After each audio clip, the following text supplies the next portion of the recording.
Good morning, ladies and gentlemen, and welcome to the second day of our international conference.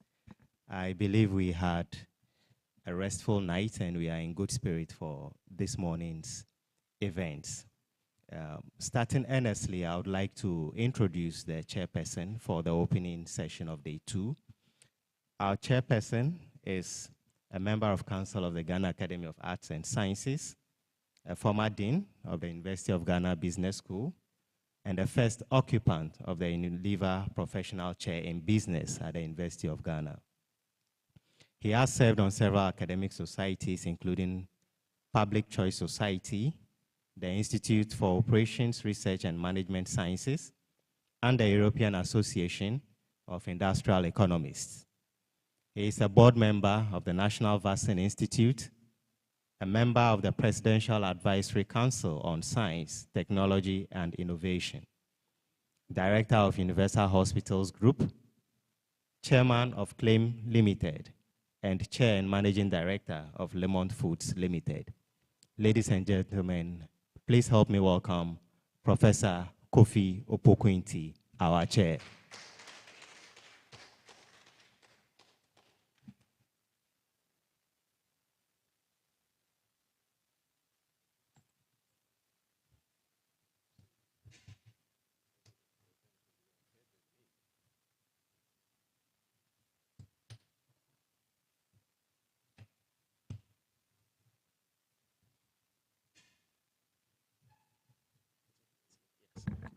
Thank you very much, Charles.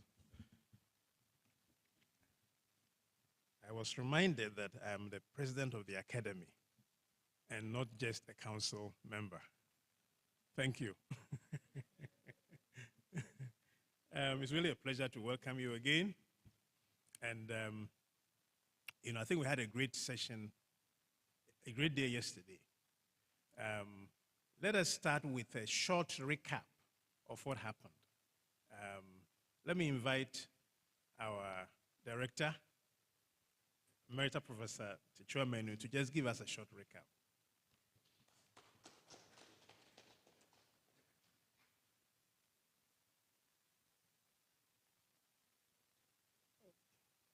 I thought they had the thing for the vertically challenged. Anyway, good morning, everybody. I hope you had a great night and are rested. I know that yesterday was a very hectic day. So today we'll try and be a little kinder to ourselves. But welcome once again. And you were all here yesterday. We started very well with the opening ceremony and the rather invigorating keynote address by Professor Toyin Falola, who set us off and gave quite a provocative presentation with a lot of very practical ideas for all of us. He shared excerpts of the keynote, but I am sure that when I reach out to him later today for the full paper, it will be ready. And with his permission, I will share with all of you. This was followed up by the plenary in which I introduced the project and focusing on the lessons learned. And in the discussion that ensued, a lot of issues about higher education in Ghana came out, including basically the lack of any dedicated research and study of higher education issues in Ghana, a key gap that the project has unearthed and which needs to be filled. And for me, the highlight was the possibilities for collaboration within our sub-region and further afield with other scholars and researchers who are facing very similar issues in their own context. So that is something that we need to explore and deepen, and that would be a very tangible, you know, product from this project and conference. After that, we had the presentations on the higher education project. 7 presentations in all, and luckily for us, we had 2 discussants who could sum up the presentations for us. Again, in the discussions, very similar issues came out, very different approaches. The fact that even though the same issues of standing and recognition had occurred, for instance, with polytechnic education in, let's say, both Ghana and Nigeria, very different approaches had been taken. And then the issue of private universities and their numbers and their sustainability issues also came up, especially since, to a large extent, many have duplicated the same courses and programs that are being offered in the existing public universities, and the STEM gap still is not sufficiently bridged, you know. So going forward, what kinds of policy directions do we need? Particularly since on the basis of equity, private universities are also asking to be allowed to share in the GET fund because they are also Ghanaians. So, you know, it raises a lot of issues. Just yesterday in the World University News, there was a news item that Lesotho or Eswatini, one of them, has cut funding for humanities students. And so it raised the issue also that our keynote speaker had made about combined honors, etc. You know, the perception that some courses are not really needed. So how do you integrate all of these kinds of courses?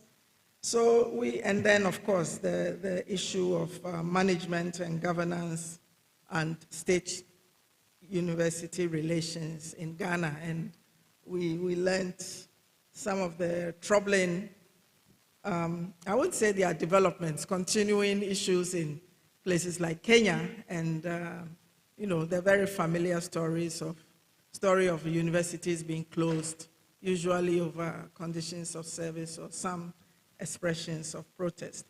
So all in all, I would say that we had a very rich day. The numbers were not encouraging, but it was more than made up by the quality and depth of the discussions that we had. So I think I have summed up sufficiently what happened yesterday, and will hand over to the chair for us to take it forward. Thank you.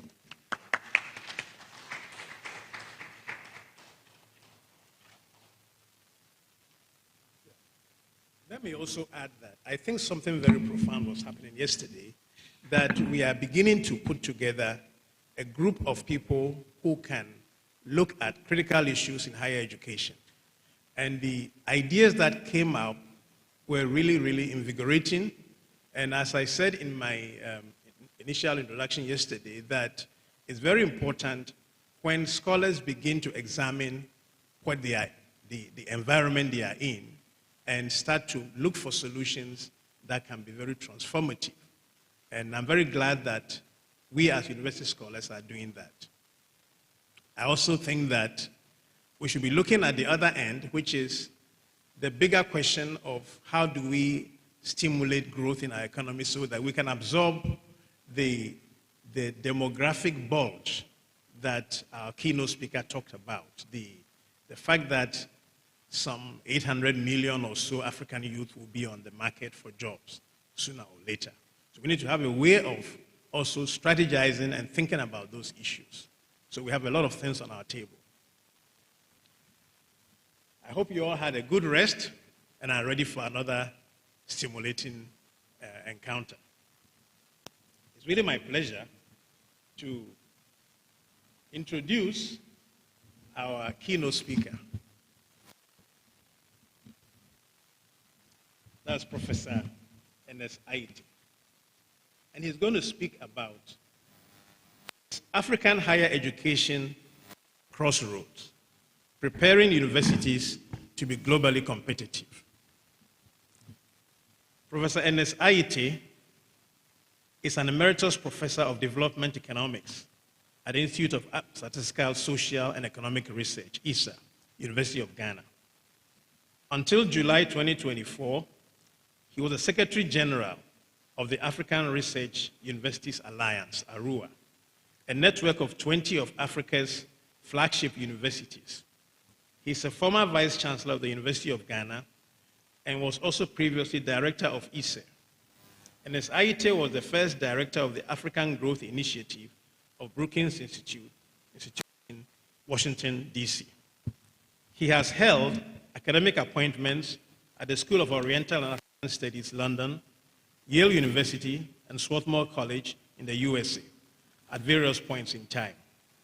And as Aite was a member of the Governing Council of the United Nations University in 2016 to 2019, and was also previously chairman of the advisory board of the UN University World Institute of Development Economics Research in Helsinki. He is currently the board chairman of the African Economic Research Consortium, and he was until December 2021 the board chairman of Stanbic Bank Ghana Limited. He holds honorary degrees from the University of Sussex, UK, Lund University in Sweden, Stellenbosch University in South Africa, University of Ghana, Legon, Ghana University Health and Applied Sciences, and the University of Glasgow in the UK. One of Ernest Aite's strategic priorities as Vice Chancellor at the University of Ghana was to develop the university into a research-intensive institution that supports structural transformation in Africa. As ARUA Secretary General, his major preoccupation was to show that collaboration was key in making African universities more competitive globally while remaining relevant to their communities. It's really a pleasure to welcome Professor Aite. Please join us, Professor Aite.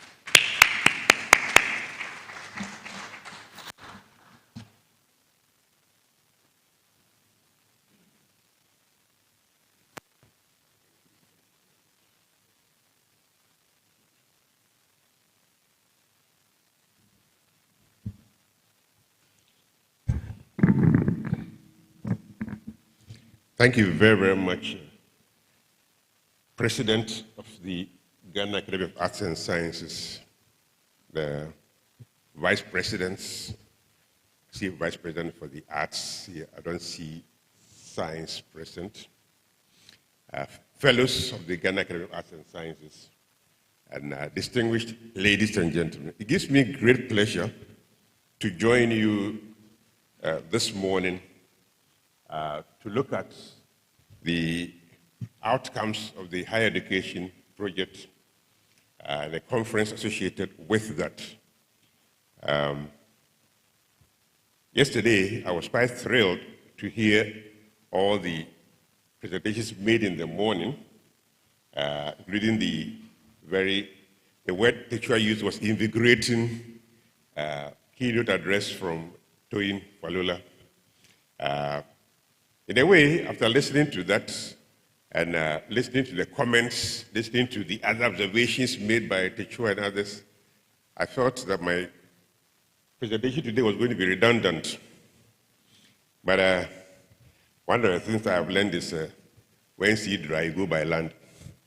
So we will go by land. What I plan to do today is achieve, the main message I want to give you is that we've seen some improvements in Ghana, in Africa's higher education landscape. There have been some improvement. I'll show you with figures. But despite those improvements, there are a number of challenges that yesterday everybody spoke about. Today, it is no longer about claiming a world-class status. You know, when African universities prepare their strategic plans, everybody says he wants to be a world-class university. When I was vice chancellor, they used to laugh at me because everywhere I went, I said I was going to turn Lagos into a world-class university. It was an aspiration which I thought is important, but it's gone well beyond aspiring to become a world-class university. It's about your ability to compete properly for resources, because there are challenges with the resources. How do you get the resources that will allow you to attract students? How will you get the resources that will attract you to allow you to attract industry? That's what global competition or global competitiveness is all about. How do you position yourself to become attractive to those who want to use your services? And I made the point, finally, that for universities that want to be globally competitive, there must be a deliberate effort to attract those resources by enhancing research and doctoral training and other things, bringing more innovation into the way we run our universities, the teaching and learning, and then how we govern the universities. So that's the point. And then finally, I want to make the point that to be able to do all of this, you need to have a combination of effort, governments working together with the institutions and then with the international partners and all other stakeholders. It's very difficult to do this on your own. So you've got to have these partners to help you realize that. So in my presentation, I will provide the introduction. I will talk about recent developments. I will talk about what it means to be globally competitive and what drives competitiveness. And then I will focus a bit on what to take to make African universities globally competitive before concluding.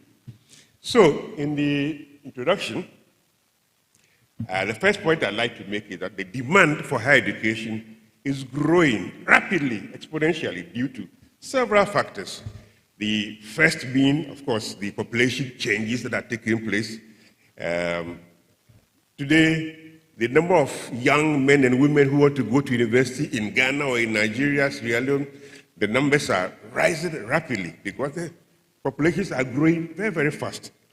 Economic development means that there's a bit more money today than there used to be.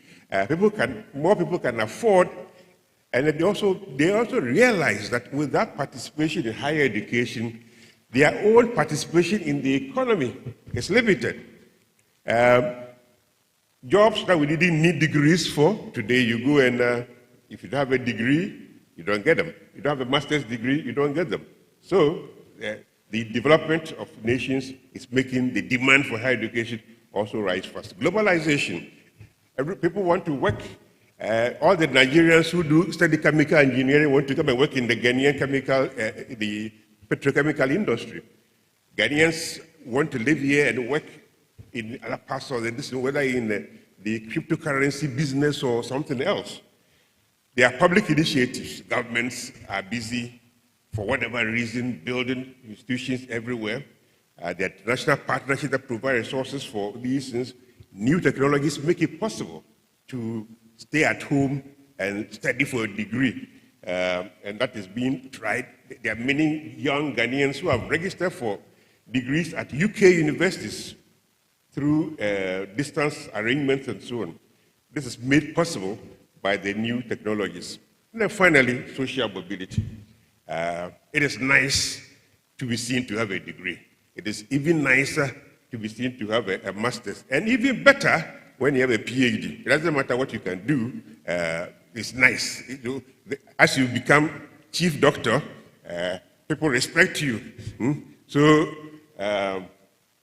people come to a university. I remember when I was director of research, people come say they want to come and do PhD in development studies. And I being very curious, I want to see what kind of motivation lies behind the interest in doing a PhD in development studies.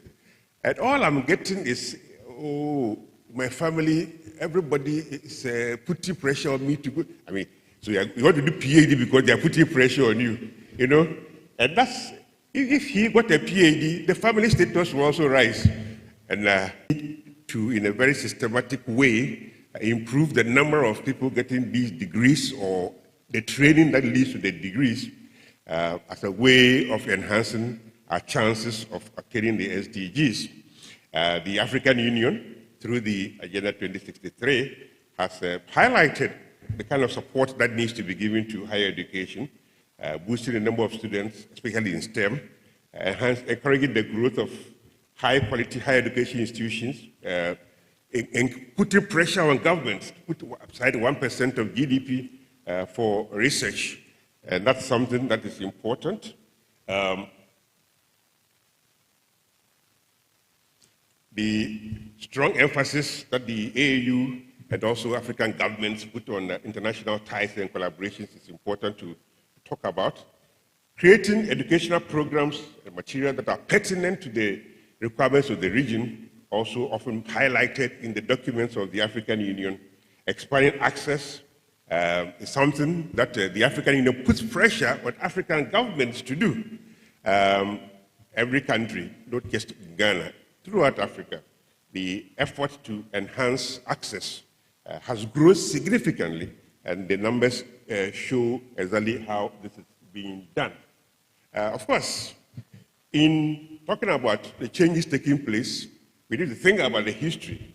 We need to think about the history. In the case of Ghana, Prof. Tego, a couple of weeks ago, shared with us how our universities came up and the kind of growth we've seen that has occurred to them, the motivations behind that, and so on. When we began, it was not about training people to become world-class scientists. The main interest was in getting people to run the civil service. The main institution was to get some doctors for Kwalibu Hospital. The main thing was to get a few engineers who could run the public works department. These were the initial motivations. Of course, times have changed. Why we were happy to be able to say, we produced the first civil engineer for the public works department. Today, there are thousands of them. There are thousands of them. So we've got to think about how best, as our changing needs have occurred, how best to prepare for that.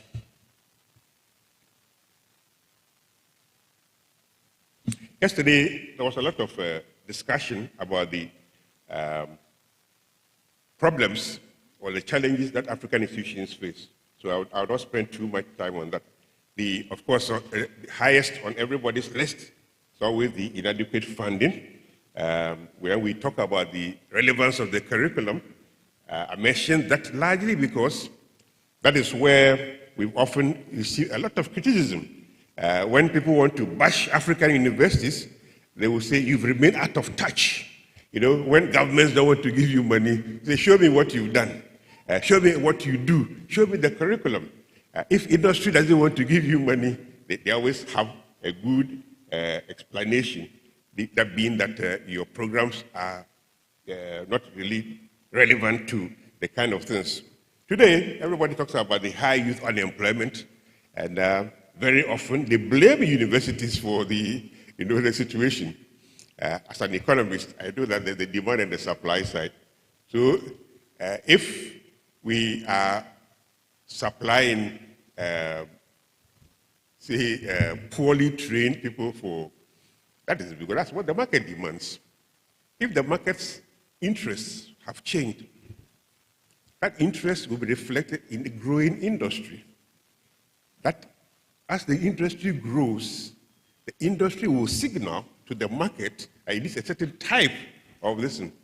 You have economies that are not growing in the region. You have economies where industry is dead, and yet you want to see the best engineers in the world. The best engineers cannot survive in an economy where there's no industrial growth. So, as governments think about how universities are not responding adequately, they should be asking them, if tech today were to produce the best structural engineers, what would they be doing? What would they be doing? That, the type of things that structural engineers should be doing, today many technicians can do. So we've got to think about both sides. How do we make the curriculum of the university relevant? It's important, but it should not be addressed in isolation. Thinking about the relevance should also be accompanied by what is happening in the broader economy. There are many challenges that Techua and others mentioned yesterday: infrastructure, brain drain, aging scientists, then the governance and management of institutions. These are all things that have been highlighted over the years. And then, of course, there are the additional challenges of limited collaboration, low investment, and then poor investment research in STEM. So I talk about, after dealing with the challenges, I said there's some growth. There has been some growth, and UNESCO report 2023 focused on education in Africa, placing equity at the heart of policy. And in that report, they observed that there's a growing demand for post-secondary education, which is leading to diversification of the tertiary education landscape. There's a growing array of different types of institutions as a result of not just government interventions, but also the private participation in higher education. So that diversification is taking place. Of course, there's a question of whether the diversification that we've seen is the type that we need, or is the type that will lead to a transformation that we would cherish. That's something that we need to talk about. We've seen in many countries governments elevate poorly resourced institutions. They may not have been universities, but they are quickly turned to universities for many different reasons. Some of them as a result of pressure from various stakeholders. You know, I'm not going to mention any country by name. I've seen places where it's an institution and the lecturers go regularly on strike for better conditions of service, and they compare themselves to universities and say, if we're part of the university system, we'll be earning higher. And so out of frustration, the government makes it a university to solve a problem for the lecturers, but doesn't solve anybody else's problem. And that has been a major trend, not only in West Africa, I've seen it in East Africa. I've even seen it in South Africa. How do we deal with this? So there's a need for us to have more universities. There's a need for us to have better universities. You don't solve the problem by simply renaming institutions. If you have an institution that is called X Technical Institute, and they say from next week you are a university. And we've seen too many of that happen. So the growth is reflected in the publications that are coming from our universities. So it isn't just numbers of universities, but African universities are beginning to show that not only are there more now than there were before, but they're also producing something. We can always talk about the quality of what they are doing. We can talk about whether what they are doing is enough and so on. But there is evidence of steady growth. What I like about this chart is that the growth, especially since the 2010, have been quite steady. And I'll show you other evidence that supports this. So this is Africa's contribution to science papers as captured in this world map. Shows you how thin it was in it is in 2016 compared to all the other parts. But the interesting thing is that thin as it is, it has grown. This is how it was in 2012. When I started following this particular map, this is how it was. Africa was just a thin strip there, basically not important as far as the global production of scientific papers was concerned. But we've seen it improve since 2012. I haven't seen a more recent representation of this. That's why the latest we have is the 2016. But we do have other things that capture how the growth is occurring in many different places. This is from Arua. At Arua, we do collect data from the universities, and then we do use bibliometric material from the Web of Science to see how our universities are doing. What is interesting about this, which I like, is the fact that from 2015, when Arua was established, we've seen significant growth, steady growth in publications. after 2021, we see a decline, and I'll explain that to you in a minute. The more important thing for me in this chart is the fact that the South African universities are way ahead of the non-South African universities when it comes to output. There's a huge gap between them. Of course, but you also see in this cluster of the sub-Saharan universities that some are trying much harder than others. So this one here is Addis Ababa. Addis Ababa was with all the others 2015. I mean, nothing significant, doing about 500 a year. And all of a sudden, it has shot up.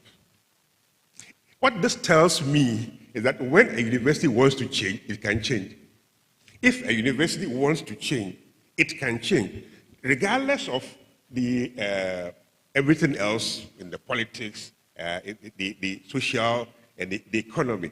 The university can change. And I can tell you quite a bit about what Addis Ababa is doing. You know, Addis Ababa is a very interesting, it presents to me both all the do's and the don'ts in higher education. But the good thing is they do get results, and those results are beginning to show.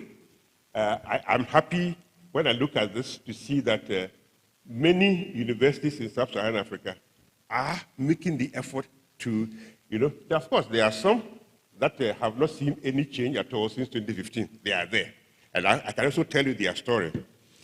The bottom line is when university leadership takes the decision that we are going to change, and it is supported by key stakeholders like the government, like industry, they can change. They can be more productive, and it will show in many of the things that they do.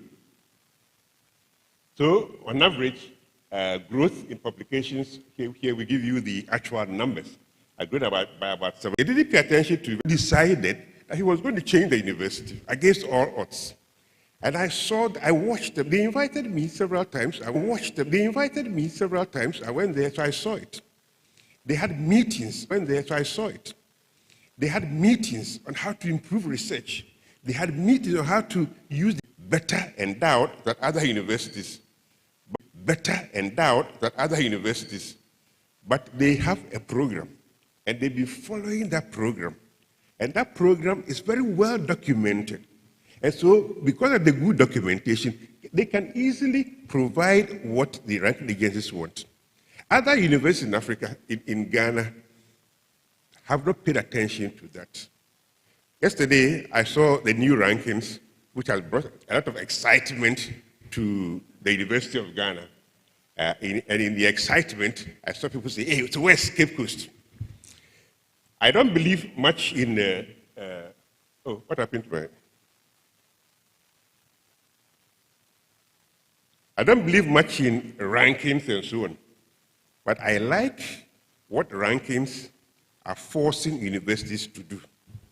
I can look at the new Times Higher Education rankings that has come with Legon as number 5, HSC as number 9, and I can tell you what is wrong with it. I've spent the last 10 years studying how rankings are done. But when no matter what kind of arguments we can make about rankings, we know that they force universities to think because of competition. And that competition, for me, is very, very crucial. Of course, if the competition is not properly guided, it can take you on a path that you don't need to take, and you'll not be able to have the impact that you are looking for on a society. So, of course, there are other issues remaining. Gender inequities, they still are there. Inequality is still there. The youth bug is something that we need to worry about. So when I say Africa's higher education is at a crossroads, all I'm saying is we've seen changes taking place. We've seen improvements occurring in a number of universities, especially where they have a strong motivation and a strong desire to change. But most of the improvements that we've seen have occurred in South Africa. Most of the growth that we've seen in African production of research and publications and so on has been driven by South Africa. So the other universities, I say, are at the crossroads. When they meet at AAU, when they meet at Arua, when they meet at any other forum, IAU and so on, one of the preoccupations of the leaders, vice chancellors, deputy vice chancellors, and so on, is how do we catch up with these South Africans? Or how do we catch up with our neighbors? Or are we happy to be local champions? And so on. Nigerian universities are always watching the Ghanaian universities. Ghanaian universities are watching what is happening in Nigeria, whether it's in Lagos or Ibadan, Ife. They are watching to see. So somebody goes to a conference in Ife, when I went to Ife, they were doing this. Why don't we do the same? They come to Ghana, they are so impressed. You know? So it is, how do you use that spirit, that motivation to do better than your neighbor? How do we use it? You know? Or are you just happy to be local champions? The first time University of Ghana was ranked by the Times Higher Education, I was the Vice Chancellor, that was 2016, we were 7th. I watched how the university, the community itself was surprised. They didn't expect to see us ranked. And the ranking came. I heard rumors that I had gone to pay bribe for us to be, I don't know actually whether you heard those things. Some of you were there, did you hear it? That I had gone to pay Times Higher Education for them to rank us. When Cape Coast was ranked highly, I heard the same thing, that the VC had gone to pay bribe. Now that Legon is number 5 again, I wonder how much Legon paid. I don't believe that these things are the result of bribes. They are just knowing exactly what is required of you and doing that. I'm happy when I look at the Legon intranet. I'm happy to see young faculty addressing issues related to research. I am happy to see them pushing the Office for Research, Innovation and Development to do more. I'm happy that people advertise their publications on the intranet. I'm very happy to hear of grants that have been made to them. So I'm seeing a new spirit at the University of Ghana. I've seen some of it at UHAS. I see it in Cape Coast. I don't know much about KNUST. But I see a new spirit to be seen, to be doing more. I'm seeing, 2 weeks ago, I was invited to UPSA to come and give them a talk about how to attract grants. UPSA is interested in grants. And I'm quite sure UDS, UNER, UMAT, I'm quite sure that this is also growing there. How do we nurture it? How do we encourage it? How do we support all of these young men and women who want to do research, to do proper research? Of course, while that is going on, I'm also seeing the pressure that is put on management to promote people. Everybody wants to become a professor before age 40. I've seen that. Today, when you go to Legon, all the young 35-year-olds are determined to make it professor by 40. And I'm asking them, so what research are you doing? Oh, look at the trouble, whatever. See? I want to see that I'm happy that they want to be professor by 40. But I don't think the effort they are making to do research reflects the same enthusiasm about the professor by 40. And I see a lot of argument on the intranet about the publications, the promotion criteria and the matrices and so on. The strong desire to change things. Are we happy to be local champions? Or we can maintain a status quo. There are universities, as I showed you, where nothing has changed. They are very happy. They are very happy to be, especially the Francophone countries. They are happy that they are the leading institutions in their country. The government is happy that they are there, and so on. So what is needed? I talk about the need for a paradigm shift, which is relevant in addressing many of the challenges. We need to think about being globally competitive. I'll talk about what being globally competitive means in a minute. But the position that we are pushing about global competitiveness is supported by the African Union. In the last report that the AU Commission issued on the strategic plan, it talks about the need for Africa to produce 100,000 PhDs within the next 10 years. So that is a huge transformation. Of course, you can produce 100,000 PhDs. You can. I mean, it's something that you can do, but if you're not careful in how you do it, you are going to produce 100,000 useless PhDs. And that is not what we need. That is not what Africa needs at all. So how for the African needs is about 100,000. The World Bank talks about Africa needing about 1 million PhDs. Largely, the idea behind the PhD is not simply to have people that have the title, but people that are leading research that is going to lead to transformation, whether it's in agriculture, it's in health, in education, how am I doing for time? I'm doing very, very good. So, what does it mean to be globally competitive? When I think about a university being globally competitive, I'm thinking about a university where there are students from all over the region clamoring to go there as students. I'm thinking about a university where industry comes and says, we want to partner with you to do X, we want to partner with you to do Y, we want to partner with you to do Z.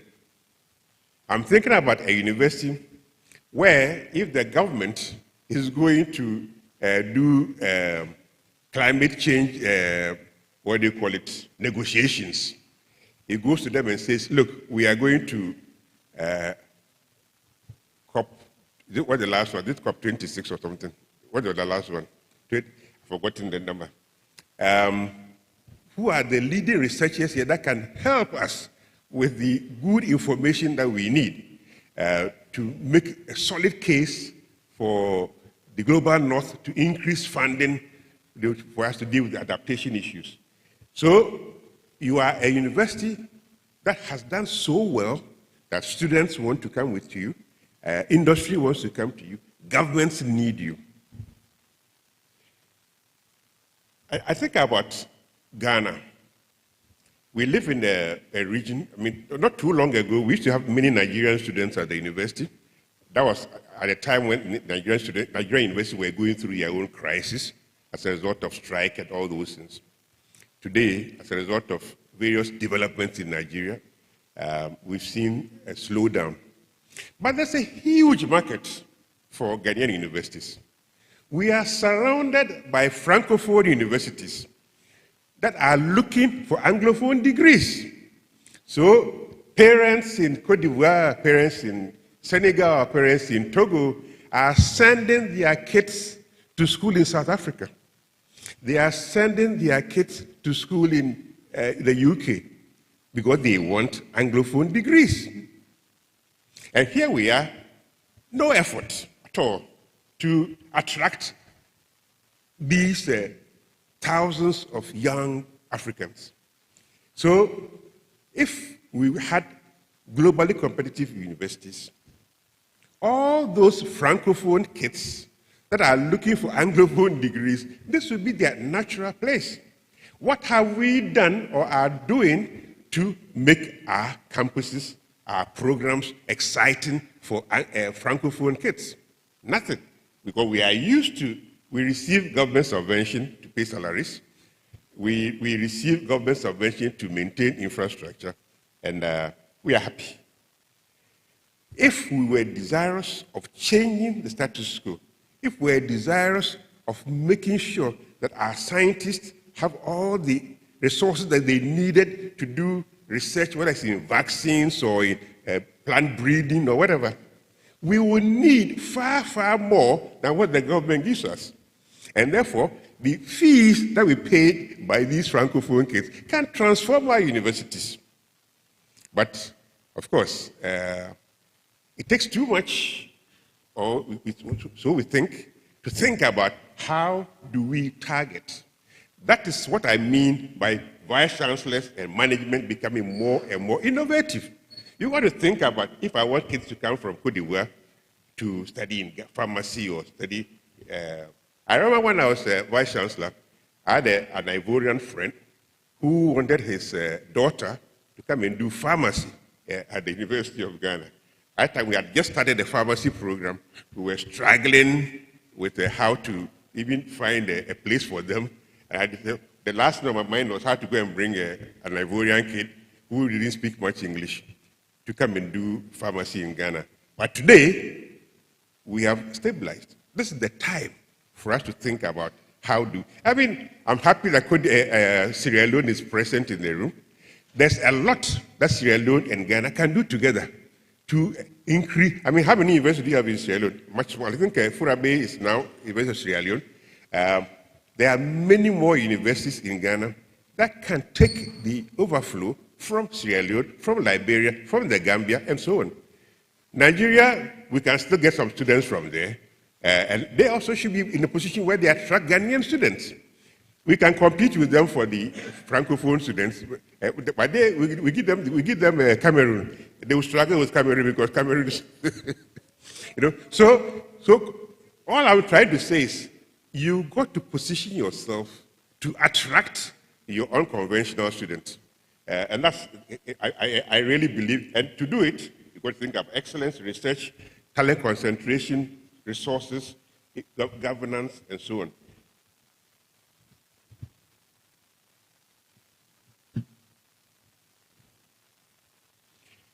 Again, I come back to the issue of rankings.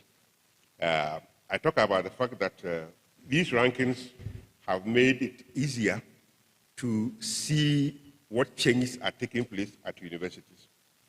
They are sometimes seen to be capturing reputation, creating an intrinsic concentration with global competition. But I don't think it's these rankings necessarily reflect competitiveness. The rankings are useful in one sense, but they don't go far enough in making a university more and more competitive. The fact that the University of Ghana has become number 5 is good and will make the University of Ghana appear attractive to professors. Now, whether the University of Ghana stays at number 5 for the next 10 years, that is the question. What will it take for the University of Ghana to remain there at number 5 for the next 10 years and beyond? When I looked at the new rankings, I saw that Stellenbosch and UCT have been toppled in the South African gathering. I'm not surprised. I'm not surprised because our own data, the one that I showed you, clearly, I think you could see that WITS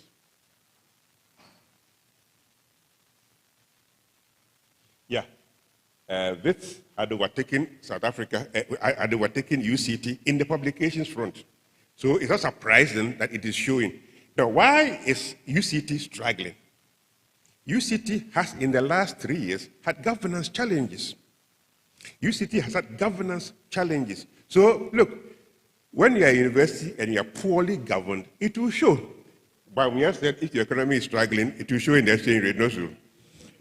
If the university is poorly governed, it will show in your performance. UCT has been struggling, WITS has been more stable, and it is showing. That is why UCT is not the leader in South Africa any longer. But, of course, how long can WITS how long can we stay there? That is, when I was in Cape Coast 3 weeks ago, Cape Coast had branded everything. Number 1 in Ghana, number 1 in West Africa, number 7 in Africa. And they were very, very happy. I said to them, congratulations. The issue is how long will you stay there? And as if I knew what was coming. Within 3 weeks, they have been toppled. And I saw on the Legon intranet a lot of teasing. Again, ask my Legon colleagues, how long will you stay at number 5? What you need to think about is, as soon as you get to the top, now KNUST will have a meeting. How come Legon is there, we are not there? Cape Coast to go back to the drawing board. How come Legon has overtaken us? I'm sure you has. Oh, Johnny, where's Johnny? Johnny has just about the room. You are from UHAS. I'm sure you have to go and see how can we, and then at the same time, Somanya. Somanya, I will save you Somanya. I'll say Somanya. Somanya will come and, you see, so the rankings can become useful depending on how you approach them, depending on how you use them to influence your policies, to influence your own approach to research, your approach to governance, your approach to students, and so on. It's very, very important. If you get there and you think you are happy, so this is an earlier ranking, just before this one came, which showed clearly that UCT and Stellenbosch were at the top of the pack within South Africa. And in the new thing, UJ comes from nowhere and overtakes them. So these things are not cast in stone. They reflect the ambitions. What is important is how management pursues it.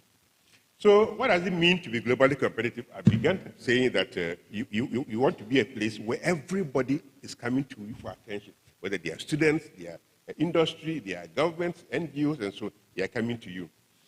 To do this, we've noticed that globally competitive universities pursue a mission to generate quality research and focus on graduate training. It's their mission. It doesn't mean that they stop undergraduate, but they have a good balance between postgraduate and undergraduate. I was surprised when talking to the head of department of planning at KNUST last week in Sunyani. I was surprised to see a big hall filled with planners. And I have a planning background, so that's why I was there. My whole life, I'd never seen so many planners in one room. And so I was laughing about it. And the head of the department explained to me that they have 6,000 students doing planning at the department. 6,000. Wow. I mean, yesterday, LCT, GTEC gave us some numbers and so on. So I'm thinking, okay, so every district assembly in Ghana needs planners. How many of them? 200 and what? If each of them employed even 10 planners, which they can easily use if they want to. What are you going to do with, so KNUST is producing planners, UDS is producing planners, Cape Coast has just started producing planners. I know that Legon has been talking about it. Sam, are you doing that now, or it will be in the future? You see? So I'm not saying stop training planners. We've got to have a strategy. A strategy must be linked to what they'll be doing, not just in the region, but also globally, and so on. So having a good balance between postgraduate and undergraduate is important. Providing a learning based on research and hands-on experiment is also very, very important. This basically a list of things that one associates with. I keep changing them here, and I thought I've changed them over. You know, these are some of the characteristics of such globally competitive universities.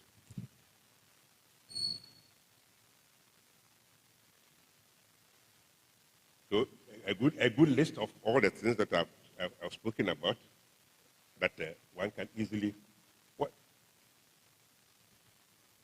There's research that shows that when countries have a good number of globally competitive universities, it also has an impact on their economic growth.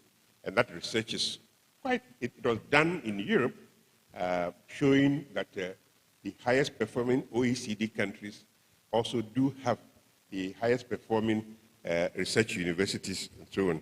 So that is something that we can learn from.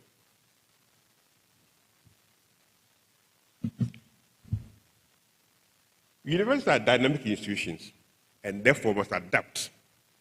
I get worried when we treat universities in Africa as if this is what the government has mandated that you do, and so you stay with it till kingdom come. I've spoken about UDS, Cape Coast, Kumasi, all producing planners. It is not a bad thing. I have no problem with all universities in Ghana producing planners.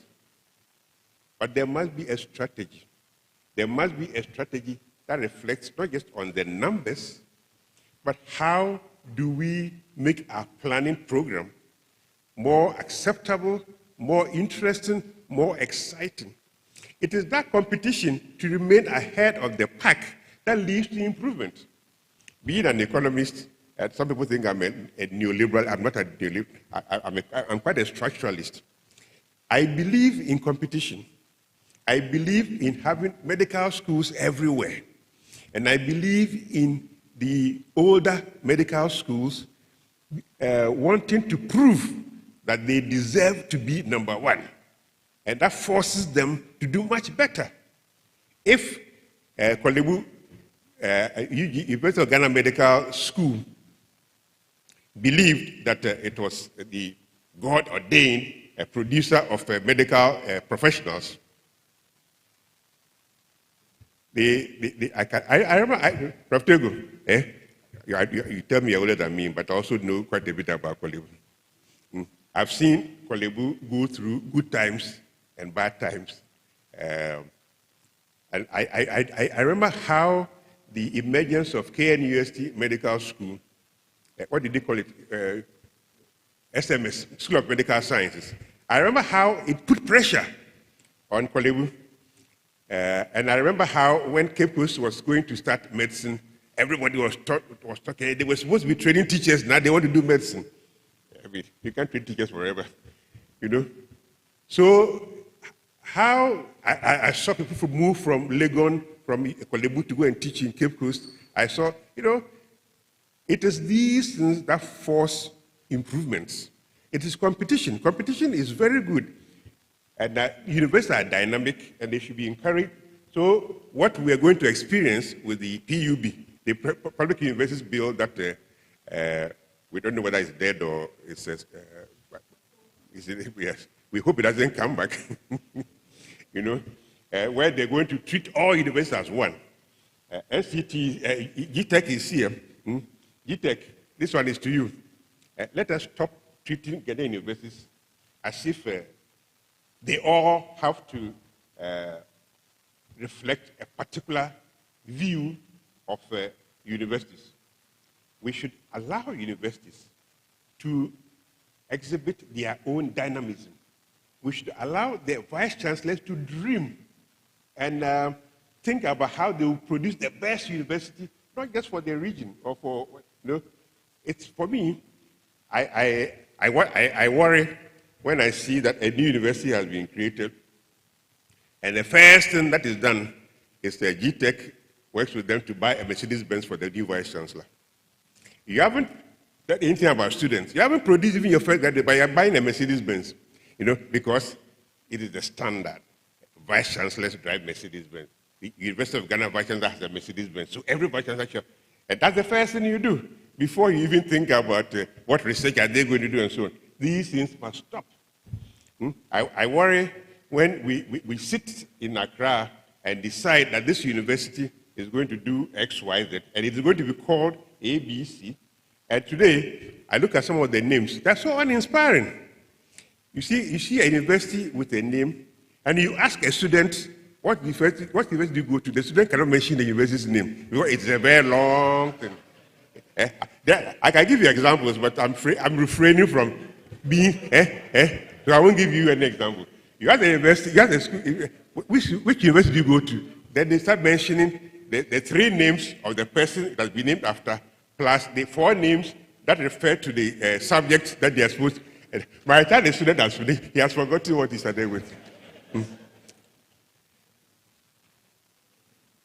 So, I didn't mention any names, I beg you. So, we talk about the need for technological advancement. Many universities around the world, including here in Africa, where you see a lot of change happen. And I showed you the Ethiopian thing. The Ethiopian government is investing massively in higher education. Putting in, I mean, the Ethiopians themselves are not very, very happy because of all the other political challenges that they have in terms of their democracy. But in terms of money for buildings, money for equipment, the Ethiopian government is doing quite well. Much, much more than I've seen in other Sub-Saharan institutions. So technology, they've accepted, is going to be key.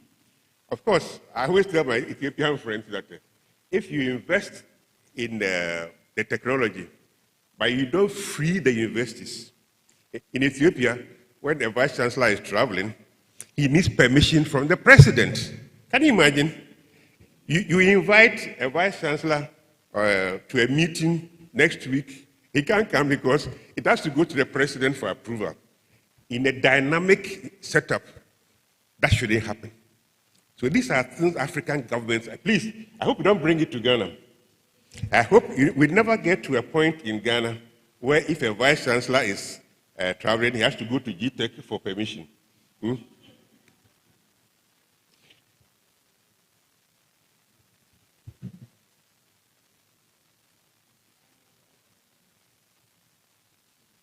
So we talk about the technology, we talk about a pedagogy needing to become more learner-based with technology.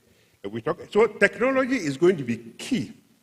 And so African governments will have to invest a lot in technology that will facilitate the teaching, will facilitate the learning, will facilitate the research. Everything has to do, in fact, if you look around the entire world, the one thing that has changed in the delivery of higher education has been how technology is used. So those who have used technology more meaningfully have benefited from it far more than those who have not. In Africa, the problem has been that we have not invested enough. To make African universities competitive, we talk about the need for us to think about the co-creation of the curriculum through collaboration with industry and the wider society. How do we ensure that in the production of electrical engineers, in the production of structural engineers, we are working with industry? In South Africa, I was quite happy when I went to University of Pretoria in the School of Engineering. Strong collaboration between the school and the mining industry, and strong collaboration between the school and the auto assembly industry. So many of the people who do electrical engineering at Pretoria have some connection with some auto industry or some mining industry or some other electrical industry. It's unfortunate that as a result of the crisis in the energy sector in South Africa, you're not seeing as much as you would like between ESCOM and the universities, but it was always there. Every business school in South Africa has very strong ties to the banking and insurance industry in South Africa. Every business school. In Ghana, business schools are trying, but the banks have other options. And so how do we change all of that? So these are things that will happen, but they will require a lot of effort, initiative, and so on. Enhancing research, they need to upgrade the infrastructure. So when I went to Cape Coast two weeks ago, I remarked that, hey, everywhere I pass new buildings, Cape Coast has so many. Anybody here from Cape Coast, they go and report to me. And I beg you, when you go, don't report to me. If you report me, they invite me again. I was quite impressed with the number of new buildings, but I know that Get Fund doesn't have money for these things. So it couldn't have been Get Fund. And I was pleasantly surprised to learn that it's coming from their IGF. So Cape Coast is using all of its money to put up new buildings, education, business. I mean, quite a number of new buildings. Very impressive. Very, very impressive. It tells me that when vice chancellors put their minds to it, they can change it. I just wish those buildings and so on will also be properly equipped. equipped with the best of technologies to facilitate teaching, and that the lecturers will be taught themselves on how to use the technology. So the students are taught in a new environment, not use the old building to do the old things. That's how so yes, by all means, let us use, other universities are getting IGF. I get worried that when universities, when they see the Cape Coast example of the new buildings, they also go and meet plenty of students. I think Cape Coast has a huge number of distance students, and that's where they make their money from. Is that a model that can be replicated? I don't think it's one that works very, very well everywhere, and so I'll be very skeptical to recommend it to. Government should provide support for research and infrastructure. Here, I go to the National Research Fund that we've been talking about. Not too long ago, Professor Akosa was asking questions on the academic platform, what had happened to our research fund. I don't have the answer, Prof. Tego. Do you have an answer to that question? But it's something that clearly we're going to take seriously. There should be a clear, dedicated fund to support research and development. In South Africa, the NRF has been over the last decade and more, being the largest supporter of all graduate work. Everybody doing PhD in South Africa has some support from the NRF. And many people doing their masters have support from the NRF. Every department that has a research program has some support from the NRF. So why can't we do the same thing? They have all these NRF chairs, the Oliver Tambo chair and all these things, all supported by the NRF. What I'm trying to push them to do is the NRF does not support work in another country directly, but the NRF can support a South African to do work in another country. So I'm pushing them to, I was lucky to be invited to sit on the evaluation of the NRF last year, and a major recommendation which they accepted was that if you want to do work in other African countries, support more South Africans to work in Ghana, in Nigeria, and so that's what they will pay for. They will pay, and through that, we'll see more collaboration between West African universities and South African universities. But it's important. Having our own NRF in Ghana is crucial. Promoting collaboration, that's what ARUA does, and there's something that needs to be pursued. And then doctoral training, redefining research management.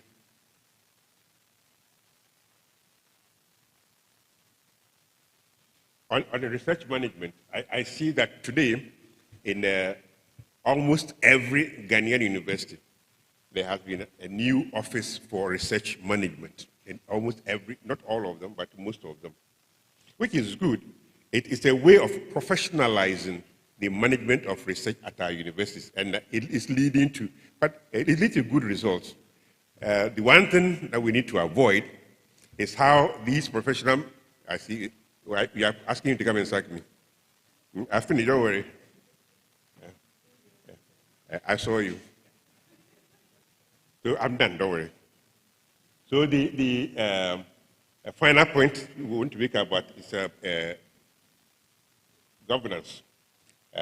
Making institutions accountable.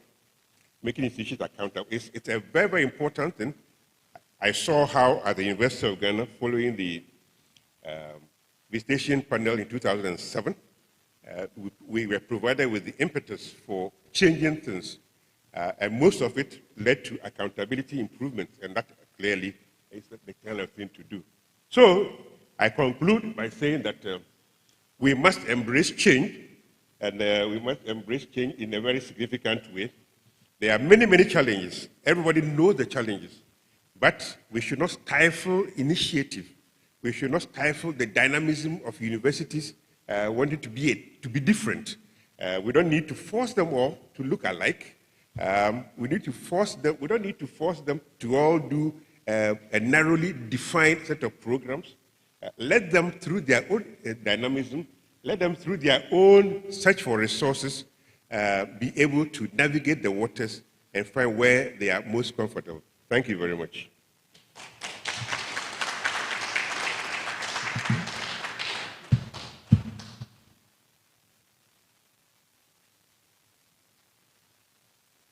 Getting the best ideas on transformation and innovation.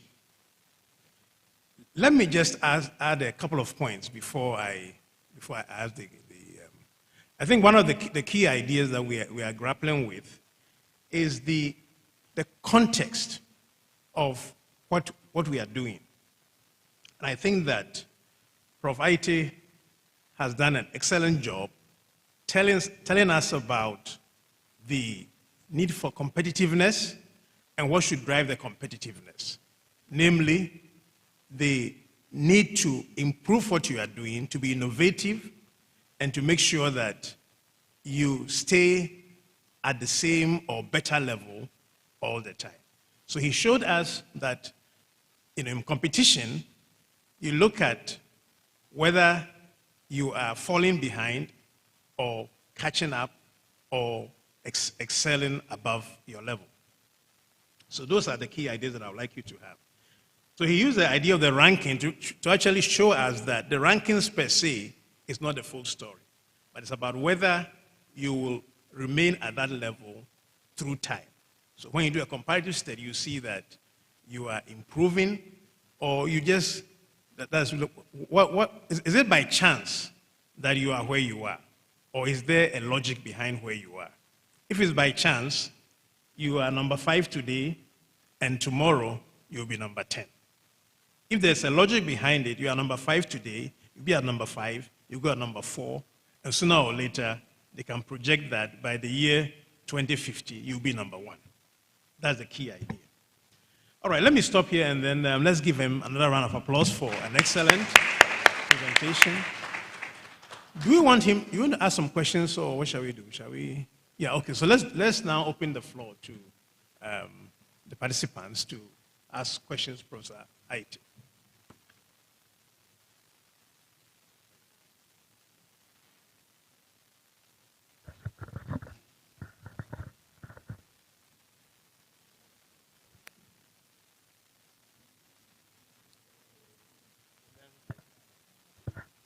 Thank you, Prof, for that excellent presentation. I'm Letitia from Ho Technical University. I just want to find out, you talked about the fact that we should focus on solving the challenges of our time.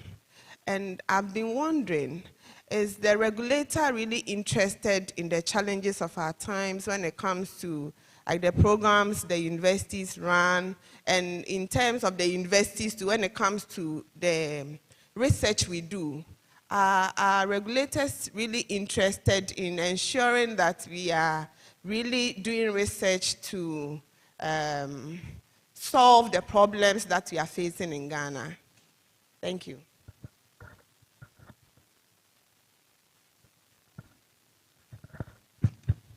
Okay, thank you, Prof. Prof, my question, I don't know whether you have answers. You linked research to national development. But we see that we have proliferation of PhD programs and postgraduate programs. And the expectation is that they are research degrees. So how come Ghanaian universities are not doing well when it comes to research in the global scene?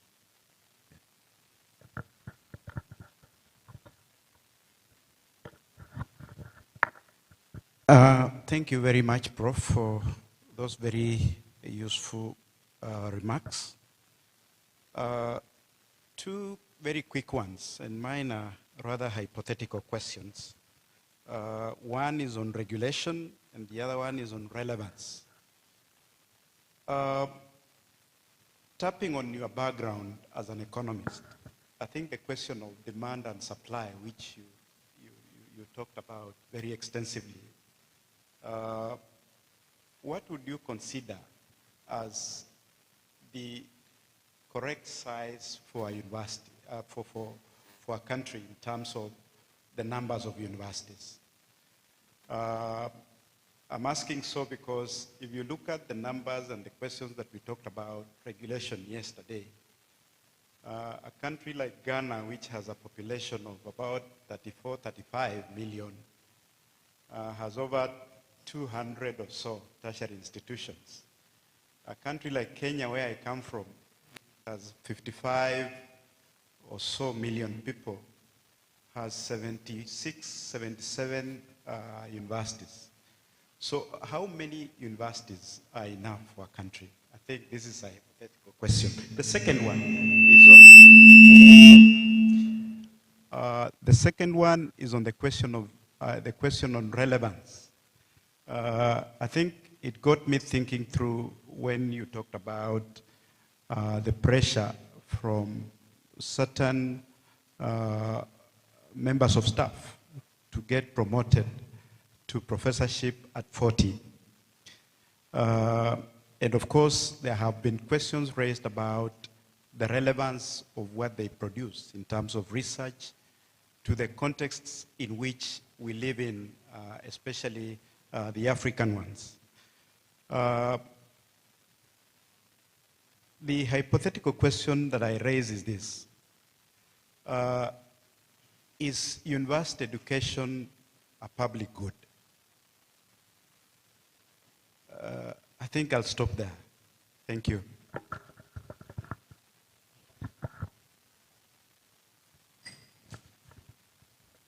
Thank you very much, Professor Aite, for that excellent presentation. I have two small points and maybe a question.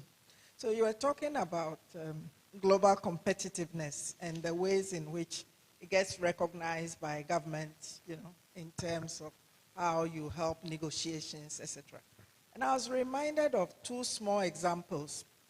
Around 1999, 2000, as director of the Institute of African Studies, I got a letter from the ministry to come to some Ghana, I won't mention the other country, commission for something. So I ended up in 2 or 3 days of meetings where the majority were from the ministries. And they came with shopping lists of what was needed. And we're dealing with an island country. And one of the items on the list that I remember clearly was that they wanted that country to help Ghana with railway development, you know, etc. At the end of it, they invited me to their country to participate in something because it seemed like I made the most sense because I was thinking of this country, what are its resources, what is it that we can develop. Okay. A second one was in 2006. Professor Anyidoho and I were, Kofi Anyidoho and I, were invited to Brazil where President Lula was having a conference of the intellectuals of Africa and the diaspora with about 16 African heads of state. So we went as part of a Codestria team. And then we met the Ghana team, which did not include one intellectual from Ghana. And then we were being urged to come and join the Ghana delegation at the conference. And I remember clearly, after our president had spoken, one of the other African intellectuals who I knew walked up to me and said, you should have written your president's speech. And I said, they didn't ask me. Okay. So for me, how do we get the government to even make use of the undoubted intellect that abounds in our universities to inform the quality of, and we know it so well in this country, the judgment debts and all of those kinds of things. That's number one. Number two was the Ethiopian example, and I was very intrigued. I lived in Ethiopia when I worked for the United Nations, so I know what it is like to live in Ethiopia. So I'm wondering about the balance. So you have a country where the government is very interested, putting a lot of resources, and yet the people are not free. Your vice chancellor has to get permission to travel. So, and I think yesterday when Nanekwia was doing the state-university relations, she was talking about this continuum of state supervision to state control. So, and it may not just be the state directly, it could be through GTech, etc. What is the kind of, not adequate, but the balance that you need, that kind of interest and support without the control that becomes stifling for any academic pursuit? Thank you.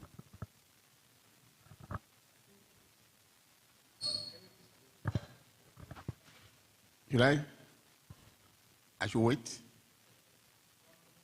Okay. Yeah, it's not a question as such. It's a comment.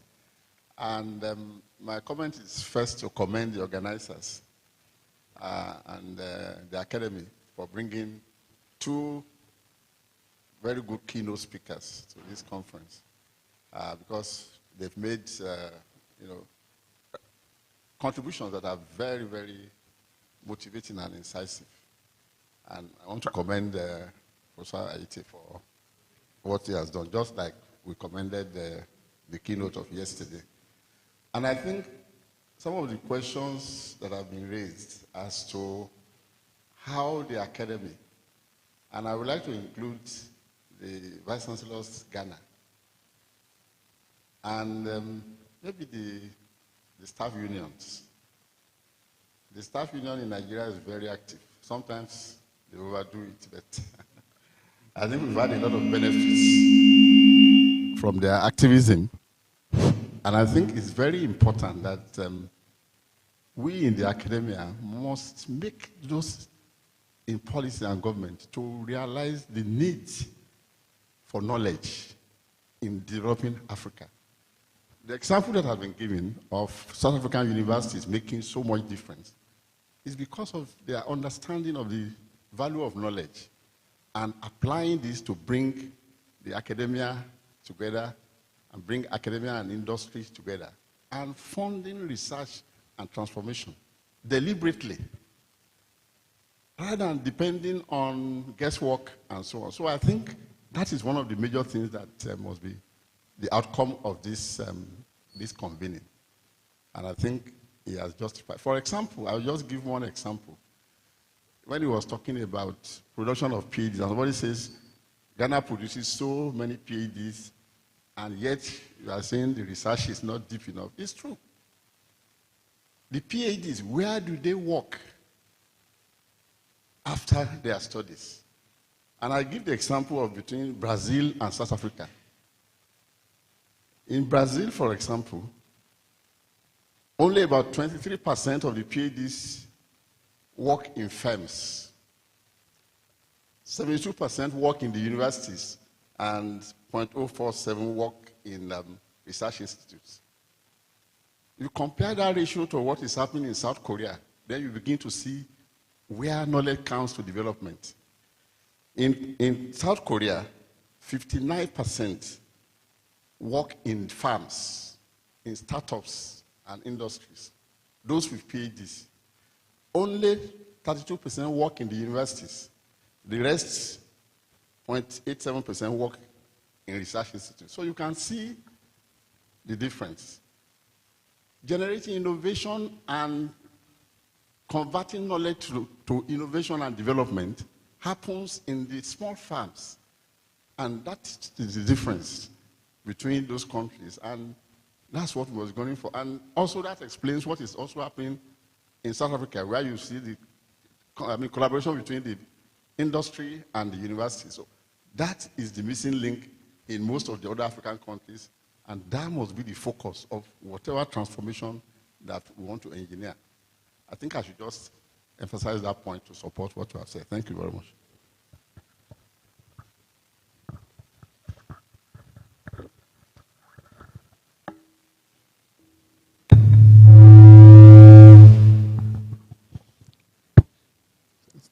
Thank you all very much for your questions and the comments. The first question was whether the regulator was interested in the challenges of our time. Chief, do you want to answer? You make a comment? Okay. One of the things I like to say in response to that is that I think Ghana is still going through a process of identifying the role that the regulator should be playing. Ghana is still going through that. We saw the regulator change through the merger of NCT and the accreditation board to form the current GTEC. Today, I see that GTEC is a lot more vibrant than the NCT that it took over from. Whether it has fully identified what the challenges of our time, only time will tell. I'm happy that 2 weeks ago they had this big conference at CD Conference Center where they brought different stakeholders together to think about the future of higher education in Ghana. My approach would be to encourage GTEC as a regulator to engage all the time with the institutions involved, all the tertiary institutions. Engage with them, learn with them, and then together develop the regulations. My experience with Ghanaian regulators, not only in the higher education sector, whether in water, energy, and so on, they go to conferences abroad. When they go, they see something. As soon as they come to Ghana, they want to implement. They will write a memo to the Minister of Education that this is what we should be doing. It's nice that you've gone to a conference and you've seen something being done there. But you should do research to see whether this is applicable or adaptable in Ghana before you start. This PUB thing that we all suffer from, it came from somebody who we all know went to a meeting in Kenya and came back and then brought this. So this conference thing must stop. Okay. Somebody went to a conference in Kenya, saw something, they said, oh, it would be good for Ghana. So that's my response to you. I hope.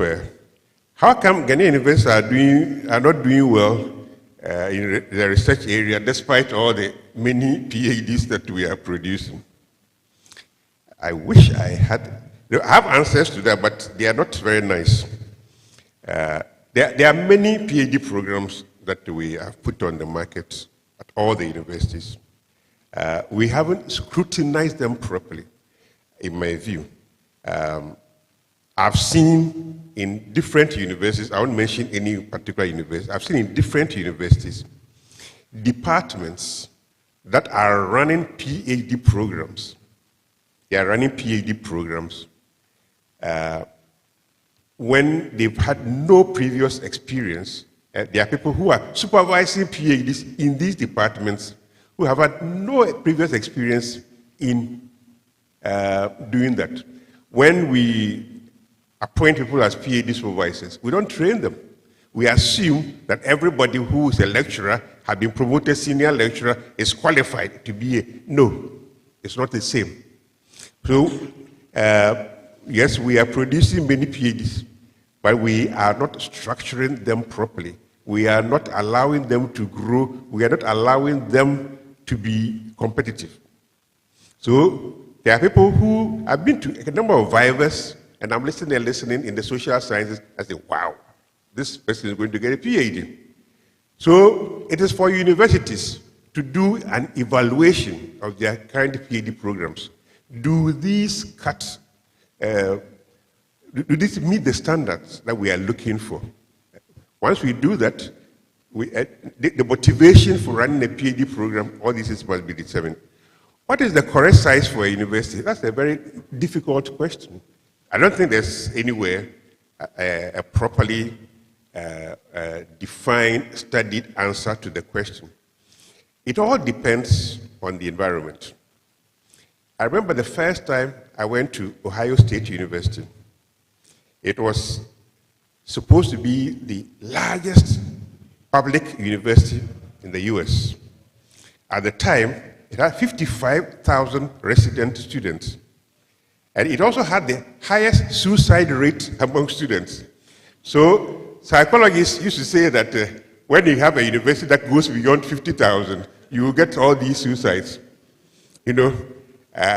But today, I see other state universities in the US that are around the same number or even bigger. You know, clearly, the 50,000, they found a way to deal with the mental health challenges of the students. So that's how. When I was Vice Chancellor in Lagos, one of the things I did was look at the growth in our numbers.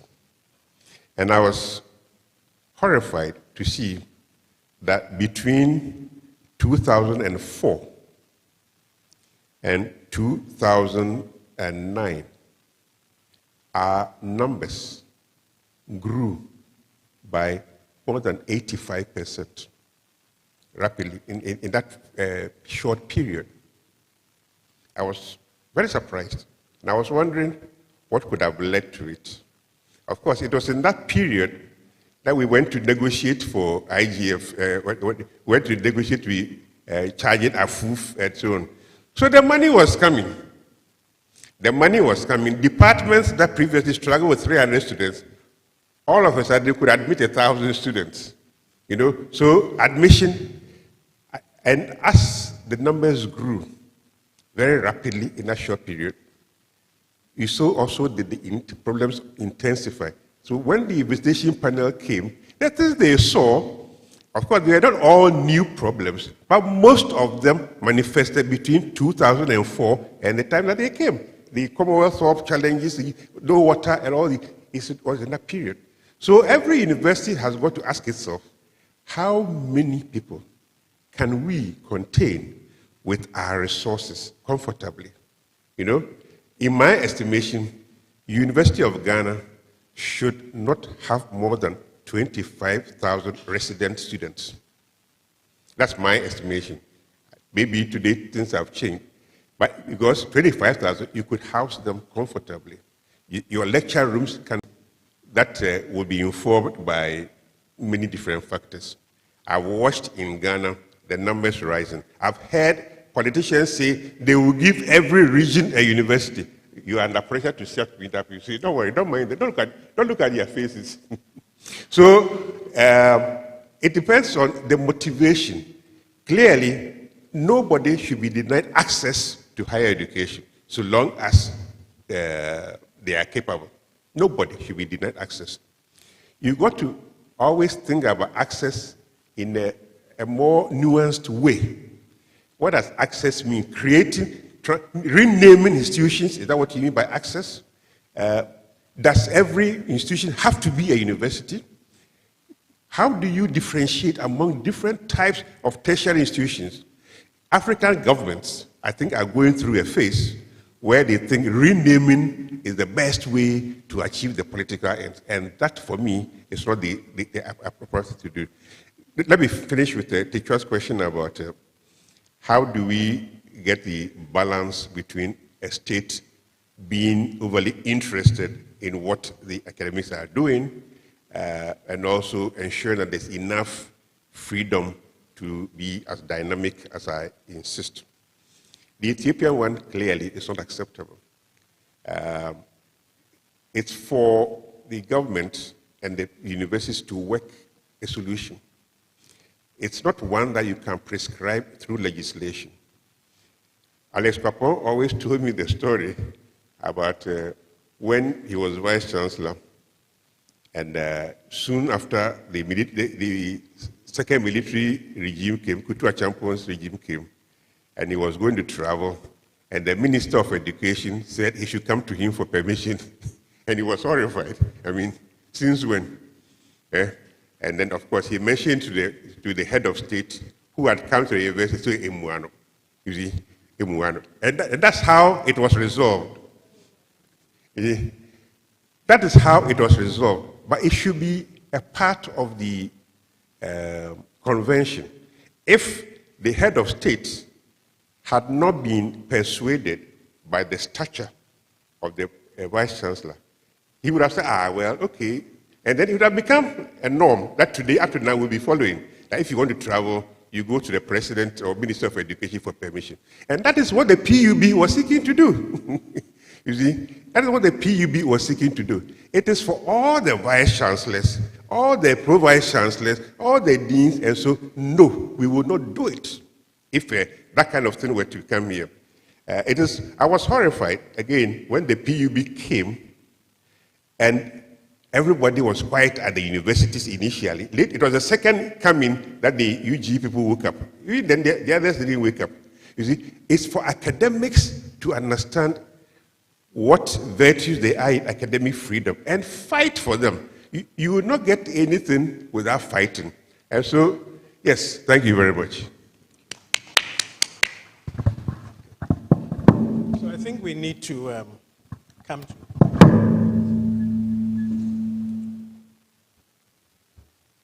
Let's wind up this session.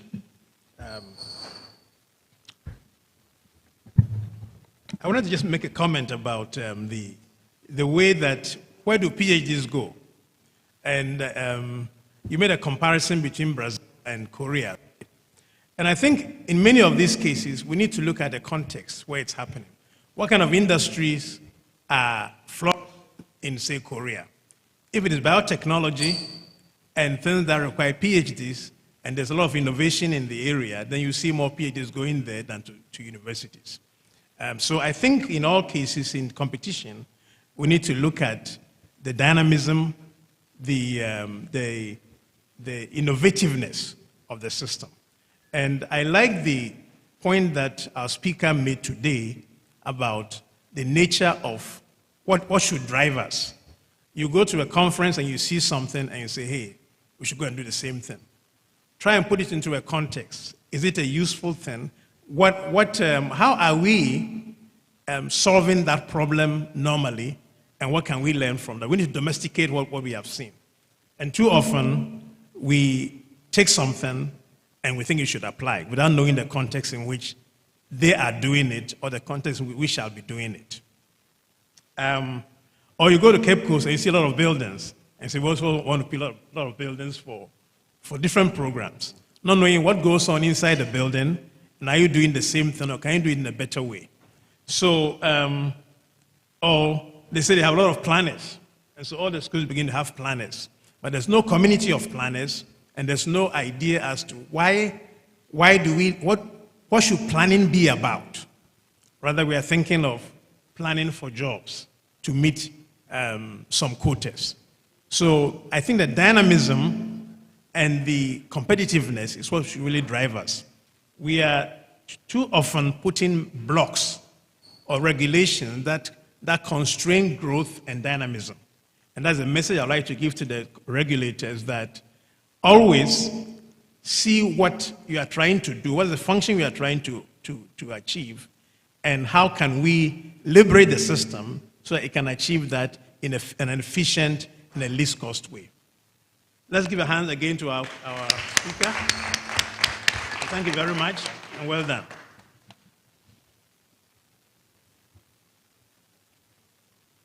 Thank you very much. The regulator will have his say during the policy roundtable, so he's watching everything. As usual, we are just a little late. We're going to have a coffee break now. And then after that, we will go straight into the parallel sessions. Parallel session 3, the future of universities in Africa, will take place in this hall. And then parallel sessions 1 and 2 will take place in the rooms next to where we are having the coffee break. So let's go there directly after the break and aim to finish by 1 o'clock so that we can have our lunch, and the afternoon session will also take place. So let's go and enjoy our snack. Thank you.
Thank you.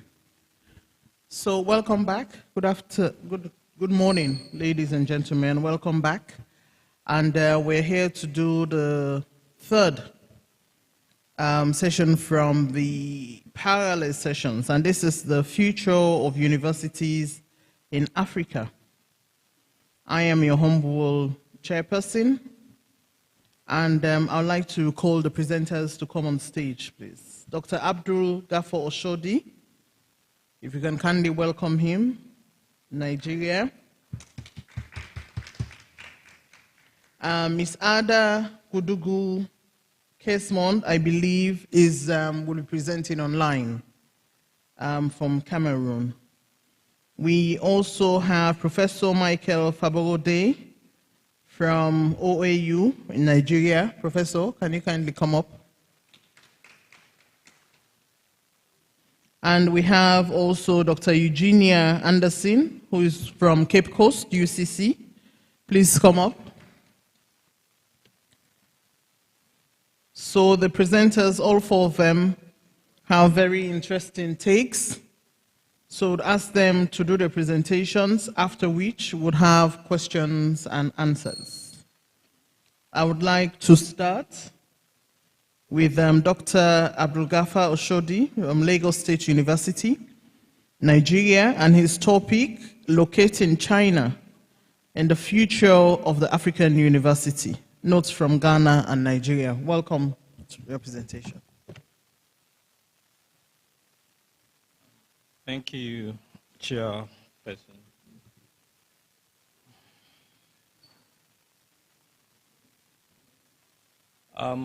I'll be talking about China in Africa, but specifically focusing on China on campus. What I'll be talking about today is actually part of an ongoing research work. I'll try to do three things. One, to answer the question, attempt to answer the question, what are the manifestations of China on the African campus, using Ghana and Nigeria as example? Two, how has the universities actually responded to this reality? And three, trying to tease out possible future of what is currently happening on the campuses of both countries. Like I said, it's part of it. Would ask the panelists so we can meet.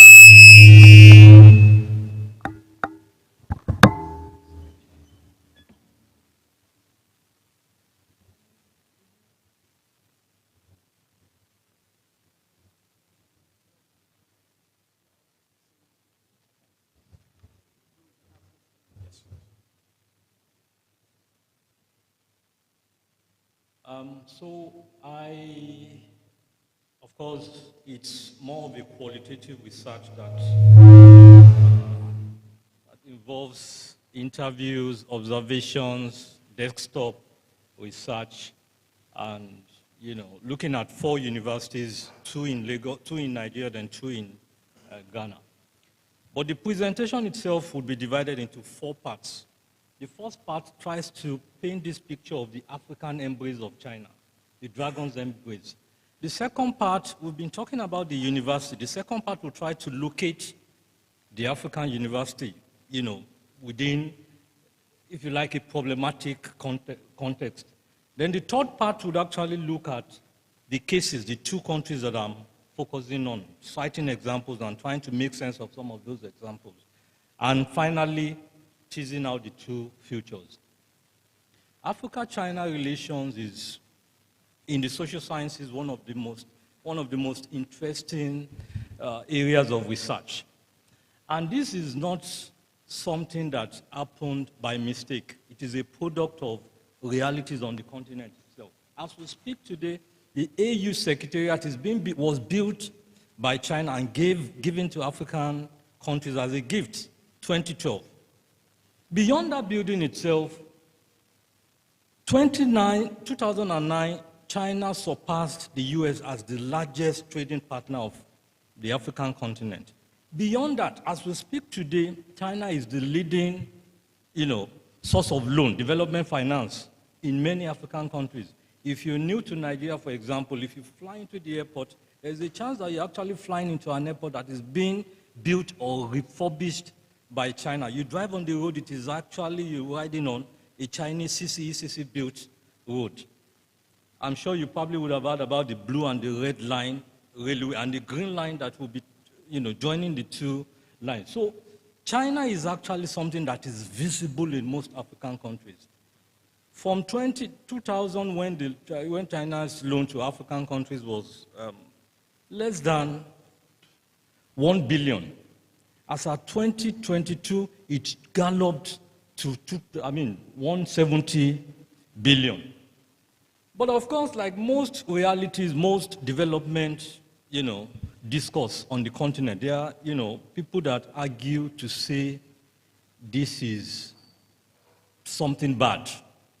If you ask people like, Cyril Obi and Fanti Chiri, they will talk about recolonization by invitation, that it's not the typical kind of recolonization or colonization, but now African countries are actually inviting China to colonize them. If you speak to people like Deborah Bradigam, she would tell you there is a dragon's gift, that China is actually offering alternatives that some of the hitherto Western powers won't offer. And so it should not be seen. But of course, some people try to stand in between to give conditions to say China can have a positive impact on the continent if certain conditions are met. They talk about good governance. Some of them talk about the role of the university, and I hope to. Of course, what I'm talking about has not only materialized in terms of books, journals, and the rest of it. As we speak today, universities within and outside of Africa, in fact, outside of Africa and China, are interested in Africa-China relations. From Oxford, interesting to maybe mention that the largest network of researchers working on Africa-China relations is not even located in China. It's not located in Africa. It is located, Michigan State University, and that gives you an idea of, the kind of global conversation. But what I'm talking about is also materializing in the educational sector. Kenneth King's book about China in education in Africa is a good starting point, where he talks about, pre-tertiary kind of training. But we know what happened in 2020, where Chinese Ministry of Education came, woke up and decided to initiate this 20 plus 20 network of universities. 20 universities from China, 20 universities from Africa, and more like encouraging them to collaborate and the rest of it. FOCAC is the largest gathering of, government officials, China, Africa. And FOCAC also has been hammering on this educational dimension. For me, I've been trying to look at that space, and I've written a few books. But going back to what I started with, the African University, we've been, from yesterday, even today, we've been hearing this is the way, the route the African University can, our professors talked about adding entrepreneurial skills to, for instance, if you are taking ACAN, you should have something like that so that you can, fit into the society. That argument itself has also been challenged, because if you listen to people like Mamdani, for example, Mamdani will argue that the university is not only becoming a marketplace, but the university increasingly is becoming neoliberal, is becoming a product of a neoliberal system. Ali Mazrui, as early as 1975, raised the same question, and he emphasized that the African University is now a multinational corporation, showing the same characteristics as. So, from that lens, it presupposes that the university is not only a space for teaching, research, and community service. It goes beyond that. And my paper actually shows that the university is actually that space, even for international relations. From what we've heard again, Prof. Ayete talked about the global aspiration of universities. But that also speaks to the idea of what the African university should represent. The people that look at it from the geographical perspective would argue that the African university is African when it is located on the continent. Others will say you can actually have your university on the continent, but it will be more European, or its goals, aspiration, curriculum, whatever would be external. So the functionalists will say for a university to be African, its goal, its agenda should be African-centered. But my paper actually takes, if you like, a middle ground, which is to say, even if we don't have the African university, we have aspirational universities, and it is within that context that I'm actually engaging China. Like I said, the university is also a space for international relations. You want to ask yourself, why is it that if you bring in Taiwan into the equation, the map is still telling you the same thing about China's relations with African countries? Eswatini is the only country where you don't have Chinese presence or Chinese support on campus. And that easily tells you that the African states, increasingly are showing the way to how universities engage China.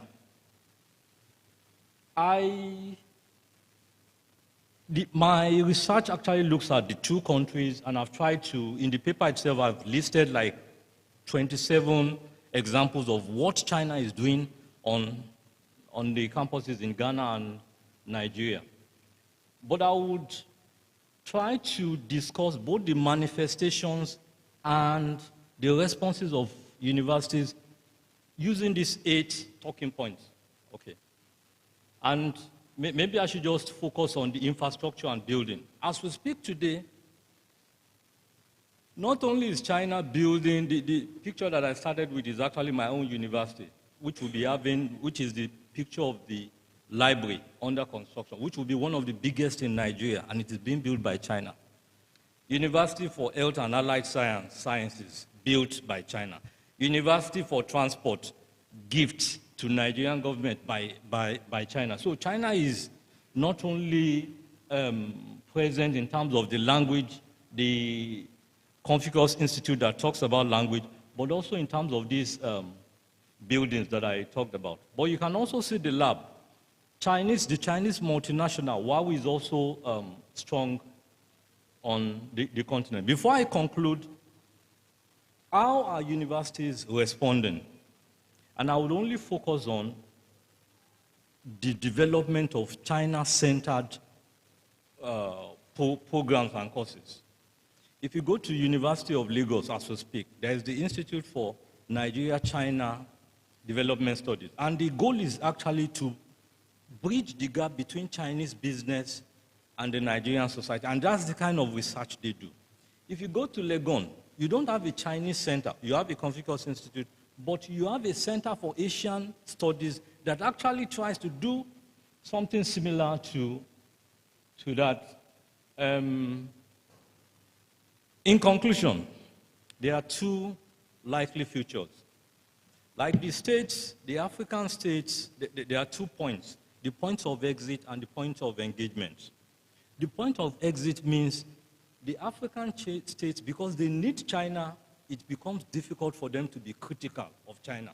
And that is why in Ghana, for example, you have a senior minister saying, why should we prosecute Aisha Wang when we need, the Sino-Hydro infrastructural opportunity? Or in Nigeria, where you see a minister for transportation saying, publicly saying the House should not probe Chinese loans.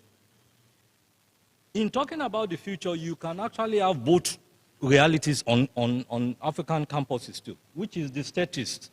The statist university would be such that the African university will not want to engage in certain kind of research. For example, if it is true that Galamsey, you have a lot of Chinese participation in Galamsey, Qingfang, the machine that helps in polluting the water is from Galamsey. But the university in Ghana has not responded, whether in terms of collaborating with their partner universities, because the Confucius Institute that I talked about, when you have a Confucius Institute on your campus, you are tied to a Chinese counterpart. University of Legon, for example, is also part of the 2020 Plus. So if the university cannot respond in terms of that collaboration to some of these challenging, it already gives you the impression that it is following the statist, being careful about criticizing China. But I'll quickly go to the organic university, which, if you like, the university that is more grounded, aspires to be more connected to its, constituents, the African people. Those kind of universities will be those universities that, in spite of their collaboration with China, they will be willing and ready to critically engage in some of these research. I think I'll just stop there and hopefully get your questions. Thank you for listening.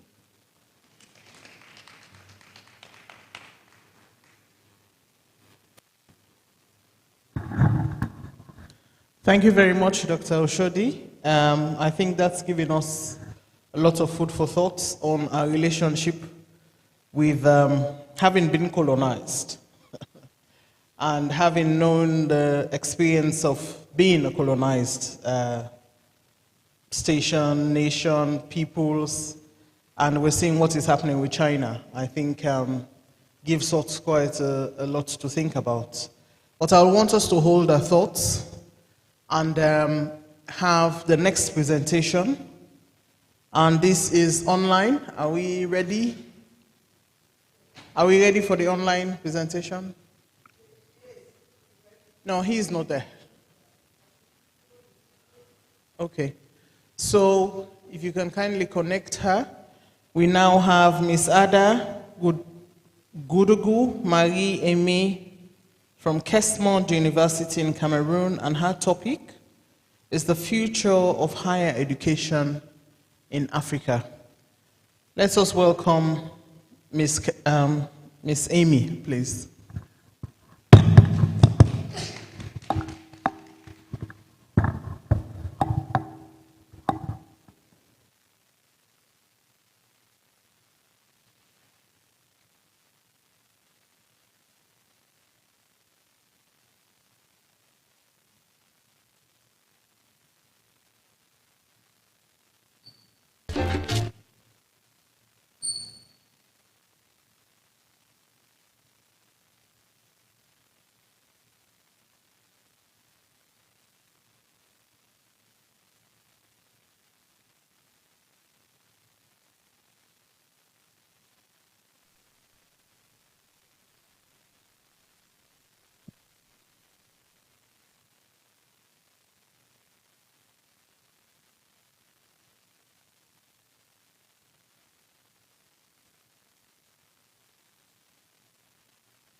Miss Amy, we cannot hear anything. If you can unmute yourself, please, so that we can hear your voice.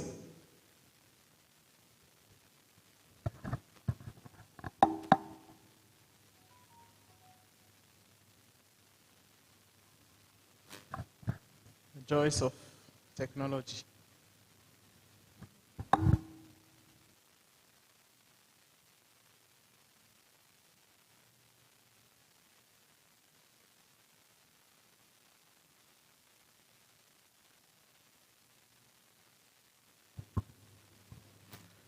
Please unmute and also put in slideshow mode, please.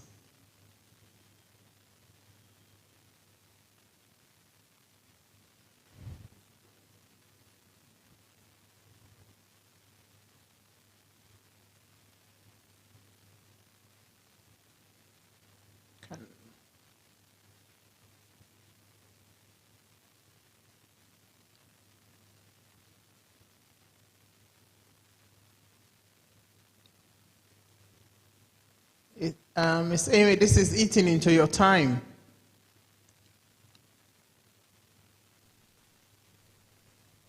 Are you getting me now? Yes. So, okay, thank you for giving. Yeah, can you do it in slideshow mode, please? Slideshow. Or full screen, yes. If you go right at the bottom, on my right, it's probably your left. The next is. Yeah, in the presentation mode, is at the bottom. She has to find the icon first. Écran entier. Oui. Partager chez eux. It's to our right, which will be your left, I think. Right there. Or just put on full screen, if you can see full screen. Partager l'écran entier. Ouais, le plus simple, c'est sinon. Okay. So if you go where the volume button is, where it's plus or minus, yes. So if you go left to it, the funny shaped thing, like a tunnel, or can you share the presentation so we can do it from here? Okay. Okay. So can I ask then, we can have someone, whilst you're sorting this out, somebody else can present so that you work hand in hand with the technical man here. Okay. Okay? Okay. Thank you very much. Yes. Okay, so if that is the case, we would now have Professor Fabode from OAU, Ile-Ife, Nigeria, and his topic is the Nigerian University to 2023. Yes. Mr. IT, can you kindly change to Professor Michael's presentation, please? Thank you.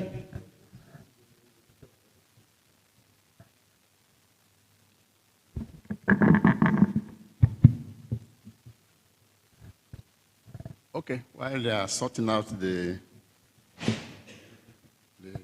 technical issues, I would like to go on and thank the Ghana Academy of Arts and Sciences for giving the opportunity. When I got the announcement of this program, I was quite interested. One, because it's the closing conference of the study on higher education. And with the, rather that transforming universities for 21st century Africa. The Africa was quite there. And I know that we have had a number of these engagements in the last few years. I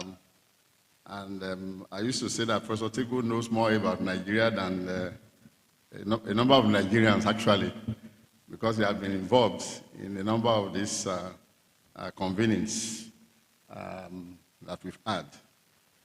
I remember that in 2014, there was the Africa Continental Summit, coordinated by the Trust Africa Foundation, where we were looking at this issue. And you see, it has been bothering us that our education should be functional and should relate to our issues. I will leave Dr. Oshodi to put this in some of the silos that he was trying to show. But what we are saying is that our education must be relevant to our needs in Africa. We should use what we have, collaboration and everything, to ensure that we deliver. And so, okay.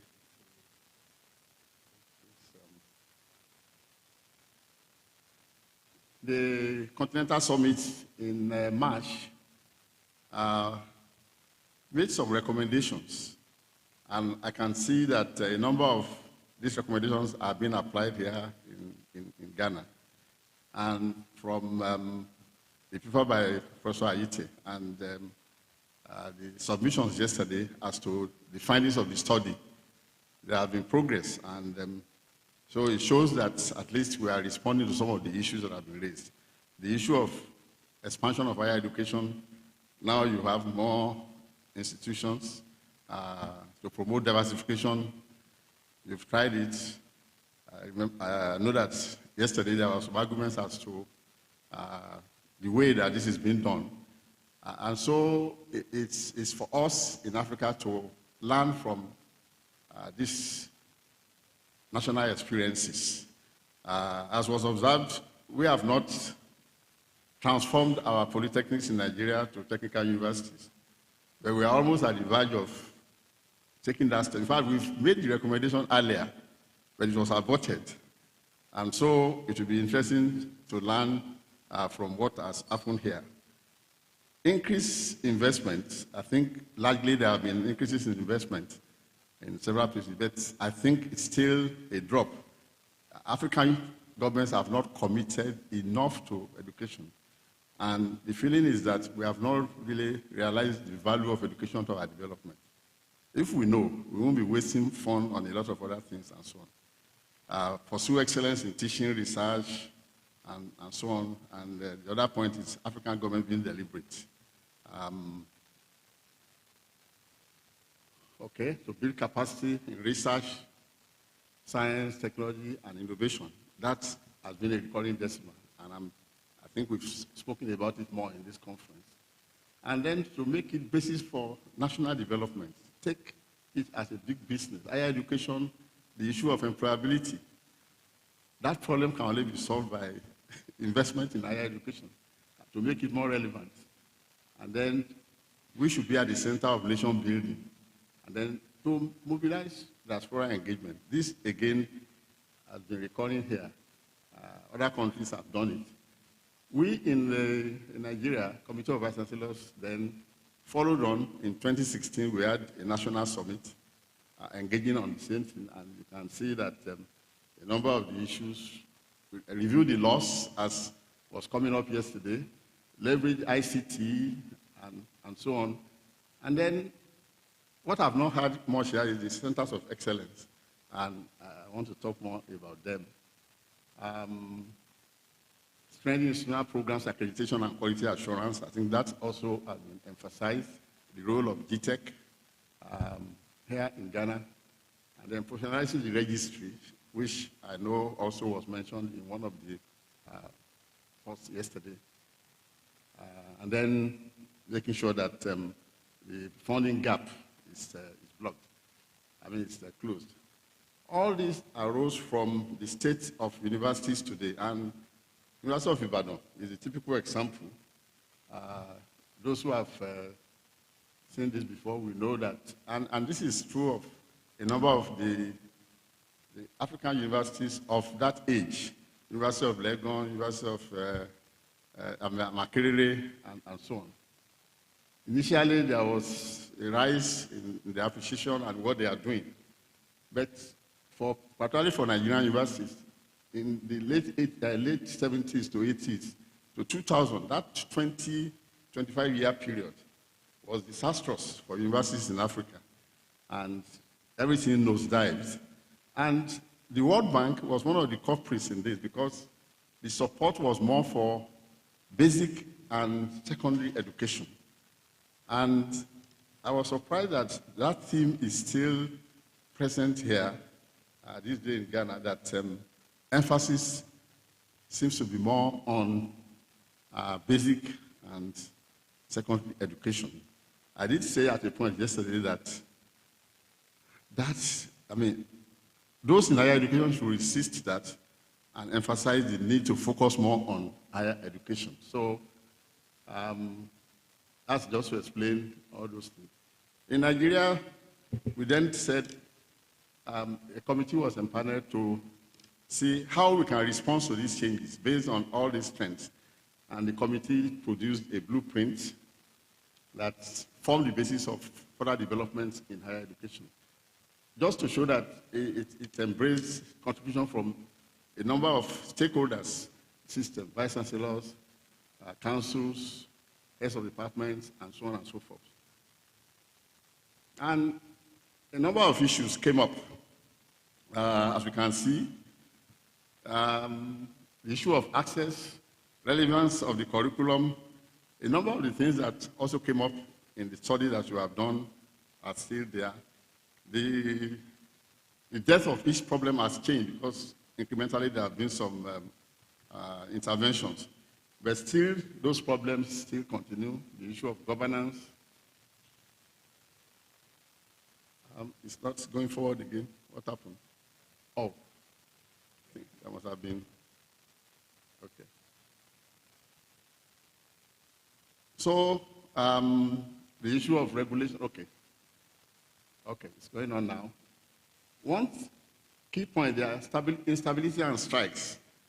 I know it's not been mentioned here because you've gone through this phase, but you are now almost all clear. Our colleague from Kenya said Moi University at Edinburgh just shut down because of this sort of problem. I don't know how many strikes we've had in Nigeria. It's become a common thing, but it's been combated. So all these issues were engaged, and the issue of relevance, global visibility, and competitiveness. as has been rightly touched today by Professor Ayite, also came up. But we can summarize this into the issue of quality and relevance needs to be improved. And there are some of the indicators: high student-teacher ratio, outdated curriculum, disconnect between graduates and skills, low proportion of academics with PhDs, decaying infrastructure, pretty much the same as what you also brought out here. Okay, and a number of reforms in the past have not been successful because of issue of regulation, accreditation, and so we needed also to reform the regulatory system in that one. Do we have proper information? The issue of funding, all those were things that we looked at. It's getting stuck again.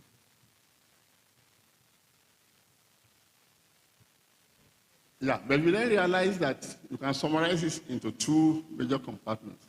The need to have a critical mass of high-level manpower with requisite knowledge, skills, and competence that the country should realize that it is only education that can produce the manpower that you need to grow the economy, to run the civil service, the industries, and so on. And then a critical mass of relevant research in support of innovation and increased productivity. And those are the components of things that we need to be done.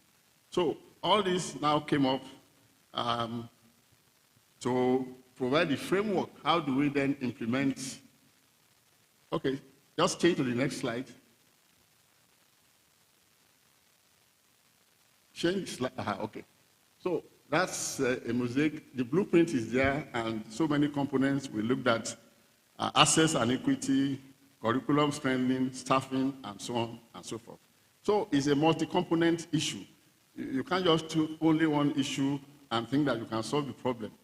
And that's why the idea of having dedicated agencies or research institutes to work on higher education becomes very relevant, as you have said, as we mentioned yesterday. Next slide, okay. But we felt that the first thing is to focus on the curriculum, because every discourse by those who are informed and those who are uninformed will talk about curriculum. Even those who don't know anything about curriculum will say curriculum is the problem. So we took that head on, and it's important that curriculum should be reformed. Next slide. So the National Universities Commission commissioned that, and we have to work with the entire university system. Next slide. Okay. We came up with what is now called the core curriculum and minimum academic standards. Those are two components. Of course, we've had the issue of minimum academic standards from 1989, and it has gone through the phases. In that one, it's centrally determined by all the universities coming together, and for this one, the essential features are there to reflect 21st century needs. And one of the, next slide, I will not delve too much on the philosophy, people can read this up, but one of the things that we needed to, not to overload the students, as had been in the past, so that they can have time to be able to think and reflect rather than just rushing from lectures and not getting proper insights. We came up with 17 disciplines. It used to be 14. And there have been some unbundling within the disciplines. For instance, we have allied health sciences coming into medicine rather than just basic and clinical. Architecture was unbundled, becomes a discipline with several branches. Computing came out of engineering, and communication and media studies also came out of social science. So this makes it more diversified and more open. And in some of the courses, for instance, in administration, we used to have just 4 programs, but now there are about 25 programs. So making it easier for students to be able to fit into worlds of work. And some of the attributes, just to show some of the outcomes that the booklets are, but these are also online, so people can access this online. The major changes reflect to the issue of general studies, and entrepreneurial studies now became an integral part. Every program must have entrepreneurship. But when we talk about entrepreneurship, we are not talking about learning just these basic skills. It is to make entrepreneurship more functional. How are ventures created and relating it to the needs of the industry and society generally. So that was very important. And of course, ICT-driven universities and the equipment to match all these things. The learning outcomes for each course also was provided, entrepreneurship, as I've said. So, but the centrally determined curriculum was only 70%, so that every university can cater for 30% to reflect their own flavor, to reflect peculiarities and infuse their own ideologies into what they want. And so this also became an avenue to train faculty members to be able to understand the issue of curriculum studies. After the central something was commissioned, then we had at least 3 major components of additional work to make it more relevant and to ensure that the implementation is. So the 30% determination, there were trainings to enable every faculty to be able to be involved. Capacity building, specialized training, and then development of textual materials, not just books, teaching aids, and videos, to ensure that we can share resources and this can be better coordinated. So that gave us the opportunity to at least justify the relationship between the teaching in the system and what we need to do. But when I saw the call and I said, how do we then relate this to the African continent? That we've had studies in the past and we've had oases of achievements that we never really bothered much to emphasize. And I think this resonated very well in what the keynote speaker said yesterday. The issue of African Research Centers of Excellence and the work of ARUA, and I'm happy that Professor Ayete was able to delve more into what ARUA has done and why that needs to be promoted. The impact of the Partnership for Higher Education in Africa over the 10 years when they operated from 2010. In fact, the new renaissance of African universities started with them. It didn't start with African governments, it started with them. And then to pay attention to the innovation ecosystem of the youth. So I know we have a number of this in Ghana. We have 20 as at the last count in Nigeria, but 3 of them were denied renewal. But those 3 have survived because sustainability was built into the way they operated. So they are still functional, even though they are no longer being supported by the World Bank, which started it initially. The PHAE, they impacted on 54 African universities in different countries. I think Ghana, 4 of the universities were impacted. And some of the achievements, they needed to be emphasized because the strengthening of the capacity of universities in Nigeria, in Ghana, in Kenya, in South Africa, benefited from these interventions. And so, if we are building new programs, we must reflect what has worked. The beauty of this is that the universities themselves designed what they wanted to do. It was not dictated by the funders, and that was the difference that made a lot of difference. Increased resources, and so I just have all this summarized there. There are several areas, and the major impact we can see that it has helped to prepare them. When the centers of excellence came, most of the universities that benefited were those that were strengthened by this initial program. And so it is important that we must note it. That quotation there is very useful when you are able to read our publications. Now, I just need about 2-3 more minutes because this aspect of it is very important, that we need to see how do we now bring in the small emerging industries in Africa to be parts of our innovation ecosystem. And that's something that we have not done. But the success of Nollywood and Gollywood gives us a very good lesson, a pointer to the fact that the youths, as mentioned yesterday by the keynote speaker, needs to be integrated into the learning system. The lesson from that is that Nollywood is the third, largest film industry today, and what they've done is to put the African narratives into the movie industry, and it has resonated with our people. And so we now find that a lot of the efforts were not government initiated. It was their deliberate effort. So the can-do African spirit is what we need to leverage on. Academic institutions have to realize what is unique about this and why we must build on it. The tripartite partnership, academia, industry, and government. This is the industry that is operational in Africa. In addition to the informal sector, it is we academics that have to string this together very well and ensure that we capitalize on it. It gives us hope that the youths are there for Africa. So that is the message. And if we are wondering about the innovation ecosystem, I just put a few figures here to show that in Nigeria we have about 360 startups. Next is Kenya with 1,000. South Africa has just 680.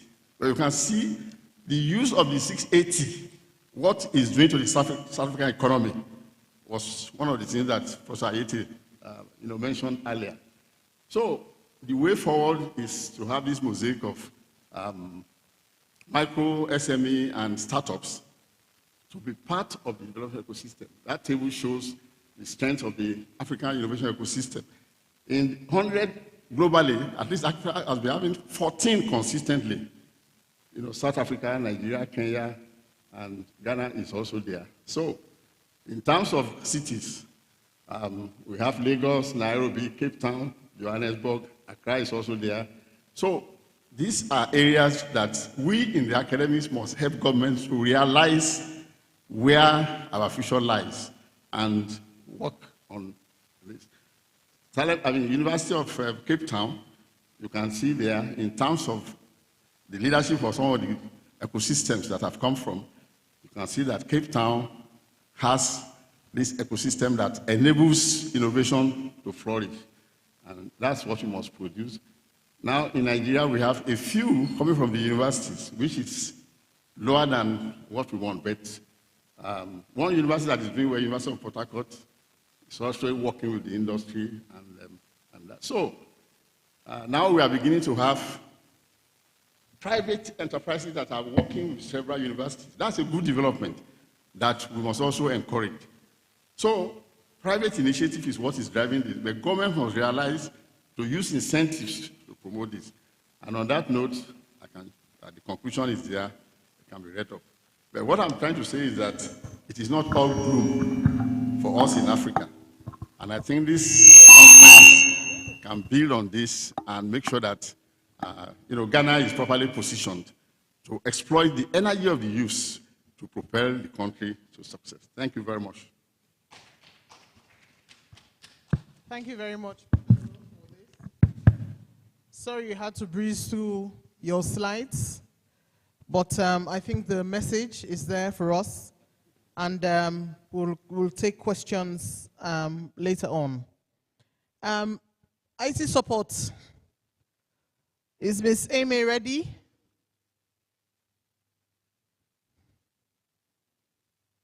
Ms. Amy, are you ready to present? He's not. Yes, but I don't see him there. Okay. Ms. Amy, can you connect, please? And unmute as well, please.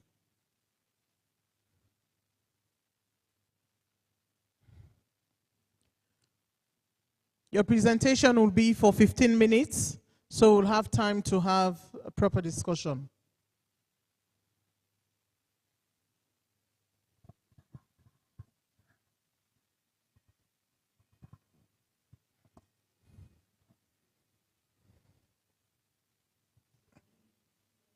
Please unmute.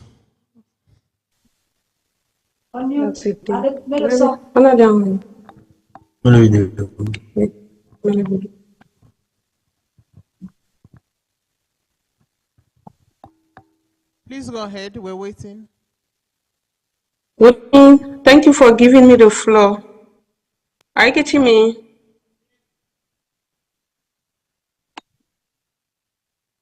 Are you getting me? We are. Yes, please. So the presentation can start. We're getting you clearly. Okay, thank you for giving me the floor. Chairpersons of the occasion, Mr. President of Ghanaian Academy of Art and Sciences, professors, doctors, and dear participants, I greet every one of you. I would like to start by apologizing because I had to be present at this conference, but due to some family constraints, I could not travel. Are we together? It is both an honor and privilege for me to be present at this conference. My topic is on the future of higher education in Africa. I'm Adda Gudugu Marieme from Kesmon University of Cameroon. I live in the north part of the country, especially in Gaas.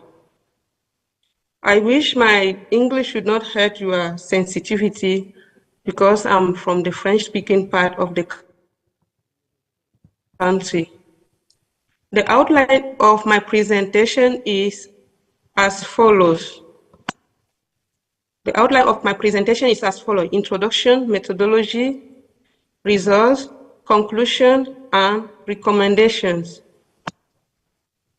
As introductory part, we want to remind that technological advancements are transforming global higher education, including in Africa, where they enhance accessibility and drive economic, social, and innovative development.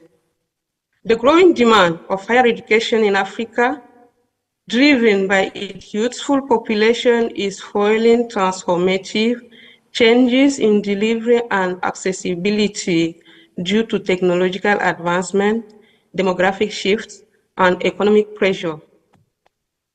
Still, as introduction, the growing interconnectedness and the pivotal role of digital technologies, intensified by the COVID-19 pandemic, demand innovative teaching methods and the integration of tools like online platform and mobile application to enhance accessibility and flexibility in higher education.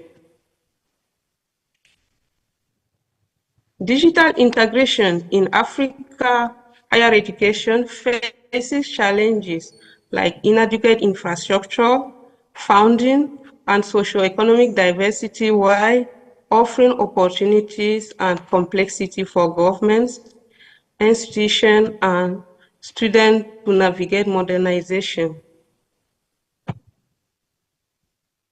Research and informed policies are vital for addressing trends and challenges in Africa higher education, enabling the continent to leverage its demographic and technological potential for future growth.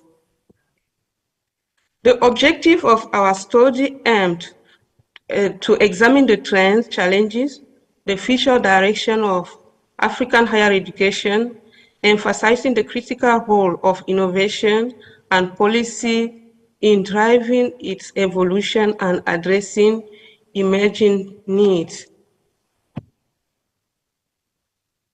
Our methodology utilized a literature review of online questionnaire targeting key stakeholders across 13 African countries, distributed via mail and WhatsApp to analyze higher education trends and challenges. The discussion aimed to gather local perception and identify solutions for higher education challenges, with thematic analysis used to uncover trends and project future scenarios for education in Africa.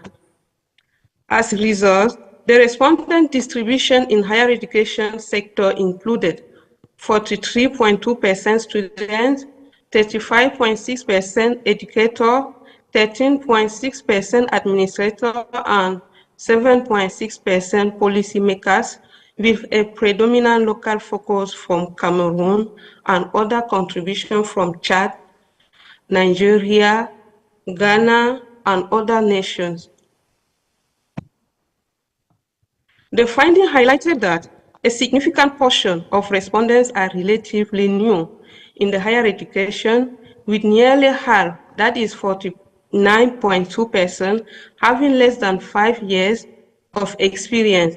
A majority, that is 82.3%, have under 10 years of experience, which suggests that many participants are early in mid-career professional, which may reflect the youthful demographic structure of African region or growth phase of higher education institutions.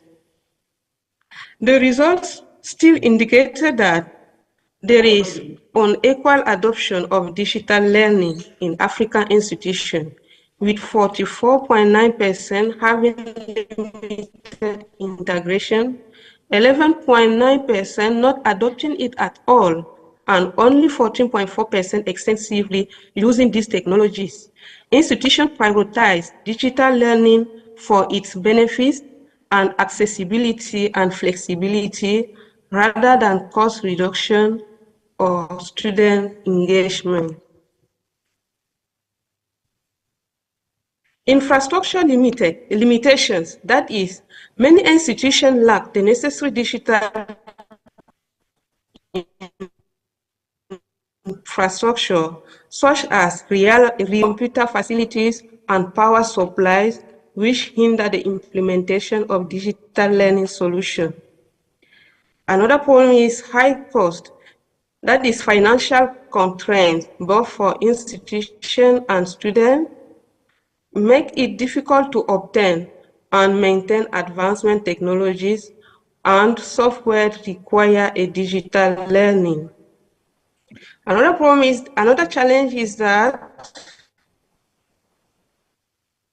educators and students often lack the necessary digital platform, creating a barrier to the adoption and integration of these tools, resistant to change, that is cultural and institutional resistance to new method of teaching and learning, slow the transmission from traditional education to digital platform.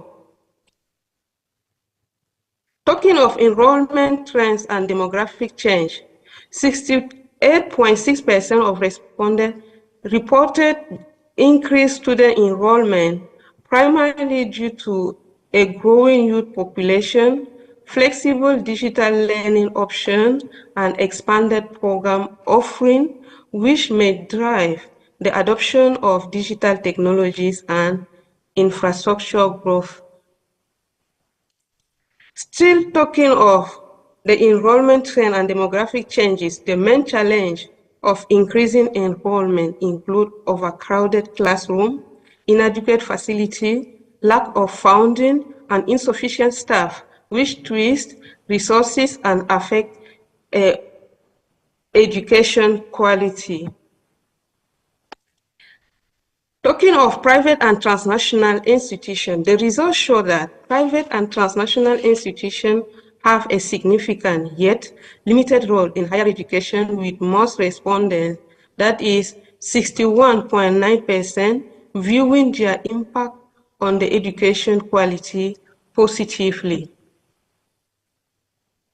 The main concern regarding the rise of private educational institutions are accessibility and cost for students, quality assurance, and lack of regulation, emphasizing issues of affordability and quality control. Talking of challenges in higher education, I want to mention that institutions struggle to secure sufficient funds to develop or maintain essential infrastructure, such as classrooms, laboratories, and digital facilities, which are necessary for quality education delivery. Private educational institutions are often face challenges in accessing financial resources, including loans and grants, to expand and improve their operation. This lack of support hindered their ability to contribute significantly to the education sector. Public funding allocated to higher education is often inadequate to meet the growing demand of increasing enrollment, technological advancement, and infrastructure development, leaving institutions underfunded and unable to deliver high-quality education. Still talking of challenges, the results show that the majority of respondents believe policy fragmentation significantly hinder higher education, including the need for more cohesive policy and enhanced access to equity. To address these challenges, there is a clear need for more cohesive and unified policy that align the goals of higher education institutions with national and regional priorities. This would enhance access, equity, and efficiency, ultimately improving the performance and inclusiveness of Africa's higher education system.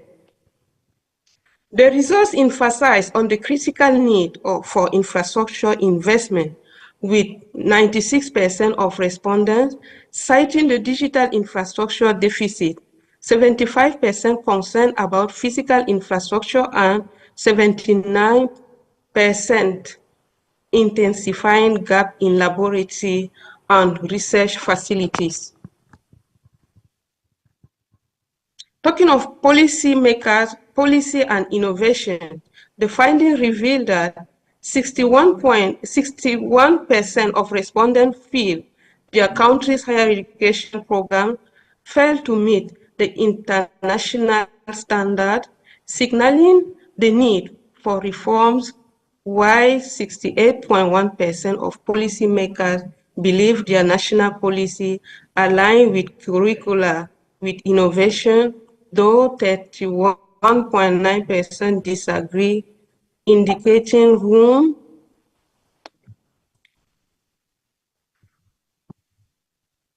The findings underline the need for better alignment between higher education programs and job market demands, with strong support for public-private partnership, regional cooperation, and investment in digital infrastructure, and address challenges while unified education policies are seen as long-term goals. We want to conclude saying that this study emphasizes the need for comprehensive reforms in African higher education system, focusing on the addressing infrastructure deficit, funding challenges, and aligning curricula with global standard and local job market, while promoting collaboration, innovation, and good governance.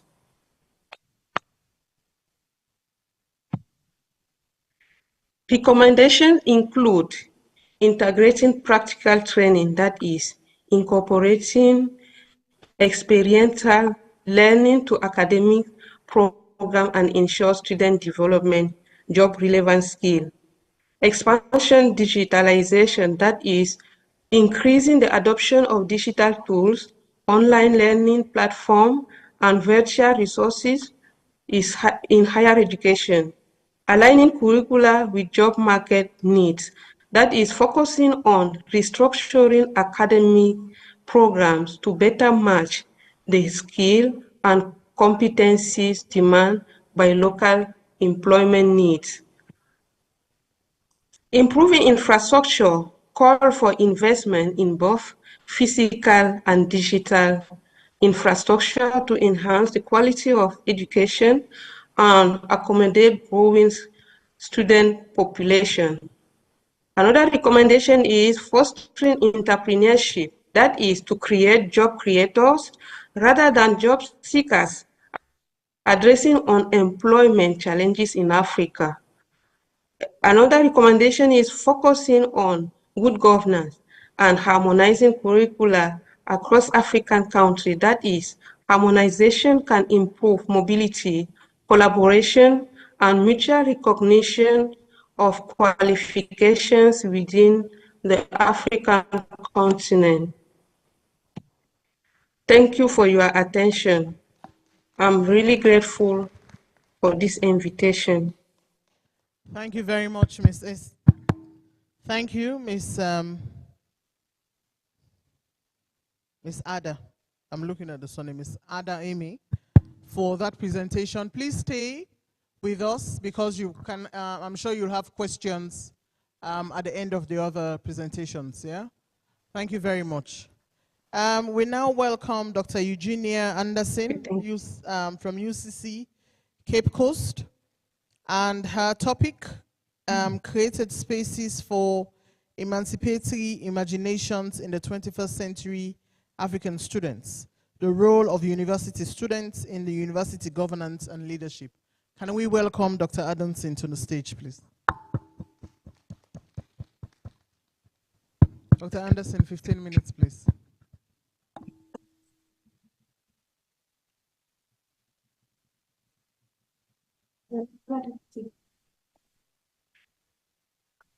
Okay, thank you.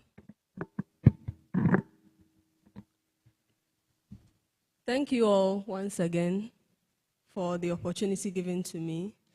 I would like to say thank you to the technical committee for this wonderfully organized conference, and I'm grateful to be here and grateful to have you all here. If my slides can be put up, but in the meantime, I'll start. So I'm looking at the created spaces for emancipation among the 21st century African students, specifically focused on university students. We've had so much discussions in these last 2 days, and one of the groups that haven't been adequately discussed are the students. We've discussed the state, we've discussed the university and its administration, and their roles played. And so I bring in the perspective of the students. We have adequately discussed the place of the universities when it comes to the national responsibility of training manpower and ensuring development, and also creating a fertile ground to ensure the fostering of critical ideas within the state. I would, by this presentation, take us a step back to look at how students have evolved over time.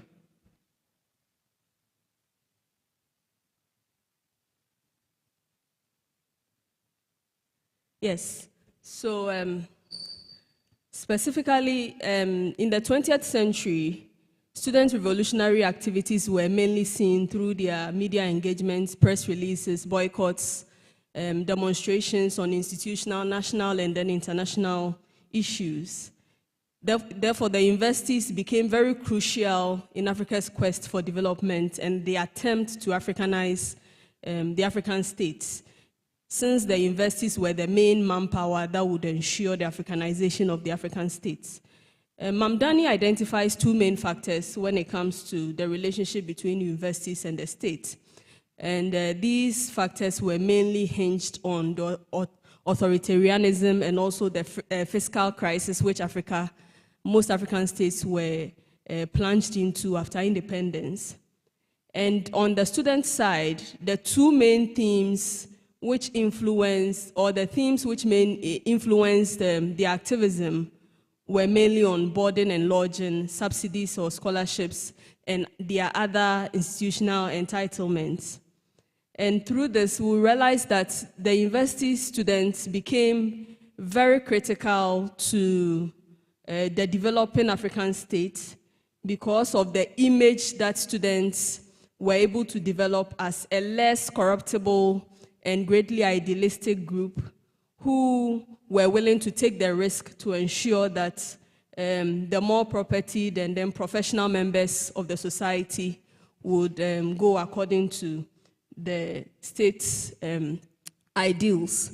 So one of the key things I begin my paper with is to look at the recent demonstration which occurred in the Kwame Nkrumah University of Science and Technology in 2022, in which students destroyed university property, and at the end of which the University Council decided to ban all JCRC-related activities and to halt the celebration of student hall weeks, among others. So the question which I asked at the end of it is that, what is the impact of the abolition of these JCRCs to student emancipatory spaces? Because when it comes to the development of critical thoughts within the universities, the JCRC, that's the Junior Common Room Committees, play very crucial roles.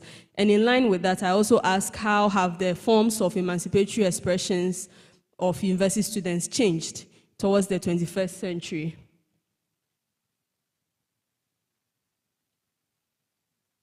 Please move to the next slide. And also, how do universities create spaces for student expression of critical thoughts? Please move to the next slide.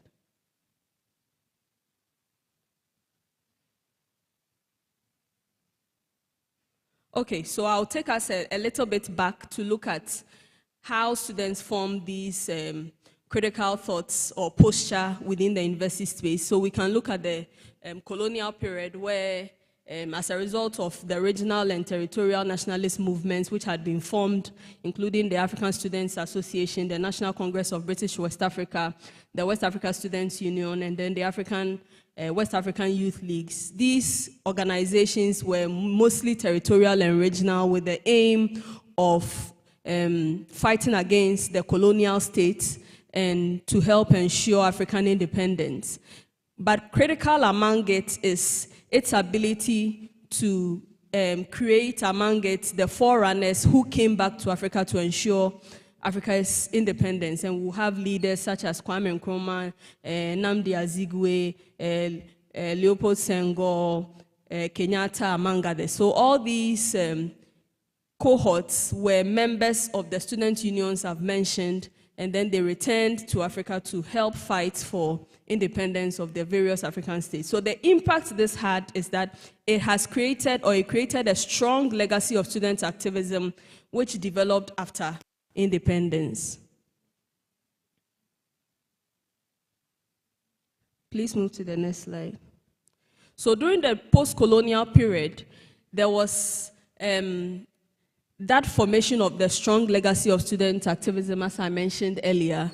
And there was an attempt by the immediate post-colonial government, and I'm using Ghana as an example. We would find Nkrumah attempting to stifle the universities by trying to mirror the colonial power dynamics, thereby leaving little room for participatory governance, both from the students and even from the faculty level. So for instance, Nkrumah's perspective was that the universities had become a breeding ground for unpatriotic and anti-government sentiments. So he is known to have stated that we do not intend to sit idle by and see these universities or these institutions, which are supported by millions of pounds, produce by the sweat and toil of the common people, continue to be centers of anti-government activities. If reforms do not come from within, we intend to impose them from outside.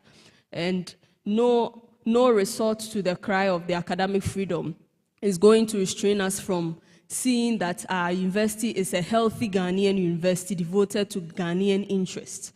So you would find that there was the deliberate attempt by the government to stifle academic freedom and also prevent students, for example, from expressing their critical ideas. So one of the key things Nkrumah did was the formation of the National African Socialist Students Organization, NASO, and then there was also the CPP Students Union, to contest indirectly the National Union of Ghana Students. So there was that environment created within the universities where students were not allowed to express their popular opinion. Next slide.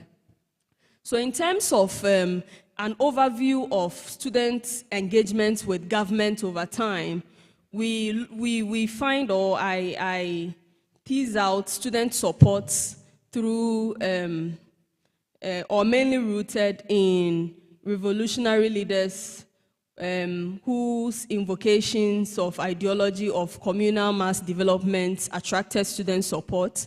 There was also the deliberate attempt to fight Western liberal economic development approaches, and also the self-help initiatives, and also to ensure the financial support that students needed.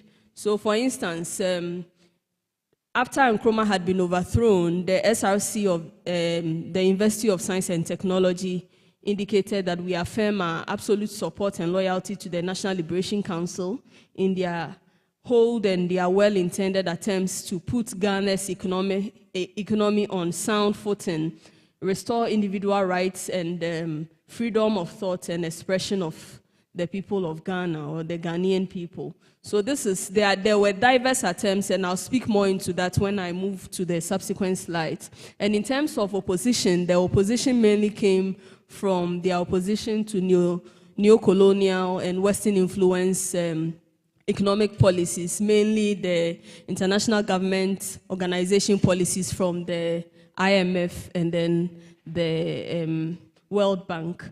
You would also find them opposing policies which were disfavorable to their scholarship systems, as well as poor conditions of higher education within the universities. So the picture we have here is, the one on the left is a picture of the NUC's leadership that had demanded that the members of parliament of the Second Republic should declare their assets, which they were unwilling to. Therefore, they requested students to come to parliament to answer to them. And these students had to render an apology to the National Assembly for the statement which they had made. Then the second image on your right is students engaging in the evacuation of cocoa from the hinterlands as a way of supporting the AFRC's self-help project. Please move on. We also have the image of students supporting the June 4th Republic through demonstrations, and then J.J. Rawlings also delivering a speech to students on his revolutionary vision.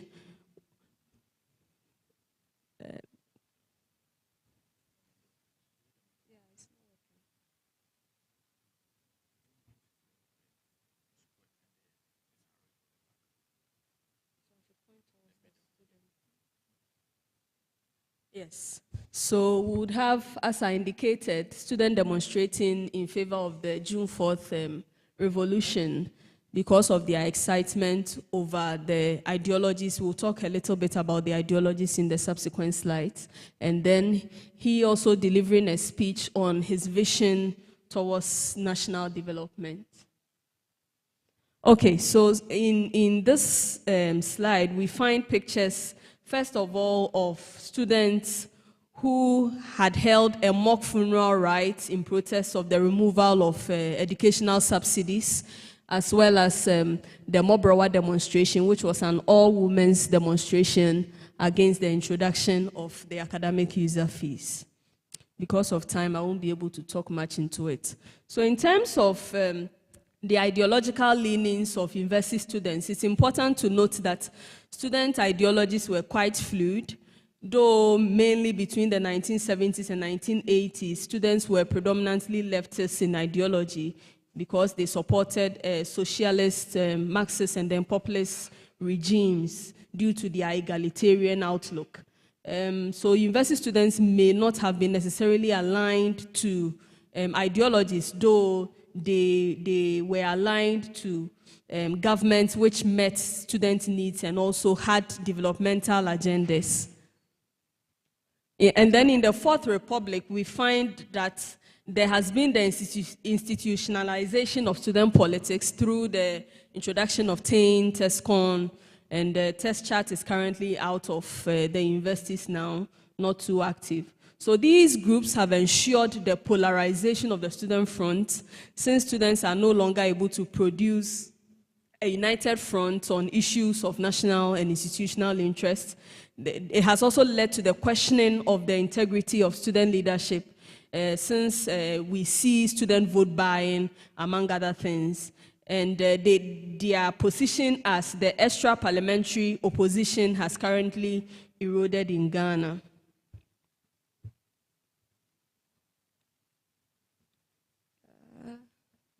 Okay, so in terms of, because of time, I won't be able to talk about the various emancipatory spaces within our universities, but mainly we have the University Council where representatives from our student leadership can be found. We also have student leadership from NUCS and the SRC, and then the accommodation or the hall leadership. We also have within the hall leadership the JCRCs, also creating emancipatory spaces for students to express their opinions. And then currently in the Fourth Republic, students have also emulated the state by creating parliamentary and judicial councils from where they express various emancipatory ideas, and also the use of the digital space as a very important space for the expression of their ideas. In terms of their challenges, there is usually lack of transparency, insufficient resources, the lack of continuity within the student leadership, limited personnel involved in decision making, and then student participation in university leadership and governance is usually ad hoc. So in conclusion, I state that students through their elitist culture served as the conscience of the nation and constantly engage university administration and government over socioeconomic and political policies they considered unfavorable. In so doing, students have overtly and covertly created emancipatory spaces which enhance the development of their critical thoughts and ideas, which are sometimes channeled through their activism. The critical era of student activism has somewhat changed in the 21st century, as the place of students has been taken over by political parties and other civil society groups. Thank you. Just take a seat there, Dr. Anderson, and if I can kindly ask all discussants, and if Ms. Amy is online. We've had the 4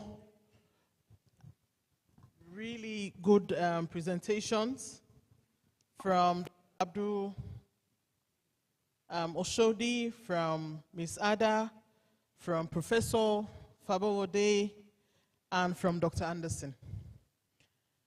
All looking at the future of universities in Africa from very different perspectives. Now we welcome a discussion. Any questions, suggestions? So is there someone going to help us with the mic, please? Yeah. Okay, thanks a lot. Very interesting presentations. We are looking at the future of universities, and my first question to all of you is, we need to understand the type of university that we want. If we are going to the future, what type of universities that we want? Is it the entrepreneurial university, or is it the research-intensive university, or is it the stakeholder university, or is it the multiversity or the omniversity? So let us understand the type of university. My second question related to that is that once we are looking at the future, we also need to look at the drivers of the future of universities. And what are the drivers? So we may categorize them into short-term drivers, medium-term drivers, and long-term drivers. And then that will also determine our priorities. Do we have priorities? I'm a little bit intrigued about the Chinese paper, very interesting, but you made a point about the distinction between the statists and the organic university. The statist is a point of exit, and the organic is the point of engagement. It looks like the stated university one, you are trying to exit, which means that it may not apply to us in the future. So my final thing is that listening to all of you, one of the things we also need to stress, and which has been missing in the discussion, is the role of postdoctoral students. We have emphasized doctoral students, we have emphasized that, but these days, that's why South Africa is again leading. Much emphasis is placed on postdoctoral students, and I don't think we have had anything on that. Thanks. Thank you very much. The lady at the back, please. Oh, okay, after, ma'am. Since it's near here. Thank you very much. I'm Isabella Kwachi. I want to put a question to Dr. Oshodi on the China. Have African universities sat and wondered the role of the Chinese institutions that they're littering around their campuses, the Confucius institutions? Have you really sat and thought through, or do they sit and discuss with you? But what we see is the presence of China in Africa, and these institutions, which are really functional, they make sure that their presence is there on a daily basis. Have we really sat and discussed what these institutions are really doing? Or, as usual, we're begging and we're receiving, we're not questioning? Thank you. Thank you. The lady in white at the back, please.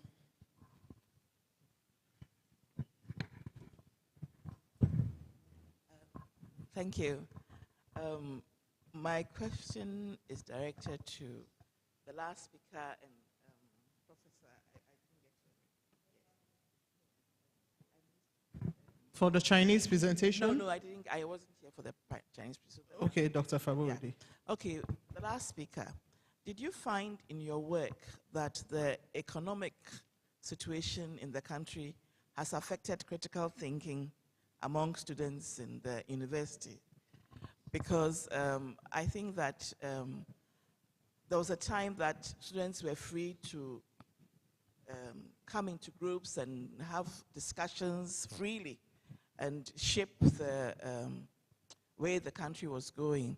But now it seems that they've been very politicized. I mean, did you find any link between the economic situation in Ghana and affecting critical thinking among students?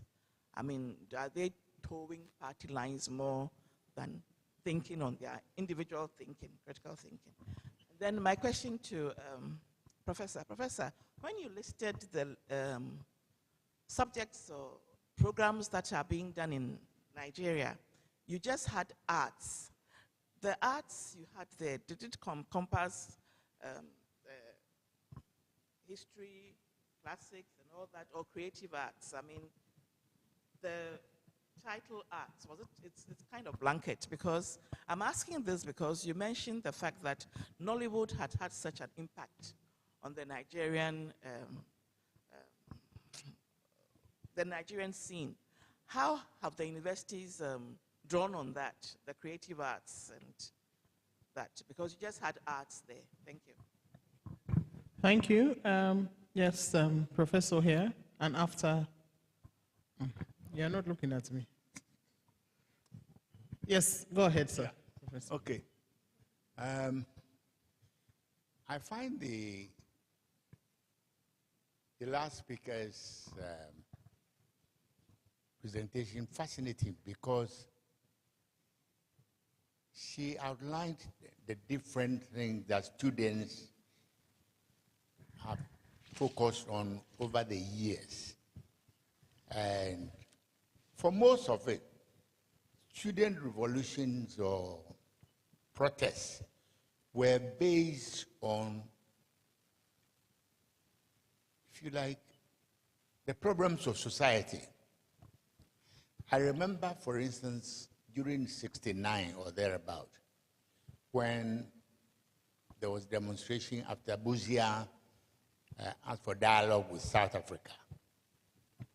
It was a protest against the thinking that apartheid South Africa should not have any dealings, and here was a prime minister who was agitating for that type of thing.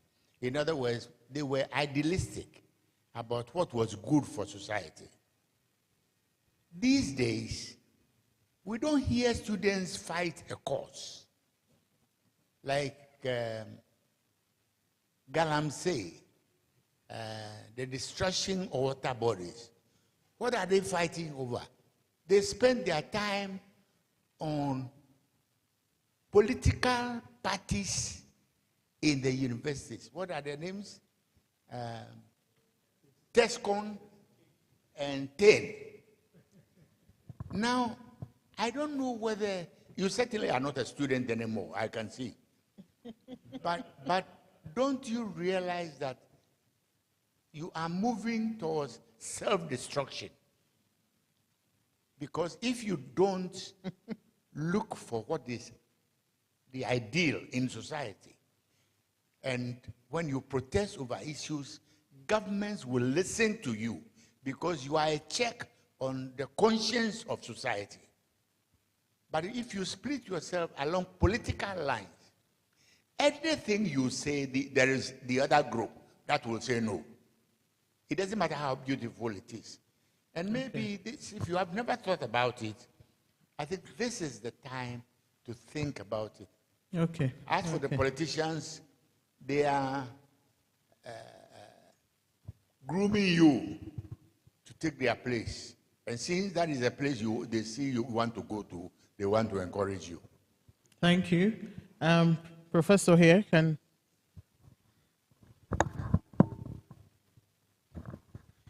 Yeah, I have a couple of questions. Okay. One is the, is it working? Yeah, one is the, yeah, okay. One is the Miss Amy's talk. She talked about digital learning technology, which was the foundation of the study she made. But it wasn't clear to me what that entailed. What kind of digital learning technologies was she looking at that we can learn from? The next one is to Dr. Oshodi. You talked about the Chinese, locating China in the universities. And I was quite curious whether their presence affected student life in any way, whether there are interactions or exchanges with taking students to visit China or bringing Chinese students to Africa and so on, so that there are interactions at the student level, or whether they influence the kind of activities that go on in student social life. And the last one is to Professor Faborode. I was very intrigued by your comments on Nollywood model. And I think if we are thinking transformation, then we should be looking at how something like Nollywood started and how it became so big. You go to anywhere in Africa, they are watching Nollywood. You go to Caribbean, they are watching Nollywood. And even recently in America, they started to watch Nollywood. And so how did we create such a globally impactful culture and economics, starting with pretty very low scale technologies, and how they become the number 2 in terms of production? And maybe we need to study that to see how we can leverage it into other areas of economic growth. Thank you. Okay. Thank you very much. I think we'll take this first round. We've had very pregnant questions. So, the future, what type of university education do we want? And before we come directly, so to look at the drivers of the future also and how we prioritize. So, who would like to go? Because this is not specific to anyone. Okay. Thank you for, in terms of the kind of university we need, that's a very tricky question. Tricky in the sense that there are different contexts. For example, a university like UDS, for me, being a Nigerian, one of the best universities in Ghana, for me, for my doctoral studies, is UDS. And it's for the simple reason that the trimester system allows students, I think, for the third semester to go into the community to try to understand what their problems are, co-develop approaches to addressing some of those questions and documenting it and coming back to the university. Whether the university links up with the broader government or town, it's a totally different ballgame. So we can have universities like that that want to engage with their immediate communities. Of course, there are universities that may have the bigger picture. They want to connect directly with industries. Maybe the entrepreneurial universities. But to bottle all the universities to become one entity. And I think that was the point in yesterday's paper about forcing technical universities to act like some of the traditional, and that is becoming problematic. Prof talked about polytechnics almost like copying what is happening in Ghana, and I think Lagos State is increasingly showing that symptom. The governor woke up someday and decided to transform colleges of education and polytechnics to universities. Of course, the first challenge was the polytechnics, they had different payment systems. The university had different. So there was a problem about harmonizing payment. And as I'm speaking, that is still a big issue. The second fundamental problem is now you transformed a polytechnic in Ikorodu into a university. You created the Department of Political Science. But unfortunately for you, you don't have the manpower to man those departments. So what you do is colleagues or senior colleagues go on sabbatical from the old universities, adding more problems to the old universities and going to try to patch up.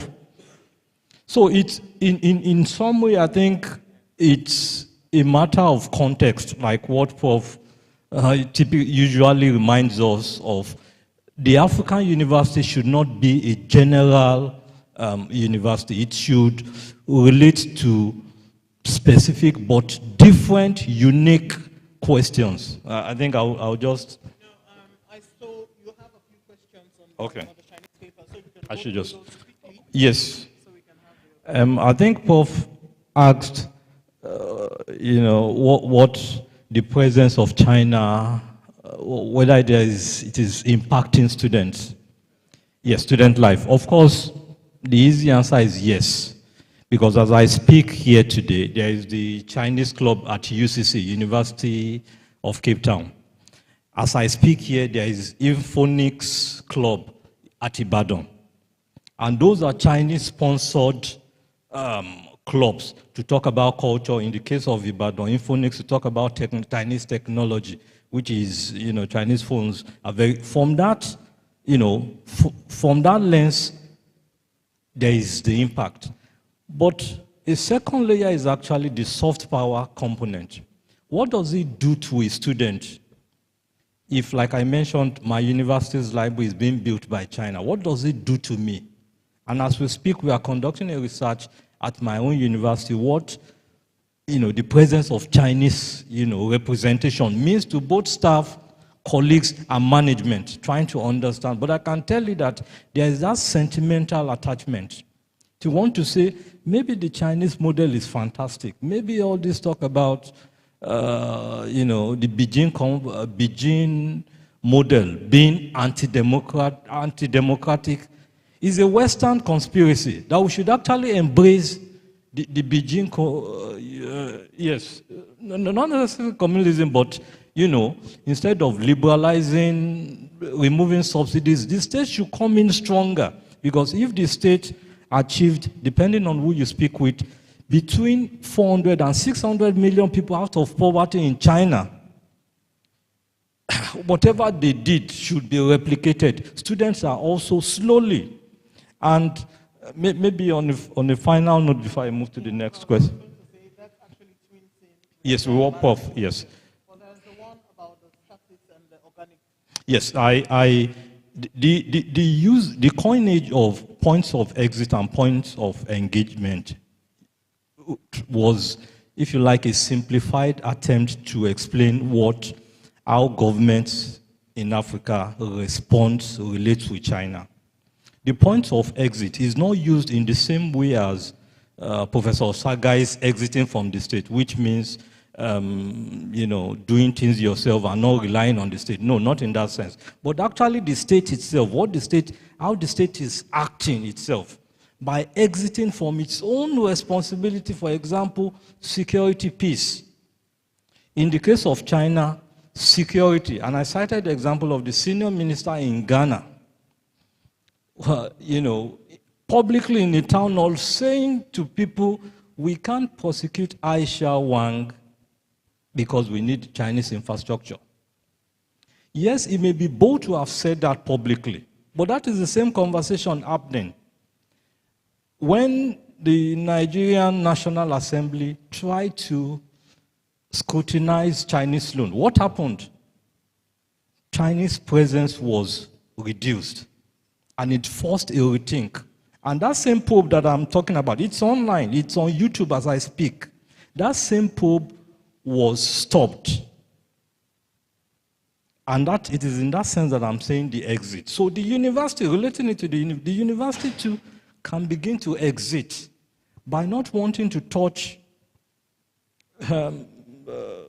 research projects or encouraging collaboration that speaks to some of these issues. Why, for example, and I mentioned that in my presentation, why, for example, with a Legon has like 2 or 3 Chinese collaborating, the first one, the 2020 Alliance. What stops Legon as a university to say, we have this challenge? Yes, Ghanaians are involved, but Chinese are involved. Can you explain, or can we collaborate to begin to find out better ways of Chinese involvement in Galamsey? I may not be saying it right, but okay.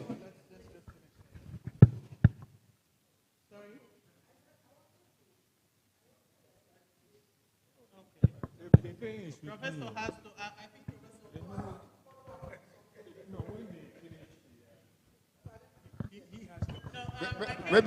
Maybe they should allow us to finish before they... Yes. So, Dr. Shodi, but Aisha Huang was prosecuted, and the Chinese ambassador in Ghana said that any Chinese citizen who infringed the law must be prosecuted. So I just wanted to gloss on what you said. Plus, I don't know when you did your UDS work, but a lot has changed at UDS. So I think you also need to look at some of those changes to see whether you are maintaining some of what you are saying. Okay. Well, so I think I'll try and catch up with the US UDS.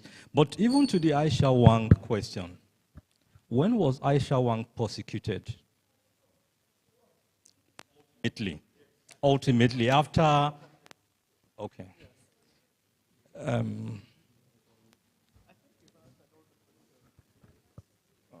Okay. Except I think you've answered all the questions, but there's the one on postdoctoral. I don't know if you have any thoughts. I'll take that. I will take that with my own, yes. Okay, thank you very much. I've taken the question on type of universities and postdoctoral, and of course, the issue of Nollywood raised by the lady and the president. Now, I'll start with the Nollywood because that will inform my response to the type of universities.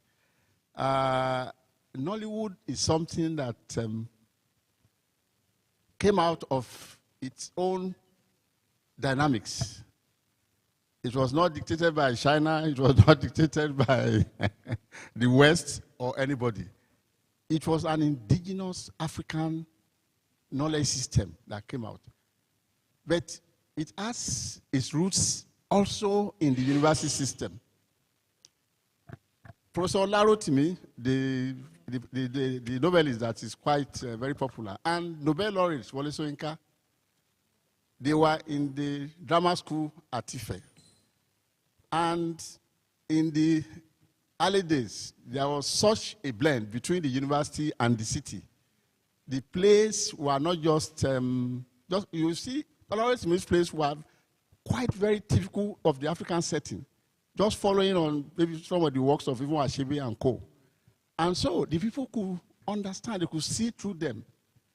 When Olarotimi now went on sabbatical in Port Harcourt, he inspired the new school of drama and film production. So in 2012, when there was a convocation in Port Harcourt, I was there from the Committee of Vice Chancellors, and they staged the play. They honored 26 of the Nollywood actors and actresses.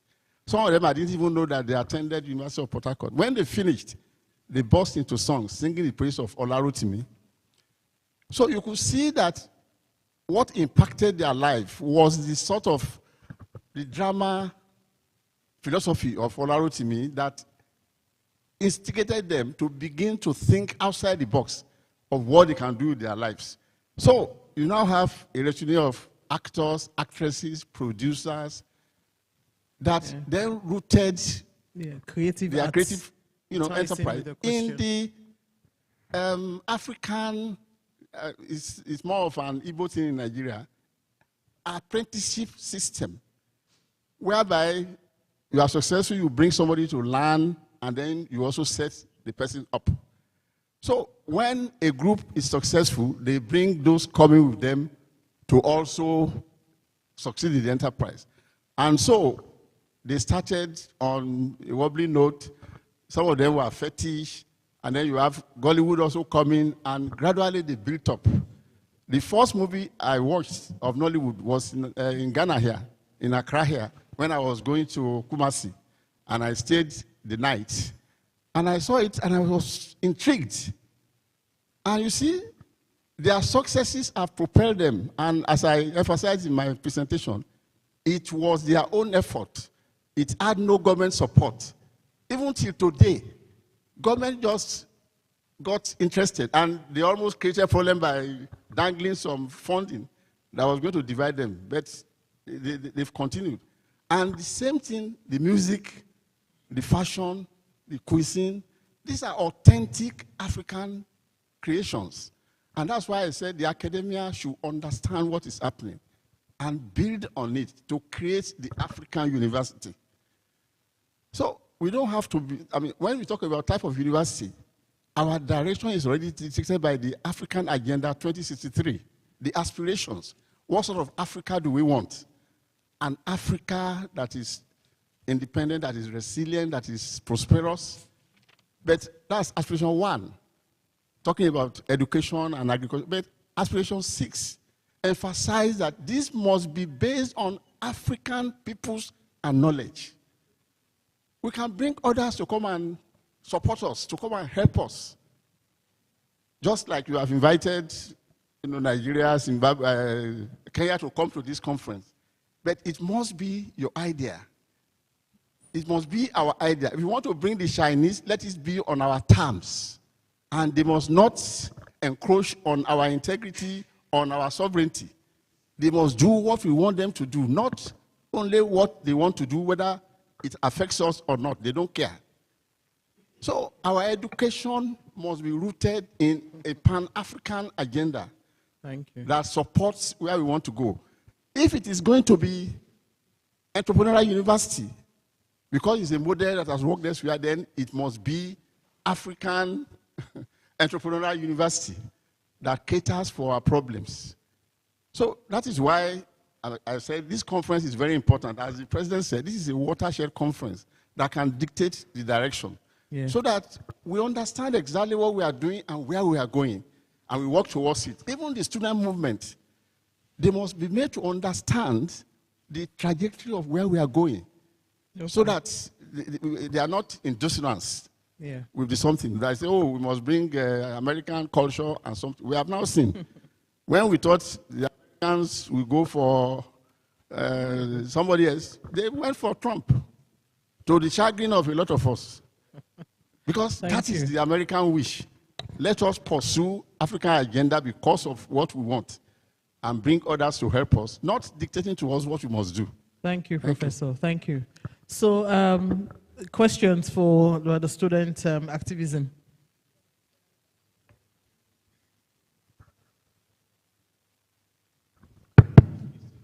Thank you for your interest. Both questions dwell on what has changed in terms of the student front. I believe that a lot has changed, and it starts with the introduction of the academic and facility user fees. Students were idealistic because the state essentially took care of their needs. We will admit that within the Fourth Republic, Ghana has enjoyed political stability. So it also plays a role in the fact that now the place of students have been taken over by political parties. But also very crucial in terms of students' patriotic spirit has to do with the fact that the state financed their education. What we see today is, to a large extent, though we still have the state taking care of the tuition fee and students pay all the other charges attached, but that idealistic spirit attached to higher education cannot be found again. And one of the key reasons, as I mentioned, has to do with the fact that now students have to pay their own fees. And another crucial factor, which I mentioned in my presentation, will have to do with the fact that the political parties have infiltrated the campuses.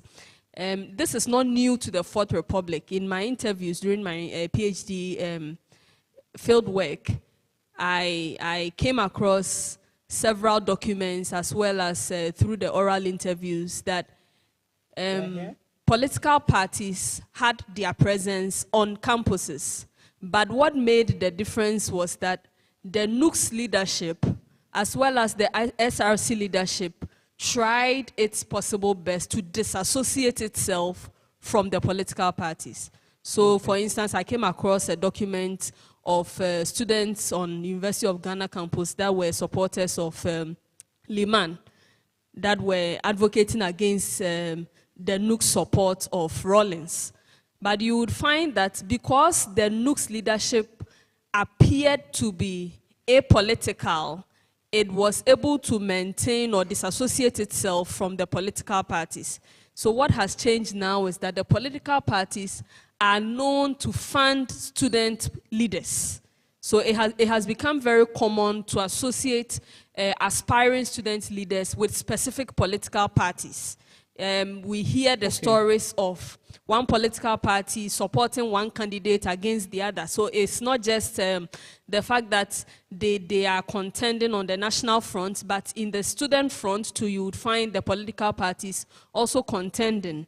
And that plays a role in preventing the students from projecting a united front that would speak on political issues. So, for instance, with the UTAG...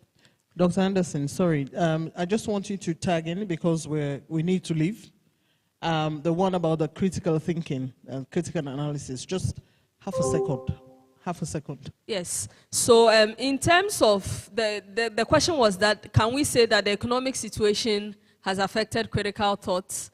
Yes. Yes, we can say that the economic situation has affected critical thoughts, more or less stifled critical thoughts. I wouldn't say that it has prevented students from being critical, but it has rather stifled the voice of students.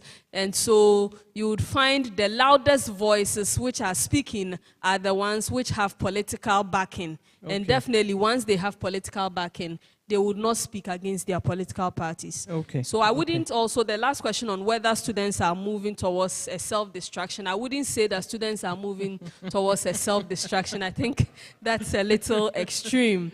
But still, students are finding innovative ways of remaining relevant within the society. Whether the society approves of the innovative ways which they are finding or not is another question. Thank you. Thank you very much. There's one question for Miss Amy online. Is she there? About the digital learning technology and what it entails. Can you hear us? Please unmute.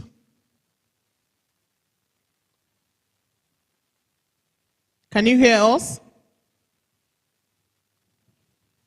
Okay, because we're running out of time, I think there's one last burning thing that Professor wants to say. After that, I do the closing. Just small things. It has to be half second, sir. The Chinese thing. I thought you would address the issue of intent. I mean, when the former colonial chaps came, they knew what they were coming for raw materials and so on, cheap labor and so on. We have not interrogated the intent of the Chinese. I'm partly guilty because I brought Chinese language and Chinese language bachelor's degree to University of Ghana, and the project you cited, the ICT-enabled distance learning, the same thing, as much as 45.7 or 47.5 million US dollars over a period of time. So if the intent is to eventually neo-colonize us, then I am guilty. But that, I think you should interrogate. For Professor Fabro, just a quick one. Now, you say there was a centrally determined, or there was centrally determined curricula. 70% of all that they were doing. Well, the universities were part of the development of this. They did not complain that they should be free to teach and research in the spirit of academic freedom. Yeah. Okay. Yeah, okay. And then how you have managed to roll that out. She's there. Finally, young She's lady, online? you have Dr. Anderson. You've tried to answer some of the things that I have in mind, but you should know that most of the things that you mentioned, we experienced it. The man who was apologizing in Parliament for Kantamaklo, when he was being looked for in Cape Coast and so on, he used to come and sleep in my room, hide. So we know those stories, and I agree with you that, and Professor Nchua mentioned that these days, students look at their stomach. So even the leaders that you're talking about are all receiving monies from the political parties. And I know this because I've worked with many of them before. On Thank that note, you. sorry, I think we will have opportunity to make further comments. So, yes. So we especially yes. we at can the, finish the this end. and go. I think Miss Amy is online to want to Oh, is answer. she? Because I had a question for her. In all the challenges that she enumerated in her study, she did not talk about faculty, staff, whether she found where people have staffing. I think there was a part where inadequate staff was part of her It was there. I presentation. didn't see. Yes, I but didn't she see. can answer to It that. certainly was not highlighted in the conclusion. Okay, she can. Yeah. Is she on? Miss Amy, Yes, are you on? I'm there. Good. So you have a question thank you. about the challenges about faculty, and also you have a question about your digital learning technologies. So which ones, what did it entail? Quickly, just half minutes, please. Okay, for the whole of digital learning, I would like to say that digital learning enables university to reach remote students where physical campuses are inaccessible. Maybe somebody can be in Cameroon like I am actually and be having courses in US or in Ghana. And another challenge, another role is that it offers courses for millions of learners at once. You can reach as many students as you can through digital learning. And also, it solves challenges of overcrowding classroom because where physical classroom cannot take all of those students, you can reach them through digital learning. Another point is that it promotes the utilization of new learning technologies and innovation. Okay. It can also accommodate diverse lifestyle, especially Okay, Miss Amy, we've lost you. Like students who are not working. Okay. Thank you very much. Thank you. Can we give the panel a round of applause, please? Oh, we're not going to have lunch. Yes, please, go ahead, ma'am. Hello? I didn't get the question. About the digital... The question is about the digital technologies that you are using. The ones that you are talking about, Miss Amy, the digital technologies. If you can say exactly what exactly are you talking about? The digital technologies before Professor comes in, please. Okay, if when you can talking quickly about answer. the digital technologies, like giving online platform courses. Okay. Are you getting me? Yeah. Like what we are having presently. Okay. So I think this can lead to further discussions. Professor, you had something burning? Yeah, it has been raised on the floor, but I just want to have, use the mic, ma. Yeah. Interaction with Dr. Oshodi concerning the location of China in African universities. Have you questioned the philosophy behind the location of Chinese universities in African universities, and how in future that is going to transform the universities in Africa? Okay, thank you very much. So I think we're now at the end. I want to say thank you, but before we go, I just want to bring these as food for thought. You know, with all of these that we've talked about, we talked about technologies a lot, but we haven't talked about social media. And social media has, and in fact, when I looked at the topic, the future of universities, and how social media can make or unmake strides that have been made is something that we need to look at and question.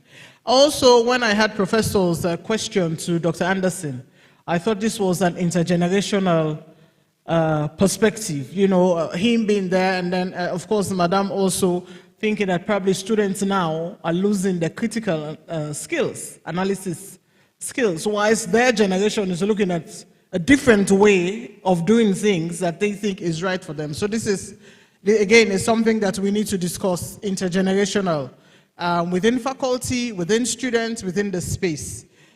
For the Chinese, I think the Chinese from the presentation seem to be making themselves indispensable to us as Africans especially. They found a place there. And might it be because of our begging mentality? These are just questions for thoughts. You know, that we're happy for scholarships, we're happy for traveling opportunities, we're traveling for infrastructure being given to us, we like to collect gifts, and we're not questioning the intent. Why are they, beware of the ropes when, why are they giving us all these things? The other thing I thought about is something very controversial, but I don't know what the perspective of in Ghana.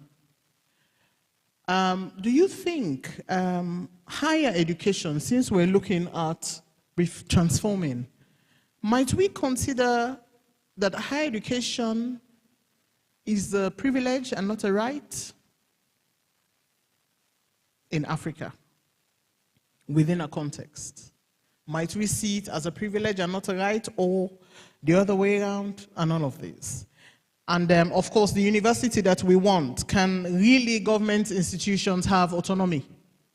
Can they make decisions without the technical commission or the ministry or the minister or the state house telling us what we ought to be doing? So these are all part of this, and I think it comes the future of the universities that we're looking at in Africa. These are some of the things I made note of. So I would want to thank you. And the last thing is that question we talked about, which university, what are we looking for?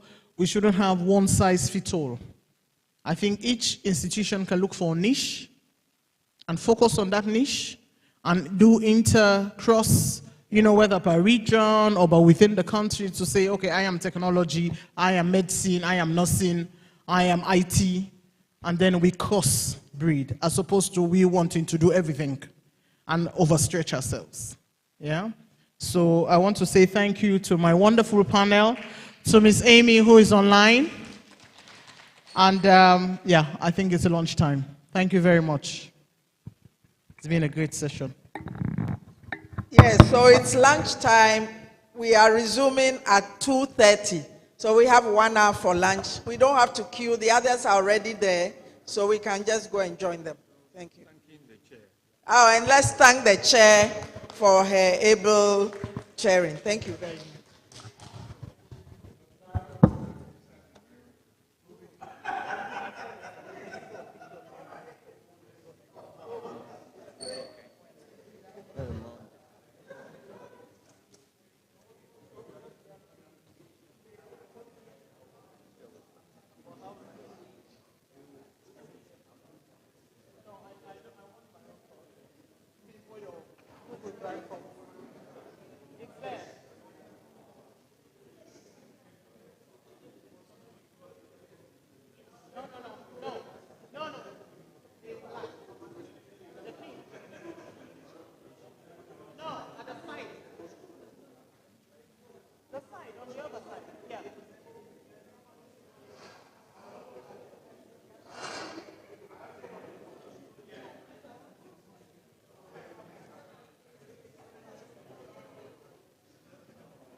to come up here Dr. Evans Techi, Director of Risk Policy at the Ghana Tertiary Education Commission.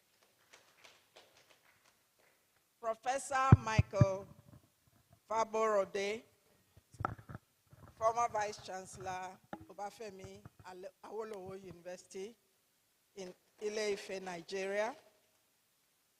Professor Peter Wekesa, Kenyatta University, Nairobi, Kenya. Professor Kele Mansari, Deputy Vice Chancellor, Furabe College, Sierra Leone. And Mr. Samuel Sasu Adont, representing the All Africa Students Union in Accra. So, Dr. Anderson, we haven't forgotten the students' perspective. It was planned. Yes. So, to hand over to Professor Tego to ably start this session. Thank you. Thank you.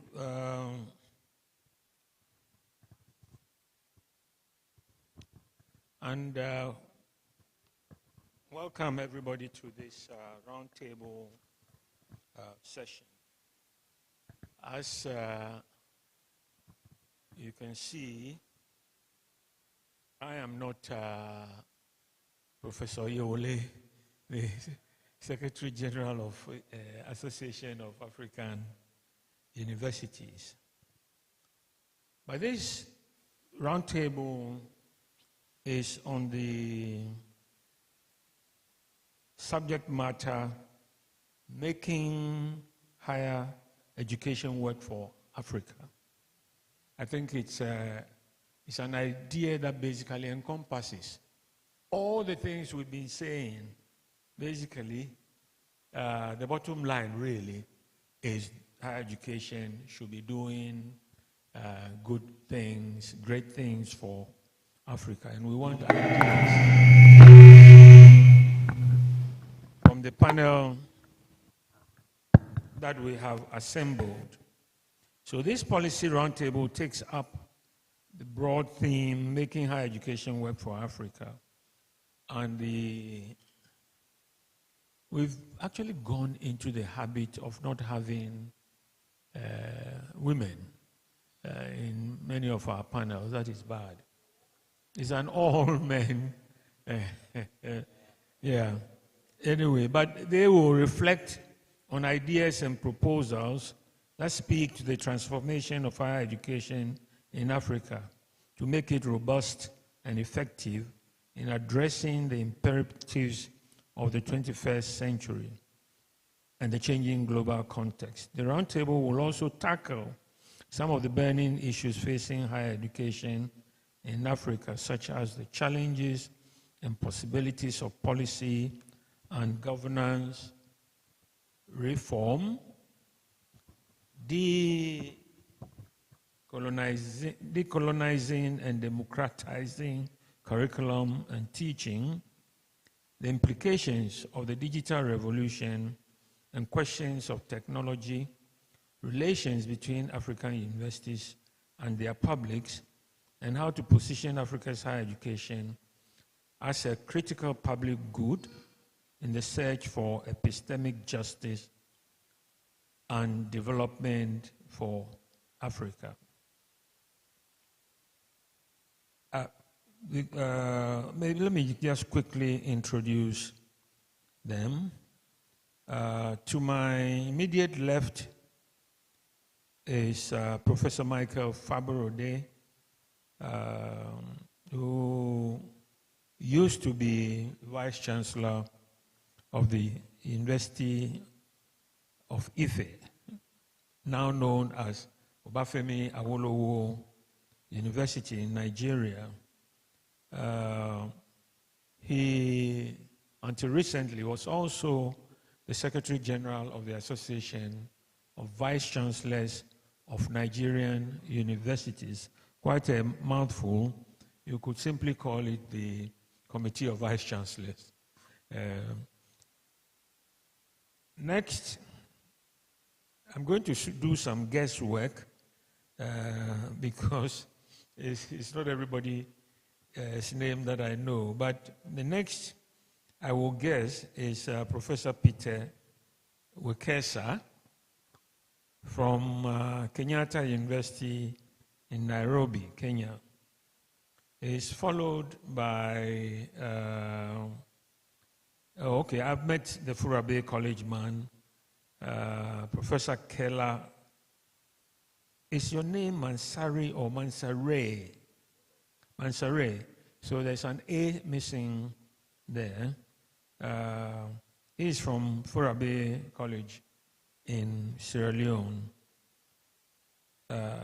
One of my young men, Dr. Ivan Stechi, from the Ghana Tertiary Education Commission. And then, last but not least, is Mr. Samuel Sasu Adonting, in place of Peter Kwesi Koji. And he is from the All Africa Students Union in Accra, based in Accra here. You're welcome, gentlemen. Now, as I said from the beginning, the bottom line is that when we have universities, other tertiary institutions, what really is the purpose? Why do we have them? And there's so many aspects to the question. We learned from the beginning that at some point in time, under colonial rule, based on pressures from educated elite, those who have been educated outside already, and who were back in their various countries, and also based on the need to Africanize the public services, people were trained outside. It was too expensive, and there was a need to localize the training. So the pressure built on the colonial establishment to establish universities. From all the colonies, India, Ceylon, the Caribbean, and various parts of Africa. So the early institutions were basically there to provide bureaucrats and technocrats. If you take Ghana, for instance, the first institution that you would describe as having the character of higher education, our population was only 2.3 million in 1923. Only 2.3 million. I can imagine that the population was very small in 1826 when Furabe College was established, you know. But now we are 35, 37, 6 million. Our brothers in Nigeria, sometimes they don't even know their number. So we like to guess. We like to guess for them. But it's been estimated that by 2050, Nigeria will be about 700 million or thereabouts. And we need to plan for all these huge populations that are going to come. We can't leave the planning to them. It will be too late. So we need the ideas from the panel assembled here and the discussions from the floor. So on that note, I think I'll start with the most senior person here, Professor Fabrode, making universities work for Africa. Yeah. Okay, thank you. And it's good that I start so that at a point I might have to excuse from if it drags for too long. But let me start again by acknowledging the importance of this conference. It's been held by the Ghana Academy of arts and sciences. But it has extended to looking at it from the continental perspective, the future of higher education in Africa. And two bodies that are not here that I thought should have been here, that even if you want to get the perspective of Africa, they would have spoken because of their connection with all the other countries. The AAU that you invited that is not here, a big surprise to me. And then there is the Association of Development of Education in Africa, ADEA. I think it's based in Addis Ababa because it's AU. Those two bodies are coordinating the education policy for AU. I know that AAU is quite very involved. And ADEA is being funded by the African Development Bank. So we should get them more involved in this sort of dialogue so that they can escalate whatever the outcomes to the continental realm. I'm also curious why the VC Ghana is also not prominent in this gathering. Because when it comes to universities, the leadership, and as one of our speakers said earlier, it is the leadership that will dictate the character of a university. If universities want to make progress, then the policy is driven from within.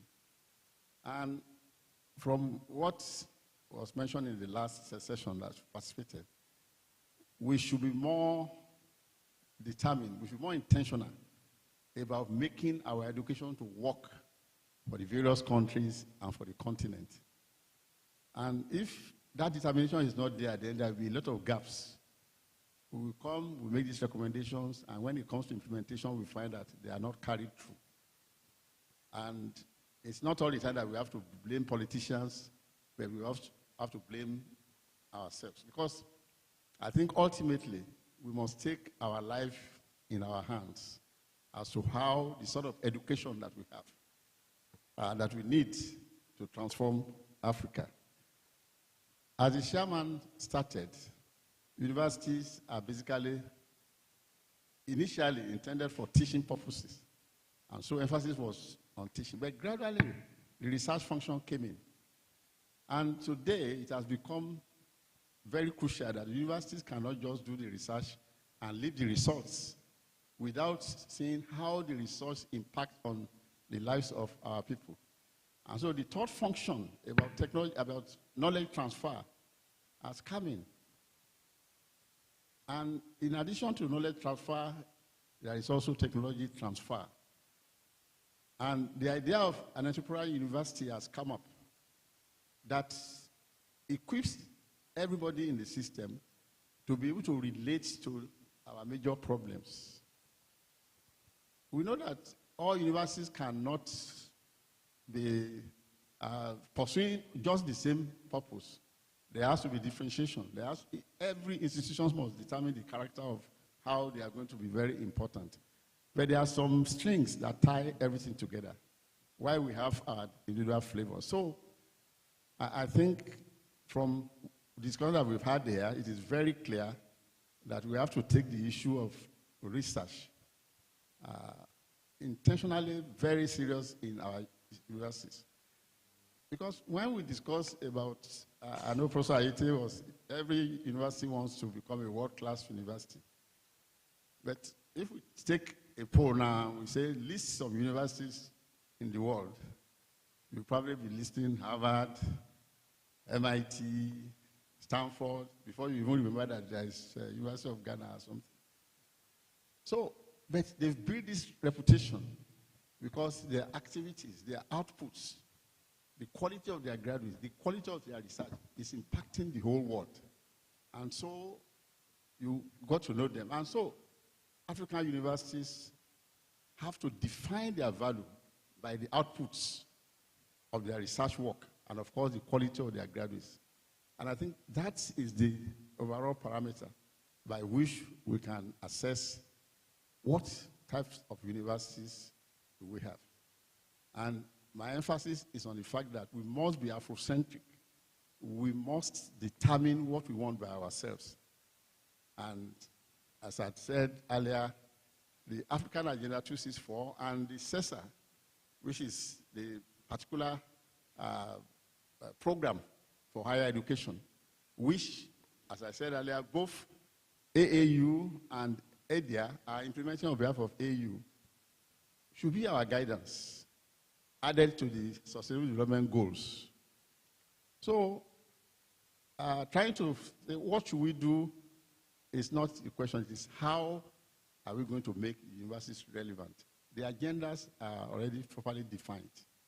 What does Africa want? But the limitation is the commitment of African governments to put their money where their mouth is. Are they ready to invest in education, in research, and knowledge production? So I think I will stop there and let others contribute. Okay, thank you. Thank you very much. I think we'll move straight to East Africa and get views from there. Chair, this is not East Africa. This is Wekesa. Yeah, maybe before I make my little submission, of course, I need to take my caution, breaking the rules of speaking after elders have spoken. But I just need to also add my voice in thanking the organizers of this conference for inviting all of us and for the very useful lessons that we have learned in the last 2 days. Having said that, I think when I looked at the theme of the roundtable, which is making higher education work for Africa,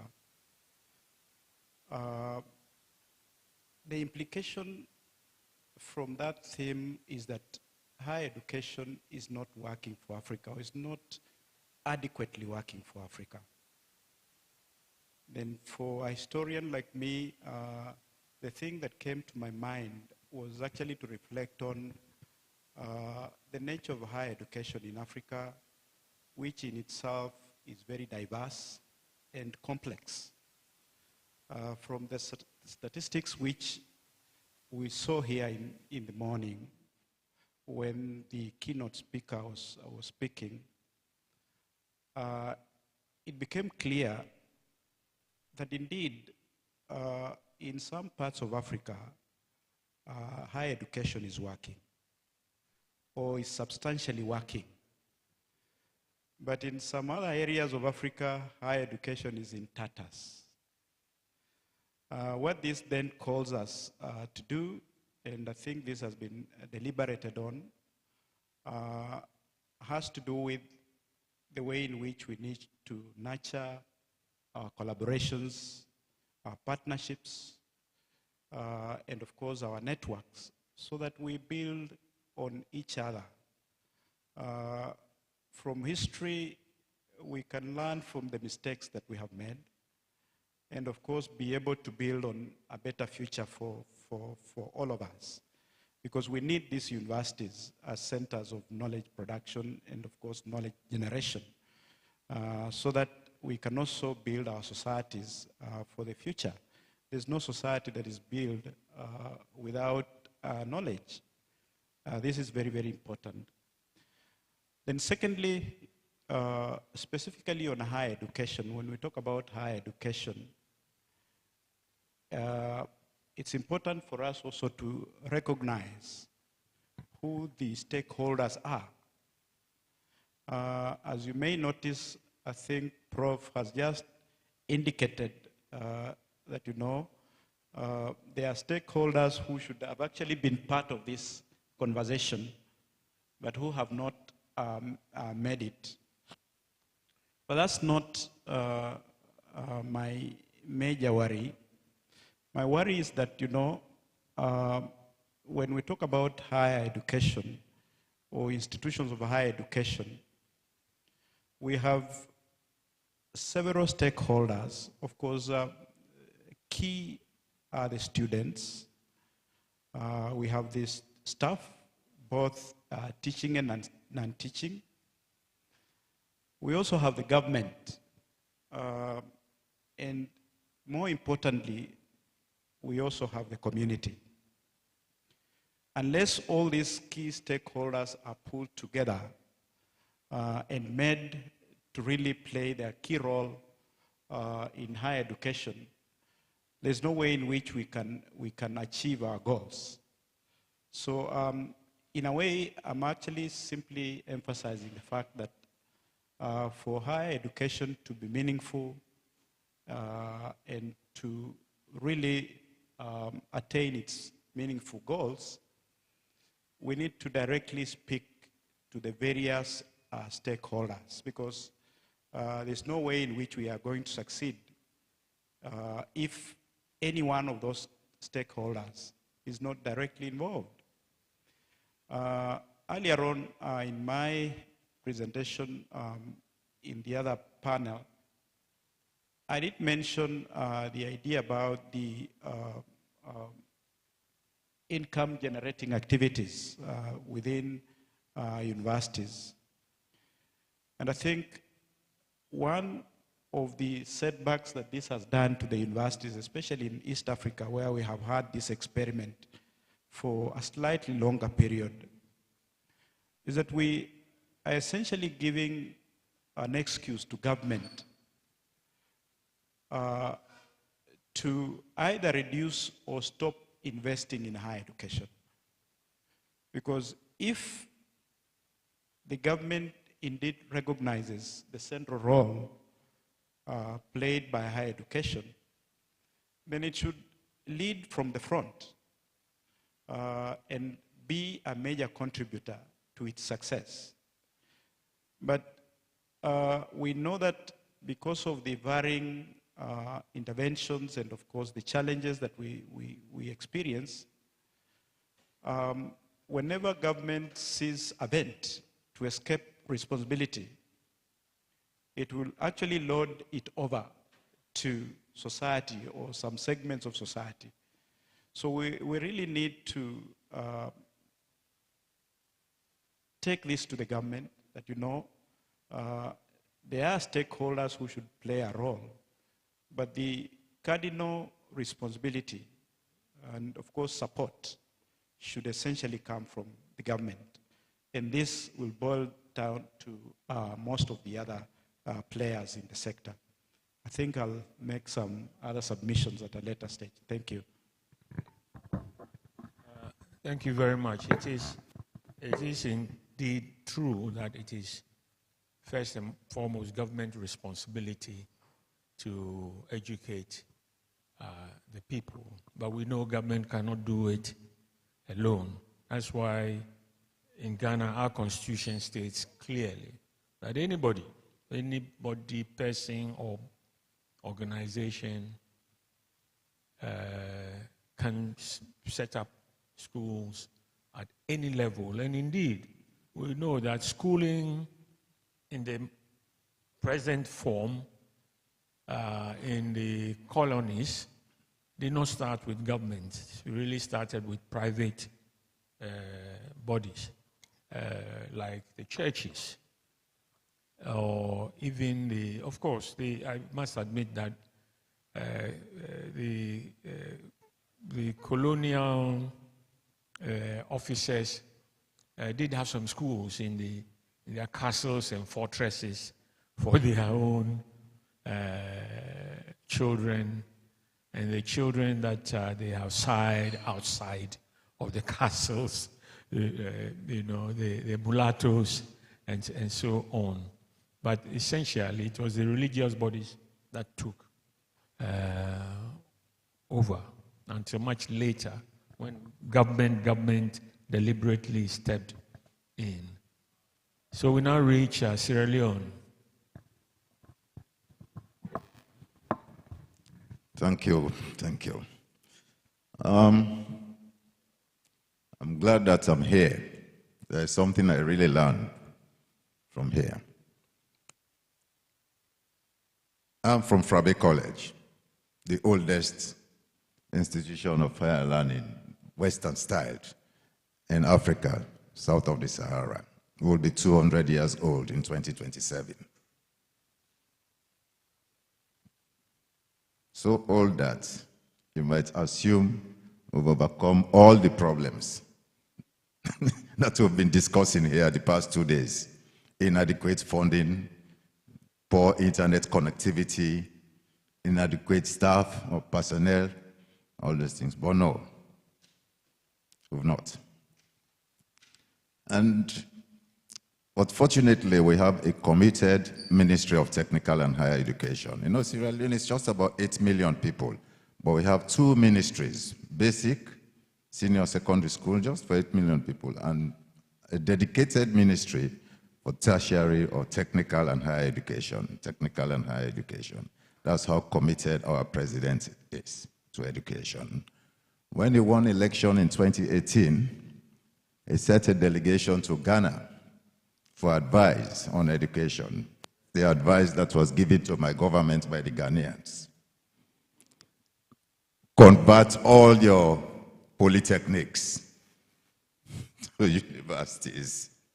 Only to find out here yesterday that it's not working for Ghana and it's not also working for Sierra Leone. Now we don't have middleman power anymore. When we need mason, car mechanic, carpenter, they all come from neighboring Guinea. I think that's what happened in Kenya some years ago. But anyway, we have a young minister that's dedicated to transforming higher education in Sierra Leone. I think she's only 40, and she was an academic. She was a lecturer in the same university at the medical school. She's really committed. In fact, she's revamping the policy, the higher education policy, to include before all female students in STEM, free education. She has added agriculture. Now it's no longer STEM, it's STEAM, because they've added agriculture. And she's recently, just last week, we launched the digital platform for Tibet and higher education ecosystem, supported by the World Bank. And there are Indian experts that are going to work on that. Someone might ask, where is the internet? Because most African countries are still struggling with internet connectivity. Well, we are so lucky. I don't know, Mr. Chairman, if I should refer to Sierra Leone as a guinea pig, but Elon Musk selected Sierra Leone for his Starlink internet. Before I left Frabe College, the survey started before I traveled to Ghana. Hopefully by the time I get back, the entire campus, all campuses in Sierra Leone will have internet connectivity, up to the hostels, staff quarters, everywhere, from Elon Musk. Anyway, we contacted him before the US elections, not after the elections. So, and again, you see, this funding is a problem. These internally generated funds. We're undertaking a lot of projects. Our government is dragging feet. Oh, you guys are making money. Because Frabe College traditionally is engineering, arts, law, and disciplines it's offering.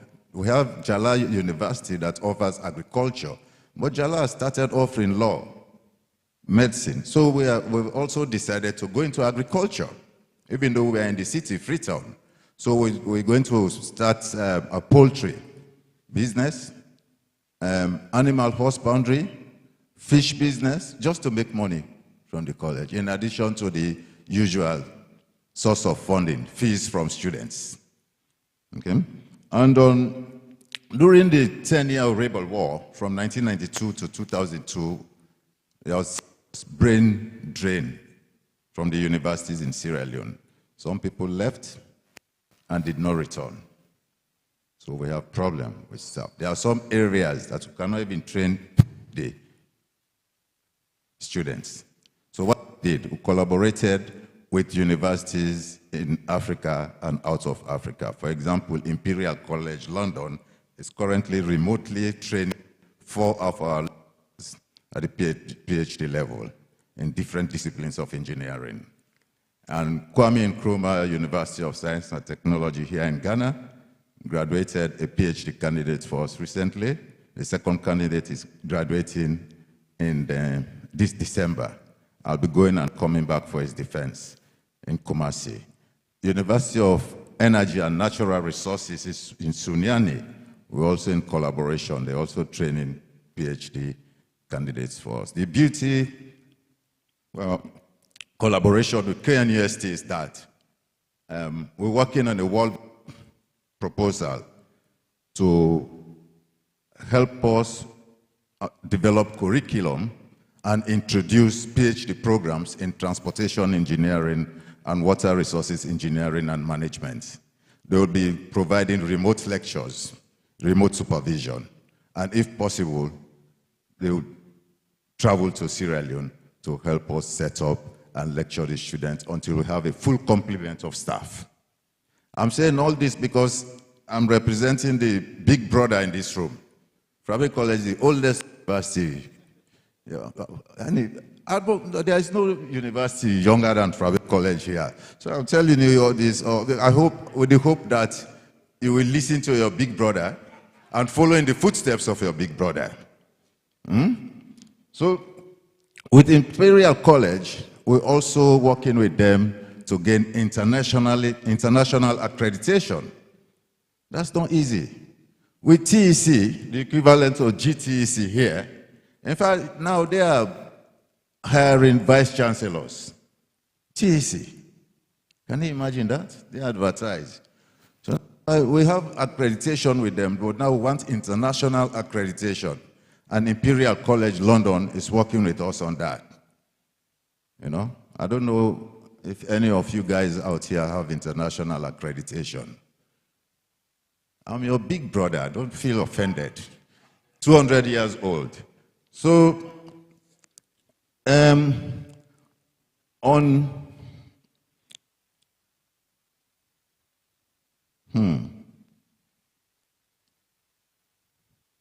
we have an innovation hub, Mr. Chairman. You know, the first keynote speaker mentioned that.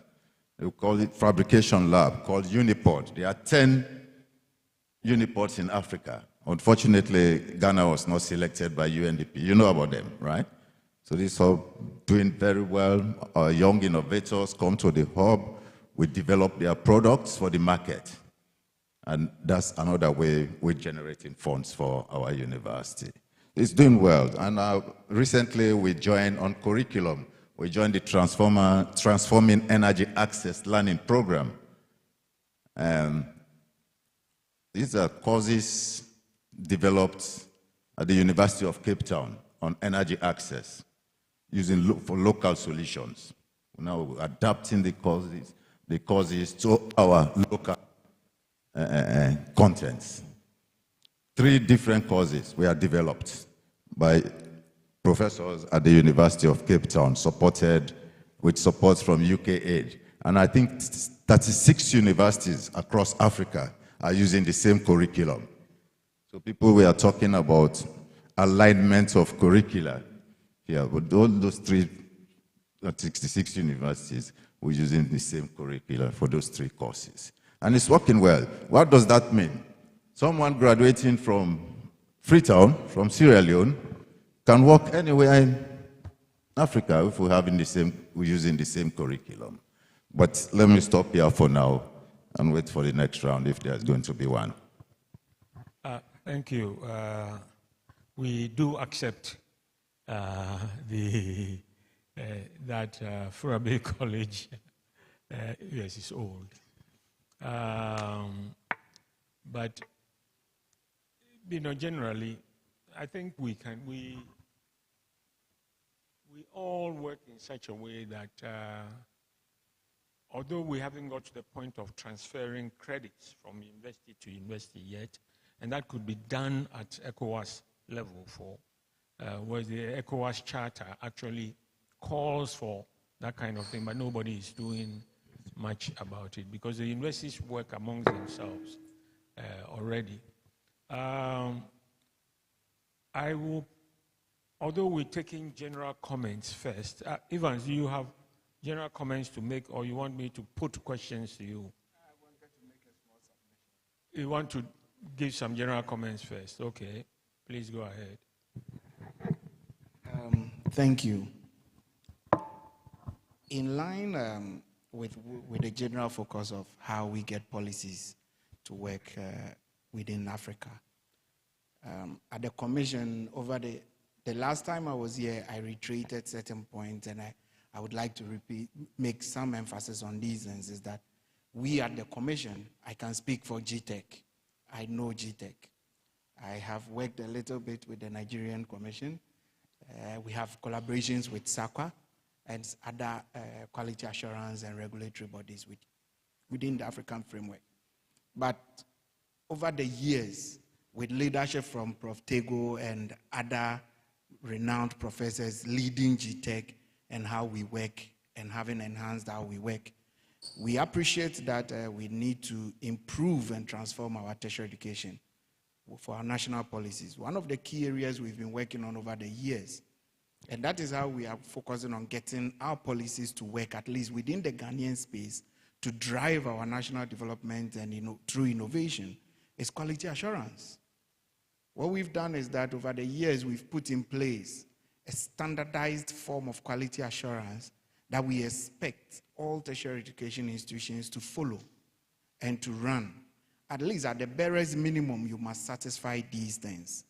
And for example, you must have an institutional leadership, you must have the management systems, you must have the academic support and management embedded systems in there, as well as student leadership.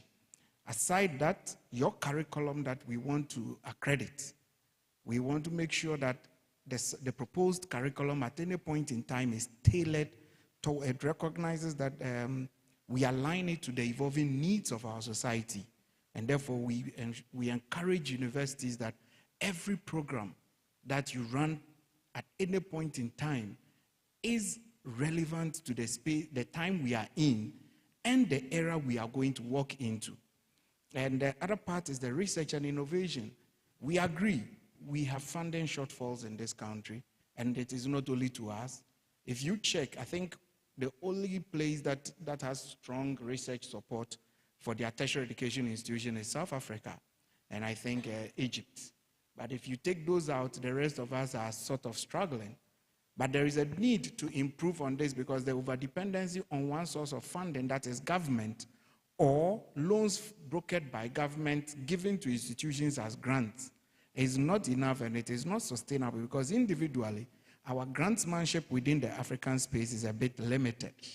So we need to embed industry into our systems, partner them, work with them, and ensure that they support both curriculum development, student training, and the research we work on. For example, Prof. Aite was saying in the morning that you have a lot of people rushing to become professors. Then you look at our country and you ask yourself, a professor on the average has about 40 publications. Of these 40 publications, how many of that is driving our national development? By now, that capital asset of research, we should see its impact.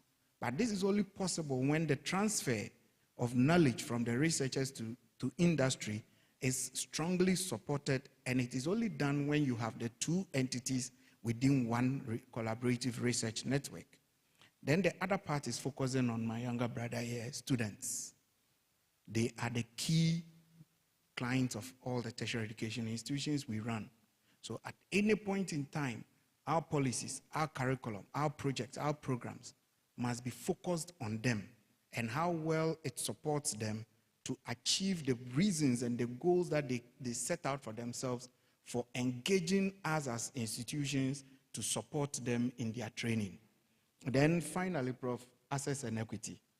Over the years, we have encouraged, and I think it was under your tenure that KNUST rolled out the affirmative action to support less endowed students to participate in higher education. Over the years, we've seen other universities doing this. And at the GTEC, one of the policy things we work on or we advocate for is to encourage universities and tertiary education institutions in general to roll out similar schemes to improve on access and equity. That aside, nationally, you cannot, by policy, you cannot deny anybody access to education so long as they meet the minimum requirement, entry requirements, and the university has the capacity to engage them. And so once you have the capacity, you can't tell me that because I come from Drobo and therefore my school is in a particular place and I may have certain challenges, you will not enroll me in the program, or the fact that I am a woman, or the fact that I have what you call visual challenges or physical development challenges, you won't enroll me. I think in the country, we even have a national policy that says that all infrastructure within a tertiary institution must be accessible by all persons. And it is one of the critical things we check out when we go on accreditation to see, especially for the institutional level, before we grant you accreditation. So if you have a building, I was in Catholic University. Where is VC? I saw him earlier. Yes, they have a very beautiful ramp. I think their building is a three structure. If it's a 3-story, I always count the ground floor as part of it. So it's 1, 2, 3. They don't have a lift though. I don't know if they plan to build one, but they have a ramp throughout the system. I saw CAF University. I also applaud them for that.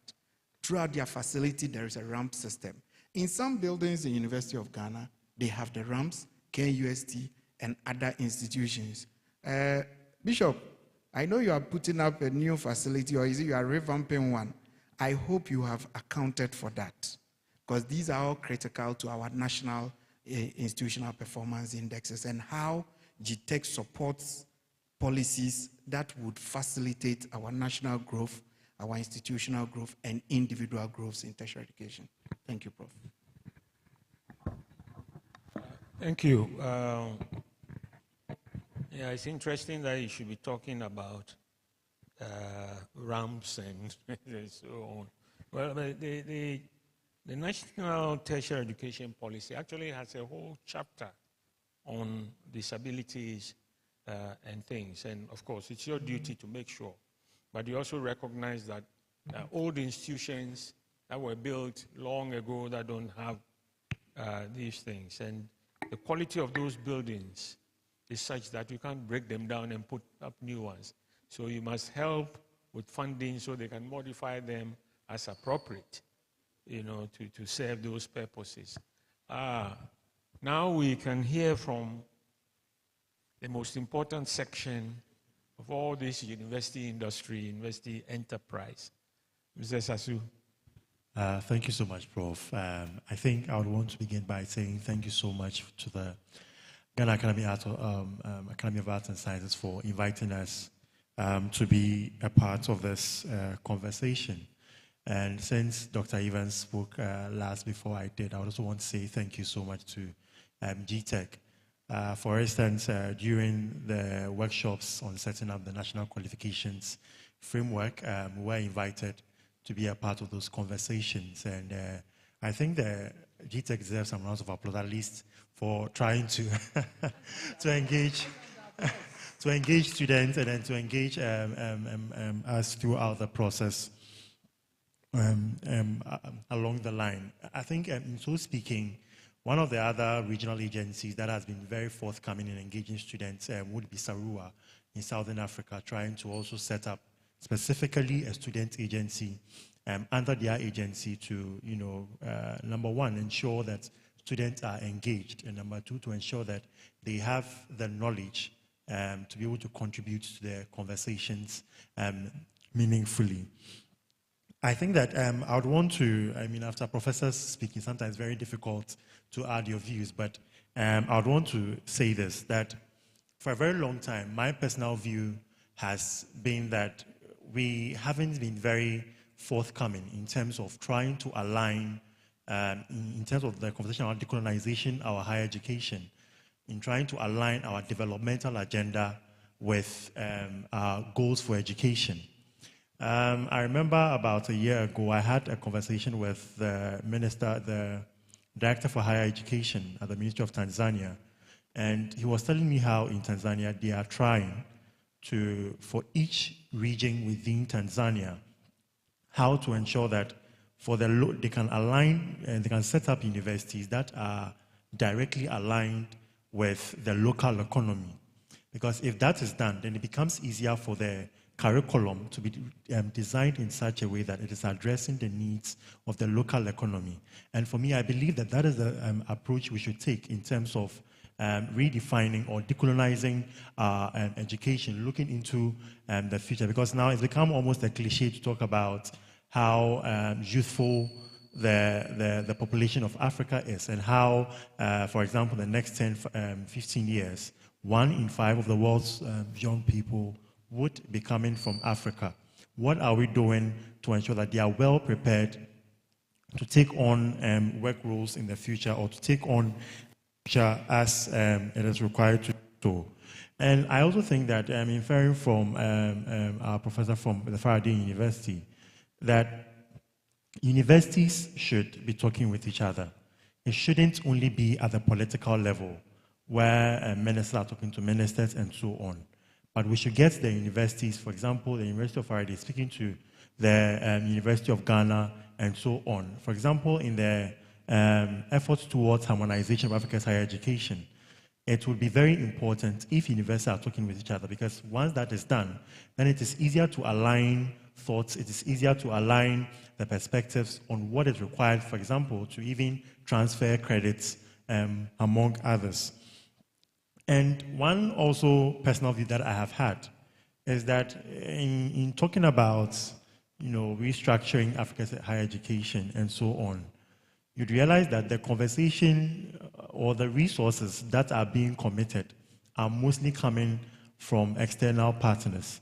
And I begin to think about the fact that what are the private actors or the people who have the wherewithal to support, not just government. Of course, I believe that government has the primary responsibility to ensure that we are able to increase funding for higher education. However, for other agencies or for other partners that are within the space within Africa, what are they also doing to commit to the funding needed to redefine Africa's higher education? Because whoever is giving the money, those are the people who dictate the pace. So if we can, we must look at also the financing angle of redefining, of making higher education work in Africa. Of course, I would also end by saying that it is not only enough to say that we should engage students or we should bring them to the table as a checklist, but we should make sure that they have the resources, they have the training to be able to contribute to the conversations as we move forward. Thank you. Thank you very much. You are Mr. Adonteng, right? But Sasu is part of your name. Okay, now we've heard generally from everybody. I'm now going to ask you some very, very specific questions based on the description that we've been given for the session. The first one is basically on policy and governance. Now, what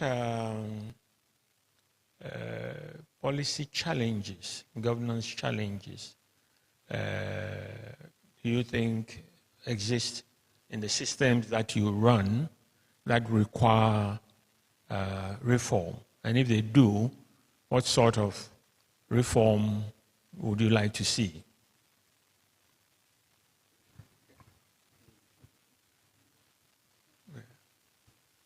Yeah, I want us to start from you again. So when you have to go, you would have spoken.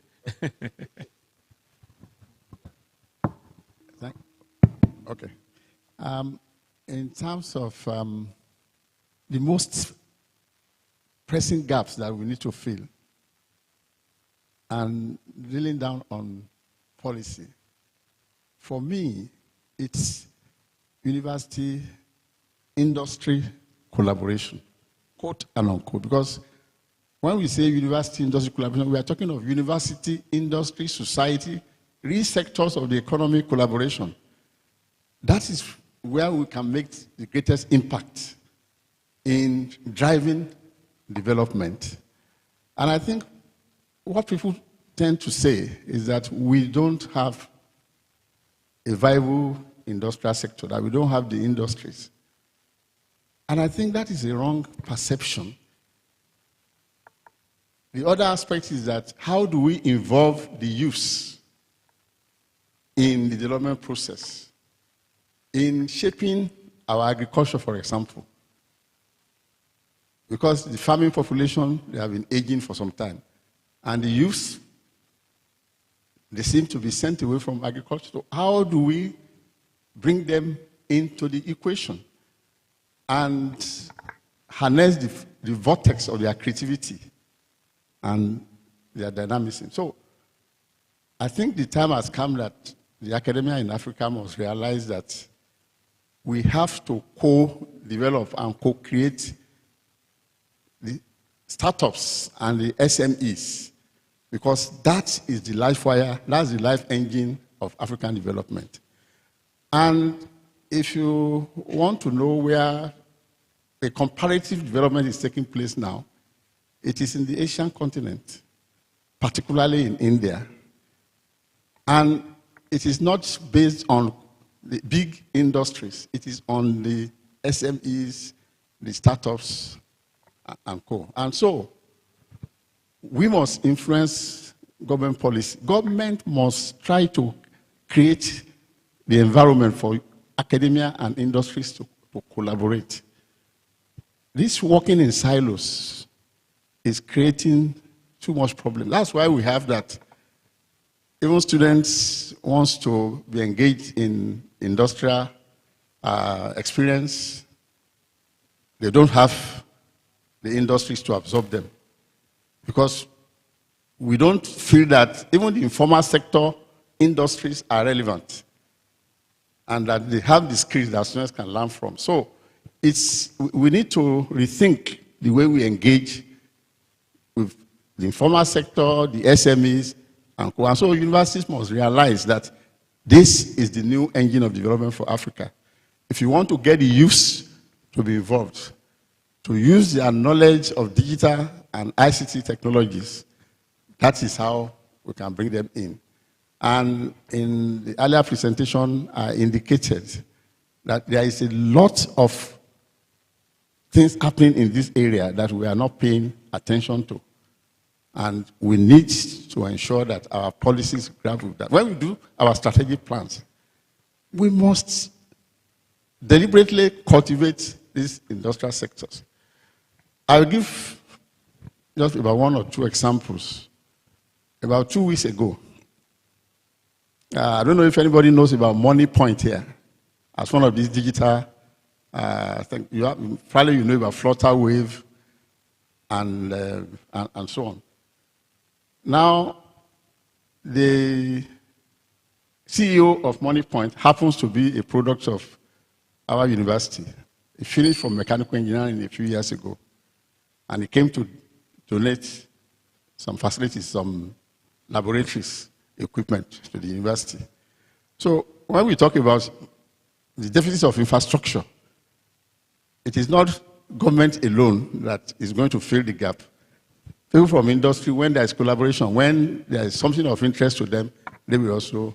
But the same curriculum that we say is not producing the right people is what has brought out some of these guys that are doing so well in the tech ecosystem, either health tech ecosystem or agric or education system. Andela, for example, is involved in alternative methods of delivering tuition. And you can see the way they are having their following. They are creating a new sort of classroom where the young ones are learning. Not just coding, several aspects of digitization. So there's a wave of this that is going on in Africa that we need to pay attention to and integrate into our planning process so that we can co-create and co-develop the new African university that is going to work for Africa. I agree that we need help, because most of the time our governments are not forthcoming in investing and in funding the necessary development. But while we seek for help, it must be on our own terms. We must dictate what exactly we want to do and not allow somebody to come and tell us how to develop Africa. So these are the things that I think we need to pay attention to going forward. Thank you. Now, some years back, I was in Nairobi to discuss the role of regulatory bodies in controlling higher education and so on. The Kenyans were particularly against having those bodies. And I made a very spirited defense of that. Have you had any changes since that time, recent times? Or you still have the Universities Commission or whatever, howsoever it is described? And if you do, are there still any challenges? And if so, how do you propose that those things are solved? So if others encounter, they will know how to deal with the situation. Thank you, Prof. I think your observation about the Kenyan space appear accurate, given my conversation with you and your experience beyond just the conference that you mentioned. I think you have interacted with various key players in university management. And I think in a session that we had yesterday on state university relations and of course management, one of the key takeaways was that governance is actually at the heart of managing universities. The issue of policy, the issue of regulations, and how this is tied to the running of universities has been a very, very critical one in the success and also partly the failure of universities. And that's why in my little submission, my interest was basically to draw attention to the bigger question of how we need to depoliticize university governance. And it's not just about university governance. I think university in terms of management, of course, across Africa, the ministries that are in charge of regulation, either higher or basic education, give us an idea that, you know, we need to keenly appreciate the fact that higher education does not exist in a vacuum. There are connectivities which we need to hold to. And one of the major things I draw to is once you finish higher education, where do you go to? I think the question of employability of graduates and the space within which we need to apply our knowledge. Then, of course, below it, as we talk about higher education, there's a whole question about what I may call, in quotes, lower education. High schools, secondary schools, whichever way they are defined. And more often than not, the policies in government have actually been applied across those sectors of education. As to your specific question about Kenya, most of the changes that have shaped the regulatory framework within higher education, within the higher education space in Kenya, actually emerged after the promulgation of the 2010 Constitution, which gave much more space. But in as much as it also gave much space, it created more problems because we have not been able to understand the nature of that system, one of which I think I talked about in the morning, the decree that, each county, and Kenya has 47 counties, should have a university. So the easier route for most of the counties, especially those that did not have universities, were to convert the same process that I think I have had here before, convert those technical institutions, convert all those polytechnics into universities. This has created a whole crisis within the education sector, especially in terms of issues to do with differentiation and, of course, specialization. I have a very cautious way of talking about politics. But of course, my historical background has convinced me. If you look at the regulation frameworks in Kenya from 2016, 2017, especially the key decision that was made by the government to enroll government supported students in private universities. Therefore, collapse the lines between private and public, which have in themselves created enormous challenges to the government and, of course, to the Kenyan state. You keep asking yourself why some of these issues have been hurried without some careful thought and careful planning. And I say this because of the current developments in Kenya that really project a government that appear to be much more reactionary than one that is built on a very sound ground of proper planning. In 2017, we introduced a new curriculum, the CBC, competence-based curriculum, of course, replacing what initially appeared to be, of course, what was essentially content-based curriculum.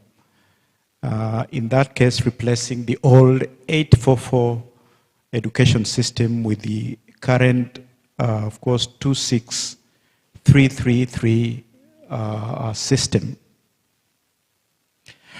From the look of it, of course, it looks a progressive step. We are expecting the first cohort of CBC students into the universities in 2029. But we have what I may call teething problems, but they are not teething problems. Heavy challenges that have been linked to the manner in which the new curriculum has been mounted. And as we still face that challenge, in 2023, the government, in a very abrupt move, I call it abrupt because I think it has faced a lot of criticism. The case about it is in court. It has been ruled against the government. The government introduced a new funding model. Again, moving away from the older model that was based on differentiated unit cost to what they are calling a system that really analyzes the background, the financial background of the student, which is again divorced from tying admission to universities from untying the admission to universities from the available spaces. The manner in which the new funding model, which appears also a very progressive idea, but I think what Professor Takiwa talked about in terms of data, I think we have a challenge in the manner in which we access and use data in this part of the world. And I say so because the government planned to base its analysis of the new funding model on what they call a mean testing tool, which would ordinarily harvest data on the background of a student. In well-polished systems that work and where things are really progressive, that will be very easy and it will look very progressive. But for our own case, and we have had other policies before tied on higher education loans board. I'm sure one of the programs that you mentioned, whereby the same kind of system, mean testing system, was applied to look for the needy or to identify the needy students to be funded. But what has happened is that the system failed miserably, because when you come to the universities, the people who get the highest loans are actually those who come from advantaged backgrounds. Why I'm emphasizing on this is that for the new funding model, which is meant to place students in 4 bands, depending on your financial ability. For the first band, technically the government is supposed to support the entire fee, because it will pay 70%, then 25% from the scholarship, and then 5% from the bursary. That's about 100%. And it comes down to the bands from 70, 60 second band, 50 third band, in that order. So what I'm actually drawing to in terms of policy and regulation, and I guess this is the major take home that I really wanted to bring to notice, is that if carefully done and carefully planned, some of these issues, some of these policies are essentially very progressive. But of course, the kind of context in which we operate have been very unique, and they pose threats to universities other than creating opportunities for the way forward. So thank you, Chair. Thank you. But as we speak, let's also note that, as has been defined, governance is both external and internal. Internal in Ghana, certainly, except for the Enabling Act, which gives certain definitions. Most of the time, the universities are free to reorganize themselves. Reorganize themselves in terms of their management and governance, internal governance systems. Is the situation the same in Sierra Leone? Are there any issues with general policies and governance issues? So how many universities are there in Sierra Leone? Oh, I think 12, I know 12, 6 public, 6 private. 6, okay. Yeah, but there are some private universities awaiting accreditation. Okay. So it's 12 for now. Okay. So go ahead. Do you see any issues from what you've heard from here and comparison? Are you facing any issues that require, you think require reform, so you can take something away from here, at least with you? One major issue that has been discussed here is government interference to the educational system. That's serious. There is no government commitment, but there is government interference. Commitment in the form of, say, funding. You know, when the new president, it was a campaign pledge that he will lay hands off the university system, which he did. It's no longer a chancellor, they appointed chancellors. But when it comes to appointing vice chancellors, politics comes into play. But anyway, let's forget about politics here. It's not usually, it's not a good area to go. And the university, a policy we're seriously following. In fact, we revamped our curriculum. Now we're using problem-based learning approach in the university. As my colleague was saying, send our students to industry, they go and study the industrial problem, come back, work with the professors to find solutions to the problems. And in fact, now professors even go on secondment to industry, under the problem-based learning.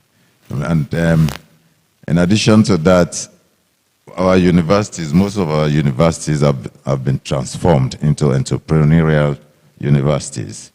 Now, all our students have taken entrepreneurial courses. So is French.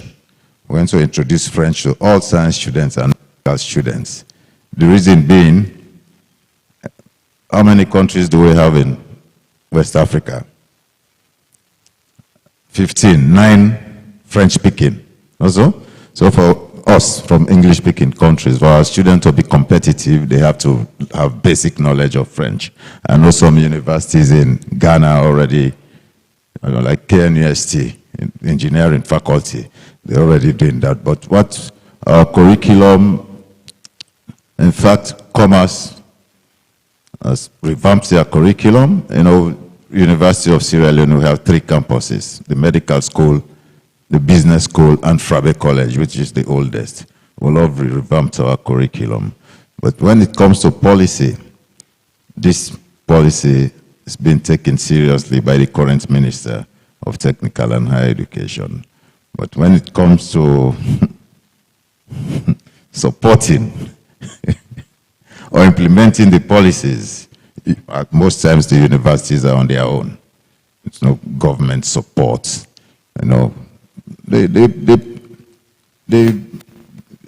encourage you to do the right thing, but without support, especially financial support, it's difficult to implement. But that's why, as my opening statement, we concentrate heavily on collaborative linkages. Like as I speak, I just received a message. 6 of my lecturers from Frabe College just arrived at Legon. They're going to start their PhD programs at Legon, here in Ghana. That's part of it's part of government program. It's a project. I think it's split side. Government pays part of the fee, then the project pays part of the fee. So we have all those policies. Let me ask you, and the 3 of you can intervene in, sometimes we mistake teaching students entrepreneurship we confuse with the concept of an entrepreneurial university, which is then the one that is helping with the startups, doing research, transferring the knowledge, linking up with industry and so on. What policies do you think governments can put in place to facilitate this process? Because we all talk about linkage with industry and so on, but those things that don't happen. They happen in an environment sometimes created by government. we'll come to you. Well, I don't know, for us, it's not government that came up with the policies, the university, but I mean, it's obviously government policy.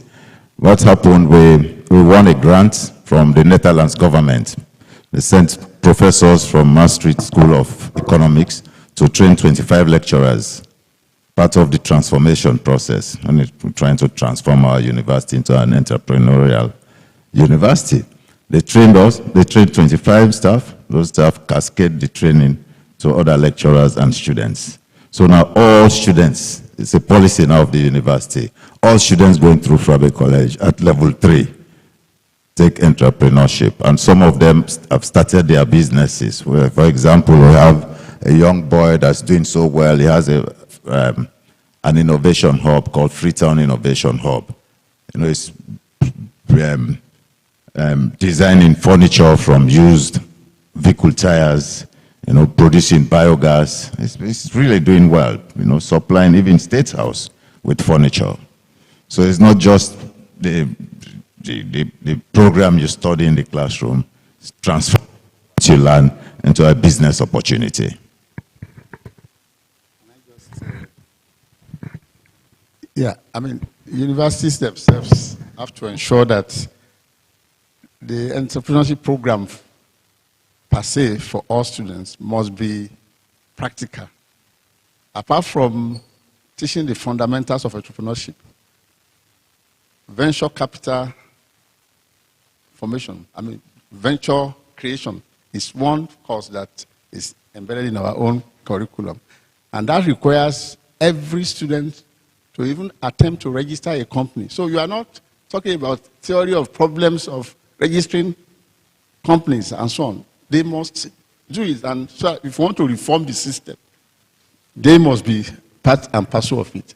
And governments in Africa, most countries, must have deliberate policies for startups and fund startups so that they can create the dynamism that we ensure that the young ones find their expression. Until about a year ago, I think it was only Senegal and Morocco. But in 2022, 2023, Nigeria now has the Startups Act. And in addition to that, there are various programs earmarked for not just students and graduates to encourage entrepreneurship, and specifically programs for women entrepreneurs. So these are deliberate policies, and what universities must do is to help government in creating these programs. Do the brainwork to create these programs and let government adopt it.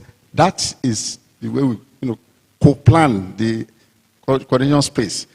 We cannot leave it only to those in government to do all the thinking. That is what universities are supposed to do. And universities will profit from these activities. In terms, in relation to this, there was something in the morning that when universities generate more IGR, government tries to take it from them or discourage them. And I think this is something that should not be encouraged. And universities should not be afraid.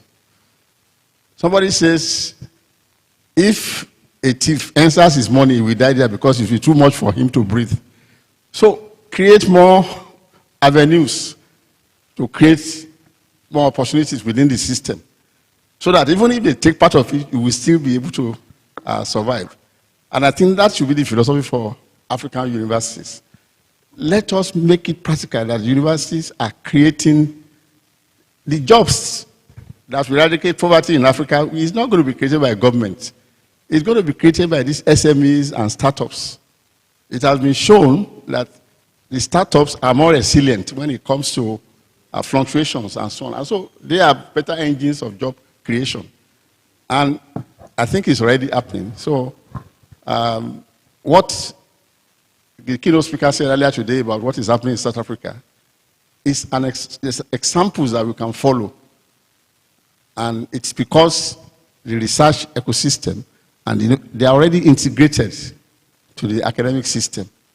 And that is what other African countries must try to emulate, to make our universities truly relevant and truly functional to our needs? Yes, of course. We know that the ventures that you're going to go into, the startups and so on, also sometimes require money to begin with. And that is one area in which government can help. If you've got a huge venture capital fund to help these enterprises, you're going to get somewhere. Let's hear from the students. Oh, he's got a mic now. All right. Hello. Hello. Oh, hello. Yeah. Okay, it's working. All right. Just speak up. All right. So I think that the issue around entrepreneurship is one thing that, for example, at us, we deem it very important. So in my view, I think that universities themselves should be very deliberate about setting up entrepreneurial ecosystems which prioritize, for instance, how to engage diverse stakeholders, how to engage, having a plan for financing that ecosystem to ensure that students are not just studying about theories on entrepreneurship, but are actually being guided on a journey to be able to set up their own businesses, get the kind of support that they need to take them from ideation to actual implementation and setting up of their business and guiding them. And even I know that there are some universities that actually create an ecosystem where, for example, they create hubs on their campuses where students can get all the support in terms of guidance, in terms of how to finance their business, how to draw up their business plans, and all of that. Universities should actually be very deliberate about that one, and even looking into the kind of human resources that are needed to ensure that such an ecosystem is set up and works. And also, I think that one other thing that sometimes in this conversation maybe we may sometimes leave out is the issue of career services on campuses. If we truly have the end in mind in terms of how we take through the mill right from level 100 to the time that they finish, then we should also have it in mind that whether they choose the option of working for somebody or running their own businesses, then we should have these systems in place in terms of either setting up the entrepreneurial ecosystem to run efficiently or setting up career services that students can have guidance on to go along a journey of understanding what their options are and how they can be able to achieve their dreams after their period of study on campus. Thank you. Okay, look, our time is always running very fast. I'll ask you one more question, then we can invite the audience into the conversation. As we said from the beginning, we are using a system that we inherited, colonial system. It's only in some other countries where they've even managed to have their own words for university. We still use the colonial language and so on. So there's the issue of how to decolonize as well as democratize curricula and teaching, taking into account the new revolution in digitalization or digitization, artificial intelligence, and so on. How can we begin to do something more indigenous?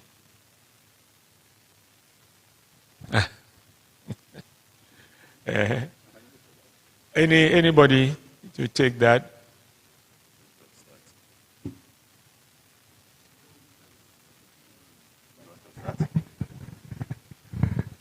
Well, we may get ideas from the floor also. Yes, Prof. The Professor Falola or what? I said we should rescue indigenous knowledge. Yes, I think one of the ways from where I sit and from where my young research career has looked at, we do not, as an educational institution, really embed in most of our training schemes indigenous knowledge. Recently, I was speaking to a colleague, a friend who is a researcher, and I found out that the leftover from pito can be turned into flour that can be made into bread. Pito, brewing pito.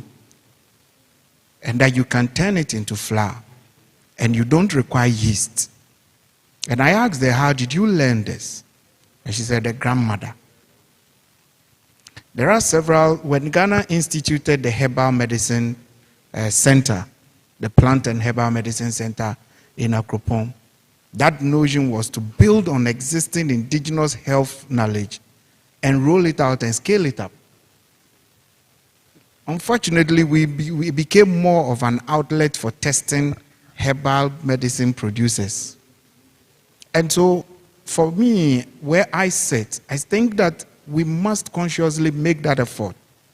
Probably as GTEC, ensure that whenever universities are bringing on or introducing new programs or even seeking re-accreditation, that there are components where necessary. We go to UDS.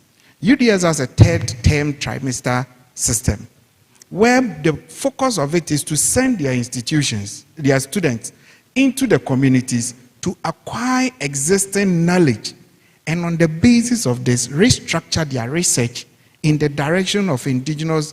These are some of the innovations that we should encourage.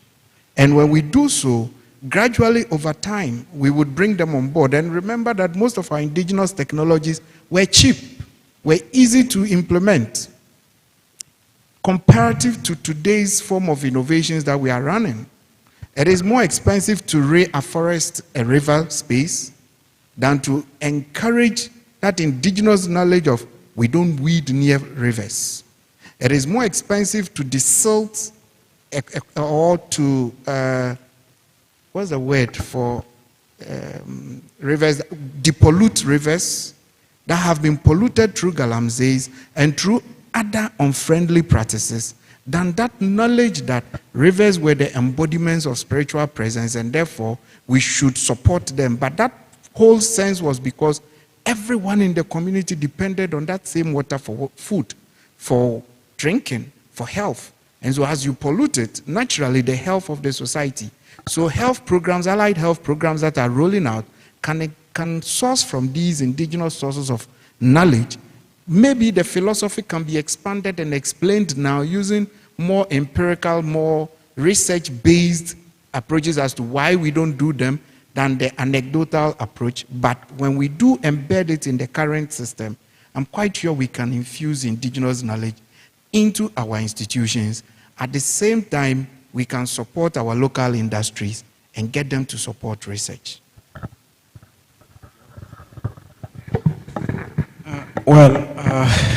Just a brief one, Prof. Now that you've talked about colonialism, let's appreciate, of course, the fact that colonial education, as we all know, was not meant to serve African needs. The missionaries introduced it for evangelization. The colonial government introduced it to serve their colonial needs. And I think with the birth of higher education, which essentially was through the African initiatives, much more than any other initiative, we were incorporated to Western systems, and we ended up copying systems from the West, which are not in line with our cultures and indigenous knowledge systems. I think this point was ably made by Professor Falola yesterday, as you rightly point out. So the key question then would be, how do we come back and try to correct the situation. I think from the discussions that have been going on here, the whole issue about Western methodologies, Western theoretical formulations, whether liberalism or neoliberalism, issues about ranking and whether those ones are valid for our own context or not. I think these are issues that we have debated here from yesterday. And the major point that we just need to emphasize is that unless we run away from those systems and incorporate our own indigenous knowledge systems, indigenous ways of doing it, I just got thinking about the PhD, and I'm happy about this program because I have gone away with some data, especially for the PhDs. One of the critical things is not the appetite for the acquisition of PhDs, which I think, as explained, also increases one's prestige in society. But we have tied these PhDs to norms that are not ours. How much of that PhD is translated into our own practices? I think there was talk about, I think this was Eugenia who mentioned about a social media clip where PhD theses were thrown somewhere, and it has been clarified that in some cases they are used to tie nuts on the market. I think these are issues of what value do we tie to these PhDs that we study. As Prof. Michael here was making a comparison between the situation in Brazil and was it Korea? It got me thinking. Look at the whole ecosystem of PhD in Africa. And you'll find that in places outside Africa, on average, students, especially in the West, and of course some areas now which you mentioned, students are getting their PhDs in their late 20s, early 30s, when they are in their most productive lives. So they feed back into society. In our own case, because we have inverted the whole value attached to PhDs, you find that in some universities, we are awarding PhDs to students who are even over 70 years. Some as late as the late 60s. So you wonder what a PhD is going to do to that kind of student. If in some cases that PhD is supposed to be applied to the entrepreneurial spirit that we are having for our own societies. So I think these are things that we need to rethink as we look at the future of our universities. Yeah, well, it's actually never too late to learn to start with. And, you know, there's nothing wrong with getting a degree for its own sake. Oh, well, you don't have to do anything with it. It's just to show off that you can do it. It's just like I argue that we now everybody talking about research that can translate into this, that country. There's nothing wrong with doing research for its own sake, to generate knowledge for its own sake. But for our institutions in Africa, I think we should leave, in Ghana, leave Legon to do those esoteric things. Maybe University of Cape Town, Ibadan, and so on. And all the others do the manual work. I'm sorry, Professor Fabrode has to catch a flight. and so he's going to leave right now. May I ask us to all thank him? Yes.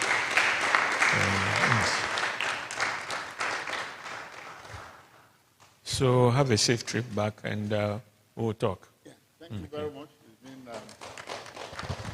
It's been a very entertaining moment being here, and I'm sure, as the president said, this conference will mark the beginning of new things, not just for Ghana, but for Africa. Thank you very much. Bye-bye.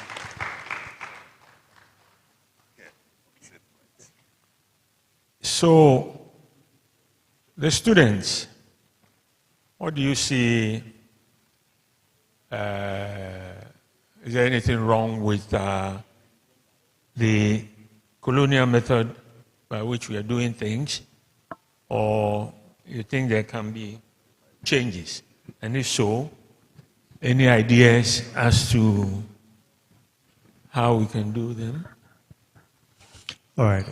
So in a few minutes, we'll open for contributions from the floor. All right. Thank you so much, Prof. My own belief has been that if it's a borrowed idea and it works for your context, there's no reason to reject it. But in the sense that there's a borrowed idea that does not reflect your own reality, then in every sense it should be rejected because it does not hold any meaningful application in your context. And which is why in my earlier submission I had mentioned that in looking at decolonizing our educational system, it would mean for us to look at what our local economy reflects, number one, what our developmental targets are. That will better inform us that then this is where our education should head towards. Earlier, another submission that I had wanted to add is that at ASU, for instance, we've been embarking on a project recently with support from the African Union and then DAD. And we realized that we've always been saying, for instance, that the students are not engaged in quality assurance. But there was no hardcore data to prove that or otherwise. So we decided to embark on the project that we call the Map and Study Project to understand on the continent that what are students saying about quality assurance in higher education? What are national quality assurance agencies saying about the extent of student involvement or otherwise?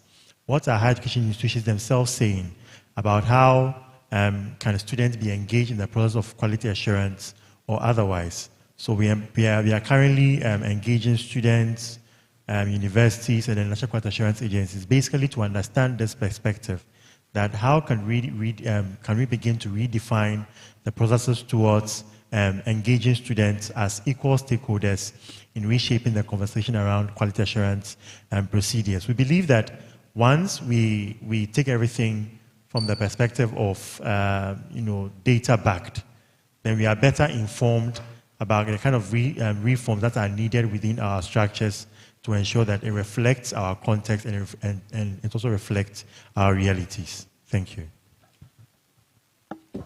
Thank you very much. We've been sitting here for nearly 1 3/4 hours.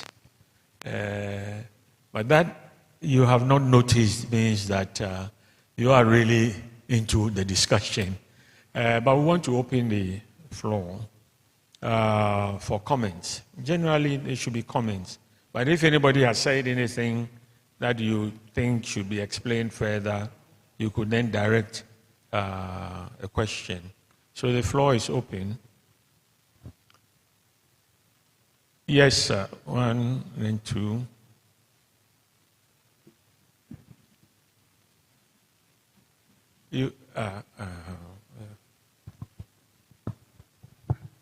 Thank you very much, Prof, for the opportunity. Since we are all talking about how to make our higher education work in this 21st century. Also in line with the conversation around decolonization, I want to submit that, in fact, we are at a point where we need to rather focus on critical hybridization. Because at the moment, where higher education is going, I was even thinking about the policy discourse around how we are even going to embed AI in restructuring our higher education. How the regulator, including the institutions themselves, planning for AI policies and capacity building in the use of AI for making our higher education work in this 21st century. And so the issue is not just to decolonize, but the critical hybridization. What can we pick from our familiar systems that works for us, that we can incorporate in those that work elsewhere, so that we can now maximize this integration for better outcomes for our higher education. And so we should be focusing more on how we are researching into critical hybridization of higher education structures, systems, and the things that work, and leverage on the power of AI to help make our higher education systems work. Thank you.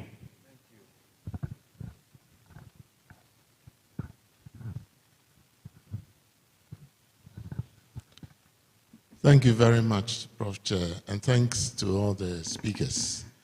I just want to make a point about how impressed I am with the president of the All Africa Students Union.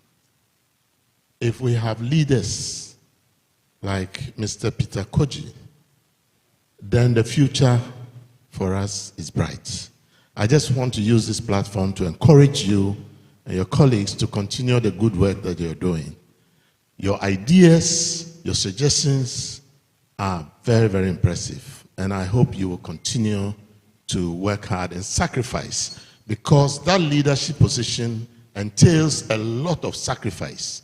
Unless you put your heart in it, it's not going to work. And I see that you are really into it, so thank you for that.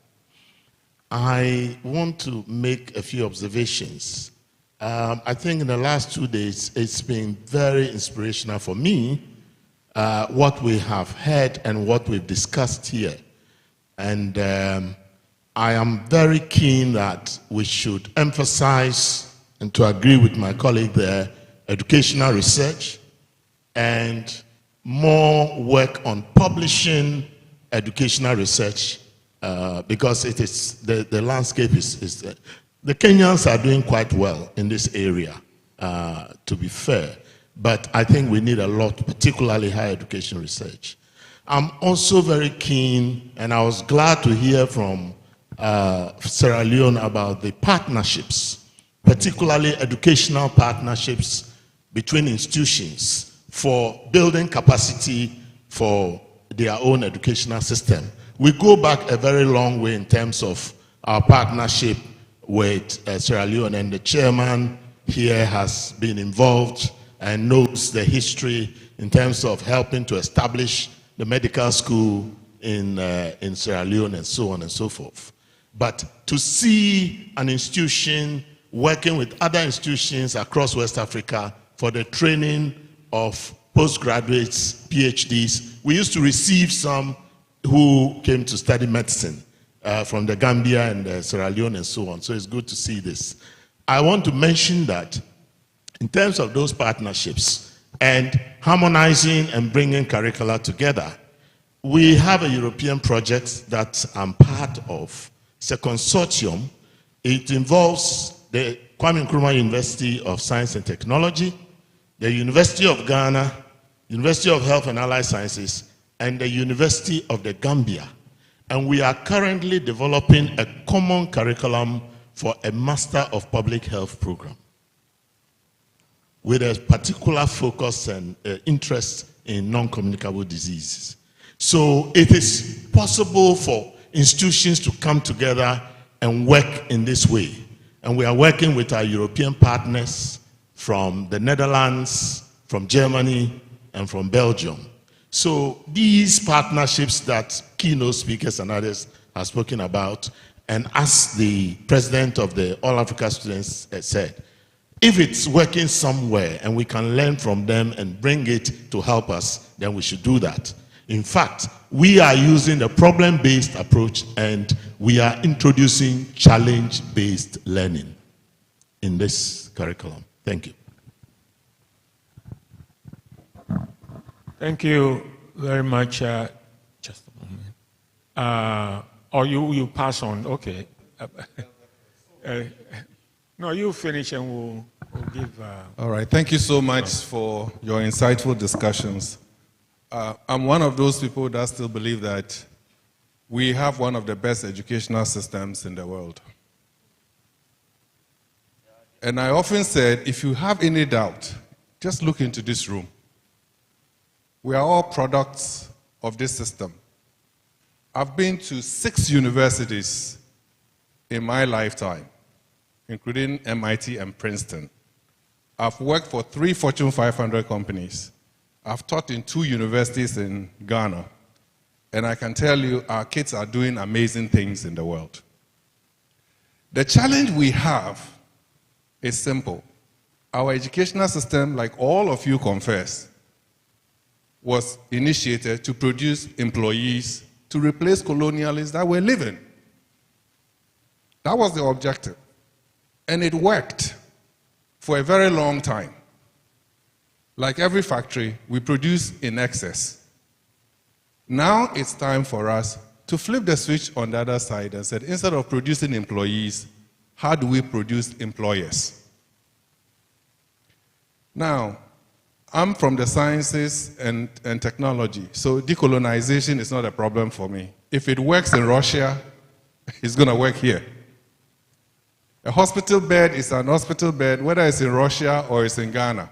A computer, whether it's in the US or here, is a computer. We didn't invent it. So if you want to decolonize, stop using the computer because it wasn't invented here. Now, I'm hearing we are 200 years. I'm all for tradition. But 200 years of what? That's what we need to answer. For us to become relevant, and we keep talking about government, okay? For us to become relevant, you need 3 metrics for your universities. How many PhDs are you producing? How many important technical papers are you producing? And how many patents are you producing? We have to measure ourselves against this. Governments are not giving us money and they are not respecting us because we are not outcome-based universities. They don't feel we are contributing to the national innovation and advancement, so we are an afterthought. I believe that we will become relevant when our GDP has innovation component in it. And the kids are here. They are brilliant kids. I went to Accra Technical University. I think that's one of the best universities in this country, Accra Technical. And the kids have come up with amazing projects. And all they need is an entrepreneurial outlet for somebody to tell them this can be a product that you can sell, this can be a product that will make a difference in somebody's life. So I think we just need to take a step back, take a deep breath, and say, how do we reconfigure our educational system to become relevant? Because if you focus on decolonization, well, it's okay to replace apple with bananas. That is fine. But the Europeans borrowed from us also. They took knowledge from Egypt. They took knowledge from the Arab world. Algebra comes from the Arab world. So if it is working, why don't we take the best and implement it? When I did product development, my boss would come into the office and say, this person has a new product. Let's copy it and copy it shamelessly. And we put products in the market. All we had to do was that we were not violating anybody's patent. And if we did, we paid them $1 for every product that we sold. Or we licensed the technology. So the point I'm trying to make is we need to rethink it and let's forget about past glory because new realities are here that we have to confront. Thank you.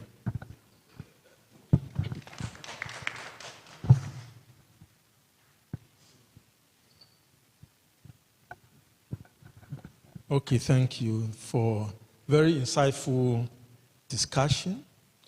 Making higher education work for Africa. And making something work means that you must have a strategy, you must have a plan. We have implemented this educational, higher education program for years, since University of Ghana 1948, KNUST 1960, 61, thereabout. So it will take time. So we need to plan, and in planning, you must have short-term, medium-term, and then long-term, because you want to indicate what things you have to do. So, like the earlier session, I said, what are the drivers? What are the drivers of making higher education work, for Africa? Short-term strategies or drivers, medium-term, and long-term. And I think this is one of the ways by which we can deal with them. The second issue is the whole, I think some people have alluded to it, is the issue of the stakeholders. All the stakeholders, the external governance, the internal governance, the management structure, the parents, the students, the unions, all these people will have to undergo some orientation. And you see, because we have practiced this for a very long time, most people, if you want to change, it means that you may face resistance.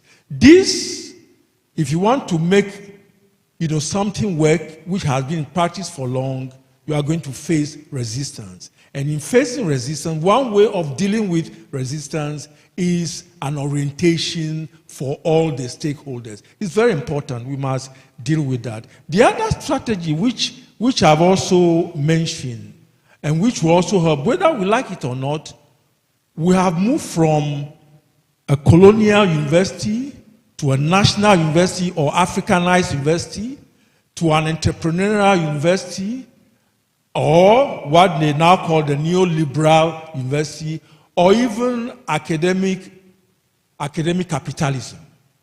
We have moved from all this. If we have moved from all this, the universities are trying to navigate, and they want to combine from a colonial university to Africanized university to entrepreneurial and all that. They are still trying to navigate these 3 or 4 phases. How do they deal with that? And I think that's a major governance problem that all the stakeholders will have to deal with. Thanks.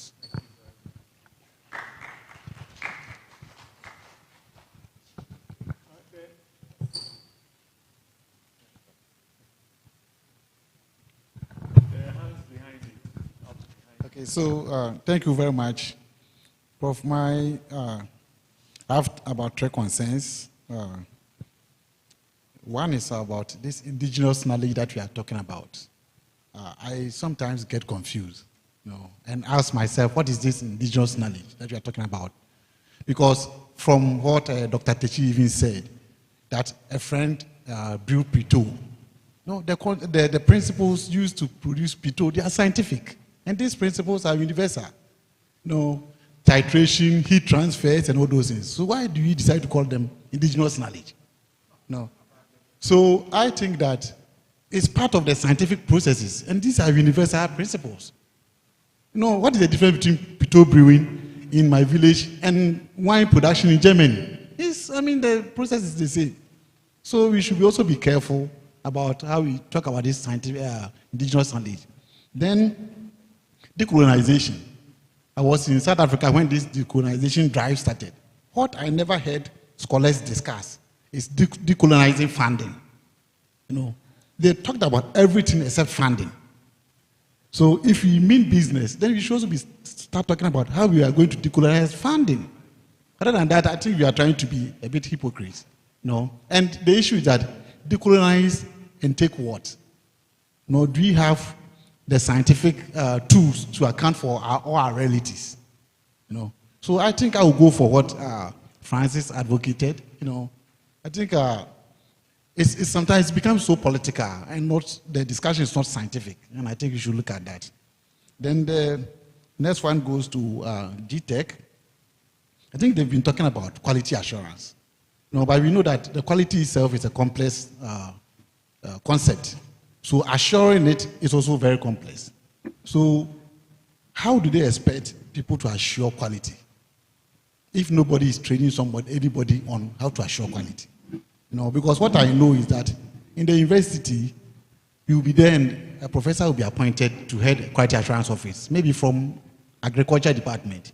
I think that is the time that the person is going to learn maybe quality assurance. And so we expect these things to be executed very, very well. I think apart from the University of Pretoria, that is training scholars on quality assurance, no university is training experts on quality assurance. So if you are serious about quality assurance, then you should start thinking about how you are going to train experts to man those offices. Thank you.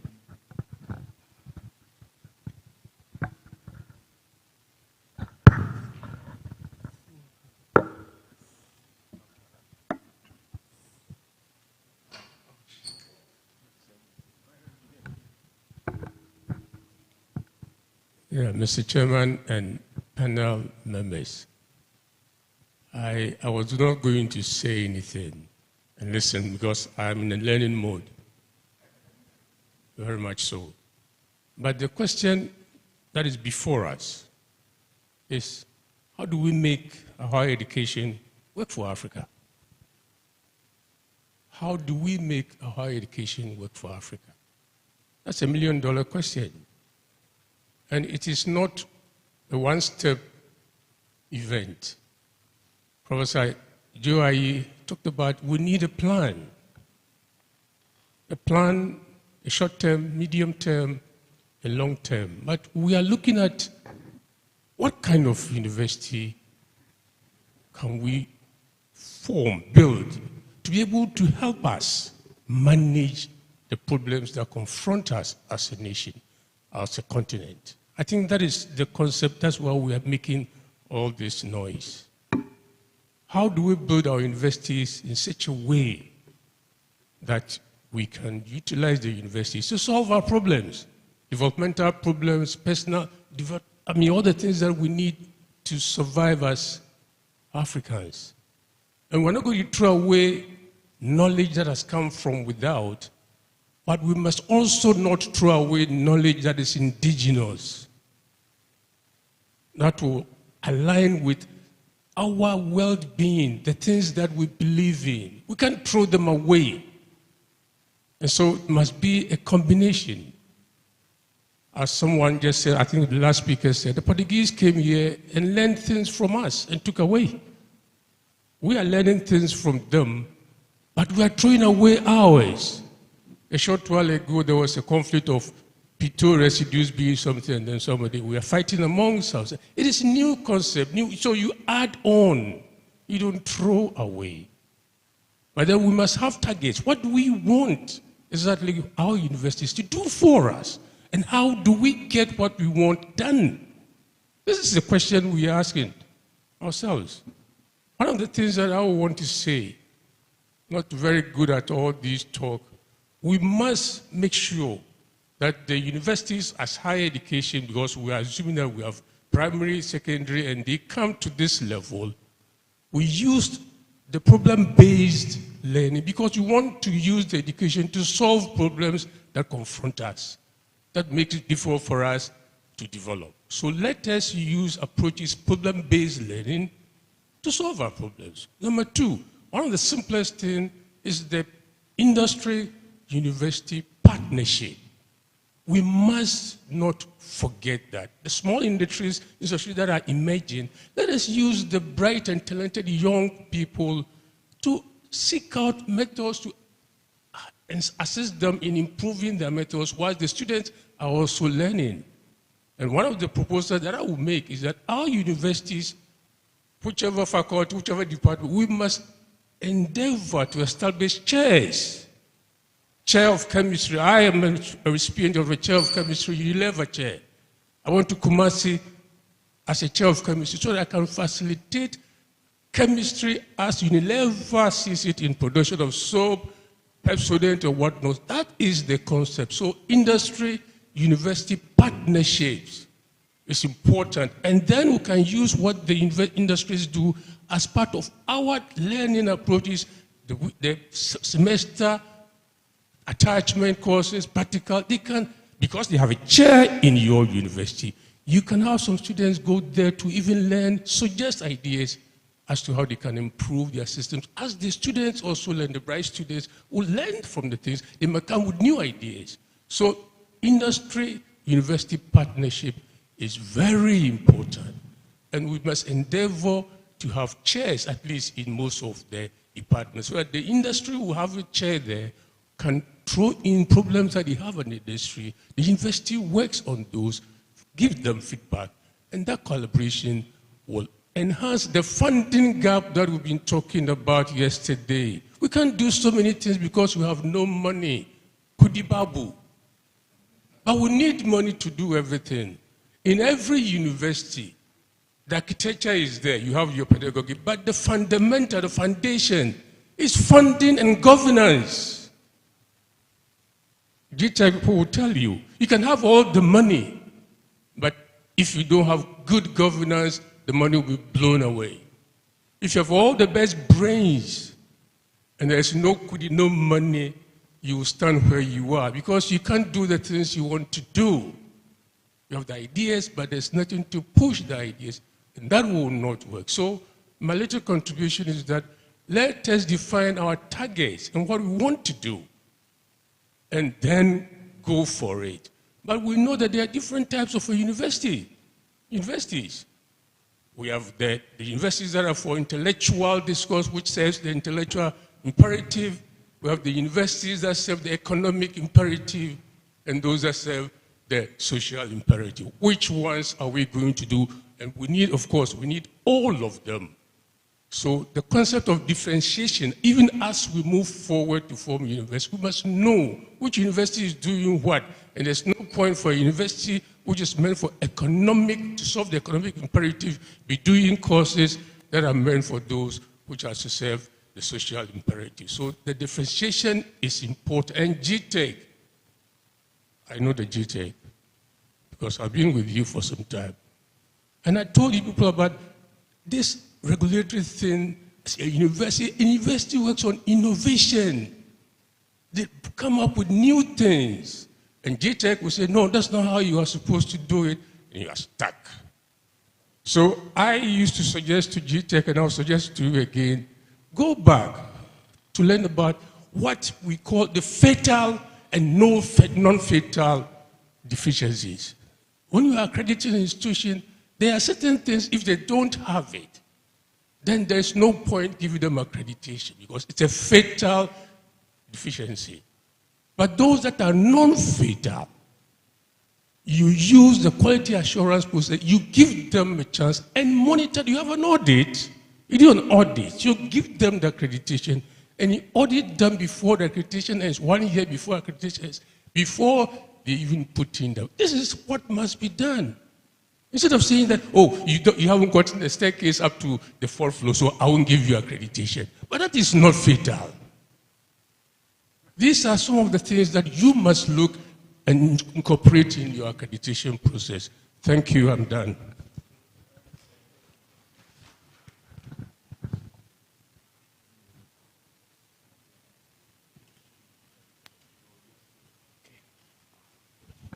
Thank you very much for these insightful discussions.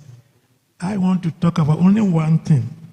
I think most universities think that they want to get a research-intensive universities. And that is good because every university, if you don't conduct research, then you'll be a glorified secondary school. But one of the critical things for me that we are not doing well is research supervision. Research supervision. If you want to produce PhD students, effective supervision is very critical. And people come here, say the PhD, and they say, you are a supervisor. Supervision is a skill. You need to learn it. So if you don't really do online course to embrace yourself, to know your critical responsibilities as a supervisor, your role as an advisor, your role as a guide, your role as a quality control, so that we make sure that the students is using the appropriate methodology, appropriate sample size, appropriate sampling techniques, collecting appropriate data. These are one of your key responsibilities. You also have a pastoral role to be able to counsel or give emotional support where there's appropriate. So I think that supervision is very, very critical. That is why people use about 4 years for MPhil, PhD, 10 years, because of poor supervision. And it's very, very important because I've been examining PhD theses, and sometimes, where they have supervisors who have signed those theses, and it worries me. The supervision is very poor. People even don't know, but somebody comes over, I interviewed 300 people. How did you get 300 people? How did you determine the sample size? It doesn't know. Sampling technique, it doesn't know. So I think that supervision, we need to train our lecturers on techniques of research supervision. That way we'll be able to produce good PhD candidates. Thank you.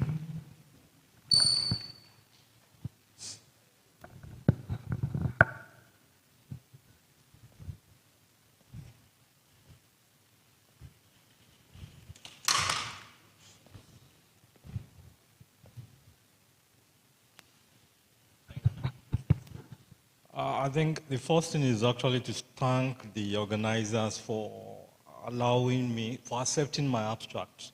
Because I submitted late, but they were kind enough to accommodate. But two comments.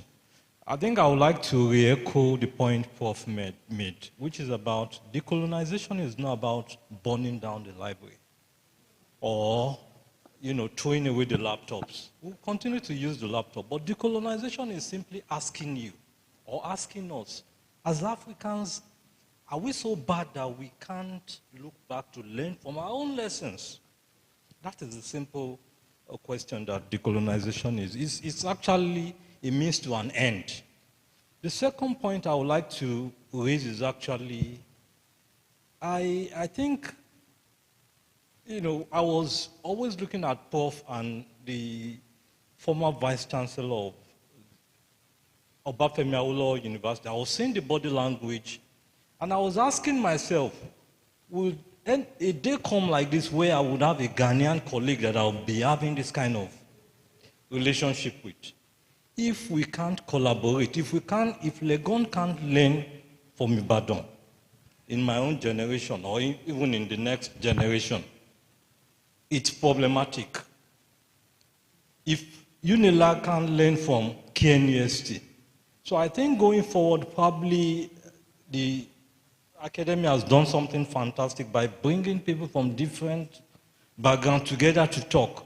But how do we sustain this beyond your own generation? I think that is the...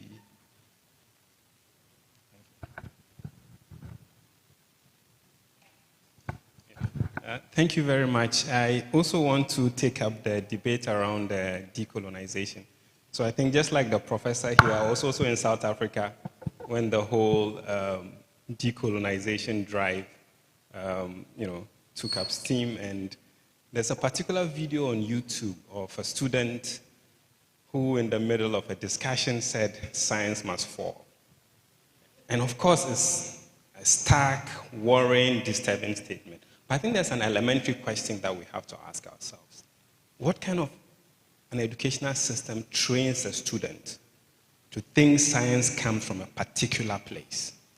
So I think part of decolonization here is to actually historicize and understand that science is not hovering above society, that science is part of social relations. And the question of power is crucial here, because you have moments where certain population groups become experimental objects, while those same population groups are not prioritized in terms of the diseases that are prevalent amongst them. So the question of how power relations structures the way in which science is conducted, and there's a fairly advanced field called STS, Science and Technology Studies, which tries to understand the conditions under which scientific investigations happen. Because I think if we don't do that, then we end up with, which I think is the problem with not thinking of decolonization in terms of science, that we think of science as something coming from a particular place without historicizing the global connections. But also if we think of business, I don't know if Prof. Menu remembers, but a few years ago, she was doing a lecture, around entrepreneurship. And we had a conversation. And one of the ideas that she brought up and we discussed is how do we speak to a group of enterprising young Africans around business if we begin from Mansa Musa and the question of accumulation and how alternative notions of social responsibility as opposed to CSR in a very narrow sense, but something which is linked to broader, minimally shared societal goals. So I think really it's this thing about context, that we do not think of science as a set of formulas, but also social relations. And power, I think, is central here. Because it's not just the question of saying a hospital in Accra is the same as a hospital in Russia. I think that's one part of the question. The other part of the question is, what functions do they serve in Accra as opposed to in Russia? And therefore, should there be something specific in the way in which we conceive of a hospital in Accra because of the social relations, but also people's outlooks in Accra as opposed to Russia? And for me, these are some of the debates, and not just the binary thing of science as something giving and something outside of social relations. Thank you. Thank you, Prof. First, I have to thank the organizers for this wonderful conference and for us coming here. I think this morning we were looking at how to make universities globally competitive, and so many factors were raised. One issue that has come up is how do we develop our research base of the universities, and how do we, for example, develop our PhD candidates so that they can solve problems. Now, one thing that is missing is also about the investment in the PhD and the processes of acquiring a PhD. And I'll give an example that falls into the line of even looking at decolonization. For instance, in some universities, a candidate is required to write a minimum of 50,000 to 60,000 words for a PhD. Now, the question we are asking is, does the 50,000, 60,000 determine the quality of the PhD? Well, what determines the quality of the PhD? And you find some supervisors who are bent on that. Preventing students from submitting because you have not met 50 to 60,000 requirements, which are in the books of some of the universities. So I think these are the areas where we'll also begin to have to look at and see the relevance of our PhD training and then the investment. Otherwise, these areas, we are not finding those things there. Thank you. Thank you very much. So I wasn't going to speak in this session, but I think Professor Faisal Gaba here provoked me. He's from the University of Cape Town and the University of Freiburg. And we put issues of decolonization and indigenous knowledge on the program for a purpose. They are real, there's a lot of literature around it. And I think we need to engage with it. Engaging with it doesn't mean that you agree with it, but it exists. And Faisal was, just reminded me, some years back I used to do some courses for a Spanish university. And they were working with a former business school that had transformed into a university. They were working with young African entrepreneurs. So I was teaching a module on ideas from African history and philosophy to inspire young African entrepreneurs. And it was interesting because we've been raised, and especially for young people, to think that we have nothing. You read about Forbes, all of those, Forbes magazine. Where are the Africans in Forbes magazine to inspire? So I went back to the story of Mansa Musa, and it's not a story, it's a history. Apparently, after his visit to Egypt, when on his way to Mecca, there was a currency depreciation, worse than what we have faced in Ghana. Huh? He took so much gold along with him that afterwards, the currency just fell. And Forbes magazine had a feature on him, and they said, this is probably the richest person who ever lived. Okay. So it's not just about lost glory, but it's also to let people believe that there have been things that we've done in our past that we can recreate. And I think it is important, when you have been taught that you have no history, all of those kinds of things. It doesn't mean that you invent histories, but it's important to go back and understand things. It's the same with indigenous knowledge. The late Professor Iramadi, she was talking about the process of making gari. She called it garification. It's a chemical process, and you see women in villages doing it all the time. But we don't think about it as science. So if we want to encourage our young people to even take up, understand, these are the kinds of processes you introduce them to, and then you explain it in your whatever language you want to about what is happening in the process. But my real intervention was about the youth and students. In the session before, just before you came, somebody had a paper on the future of universities in Africa, and it was about creative imaginaries for students. And what we were presented with was that students today are not critical, they, all the usual kinds of things. But a major issue that was raised was about the entry of politics. And she didn't mention religion. I think religion is also a very big part on our university campuses and what it is doing for critical engagement and inquiry and imaginaries. So I'm pleased. I remember ASU from my own student days. The ASU is still there. But I'm wondering, what is the impact of ASU on our student campuses, on our university campuses today? And how is it helping to form those critical and creative imaginaries to lift us out? Yes, everybody wants a job, etc. But beyond that, there must be something. So the creativity, the daringness of our youth, we still must remember that many of our independence leaders were barely youth when they fought for independence, okay?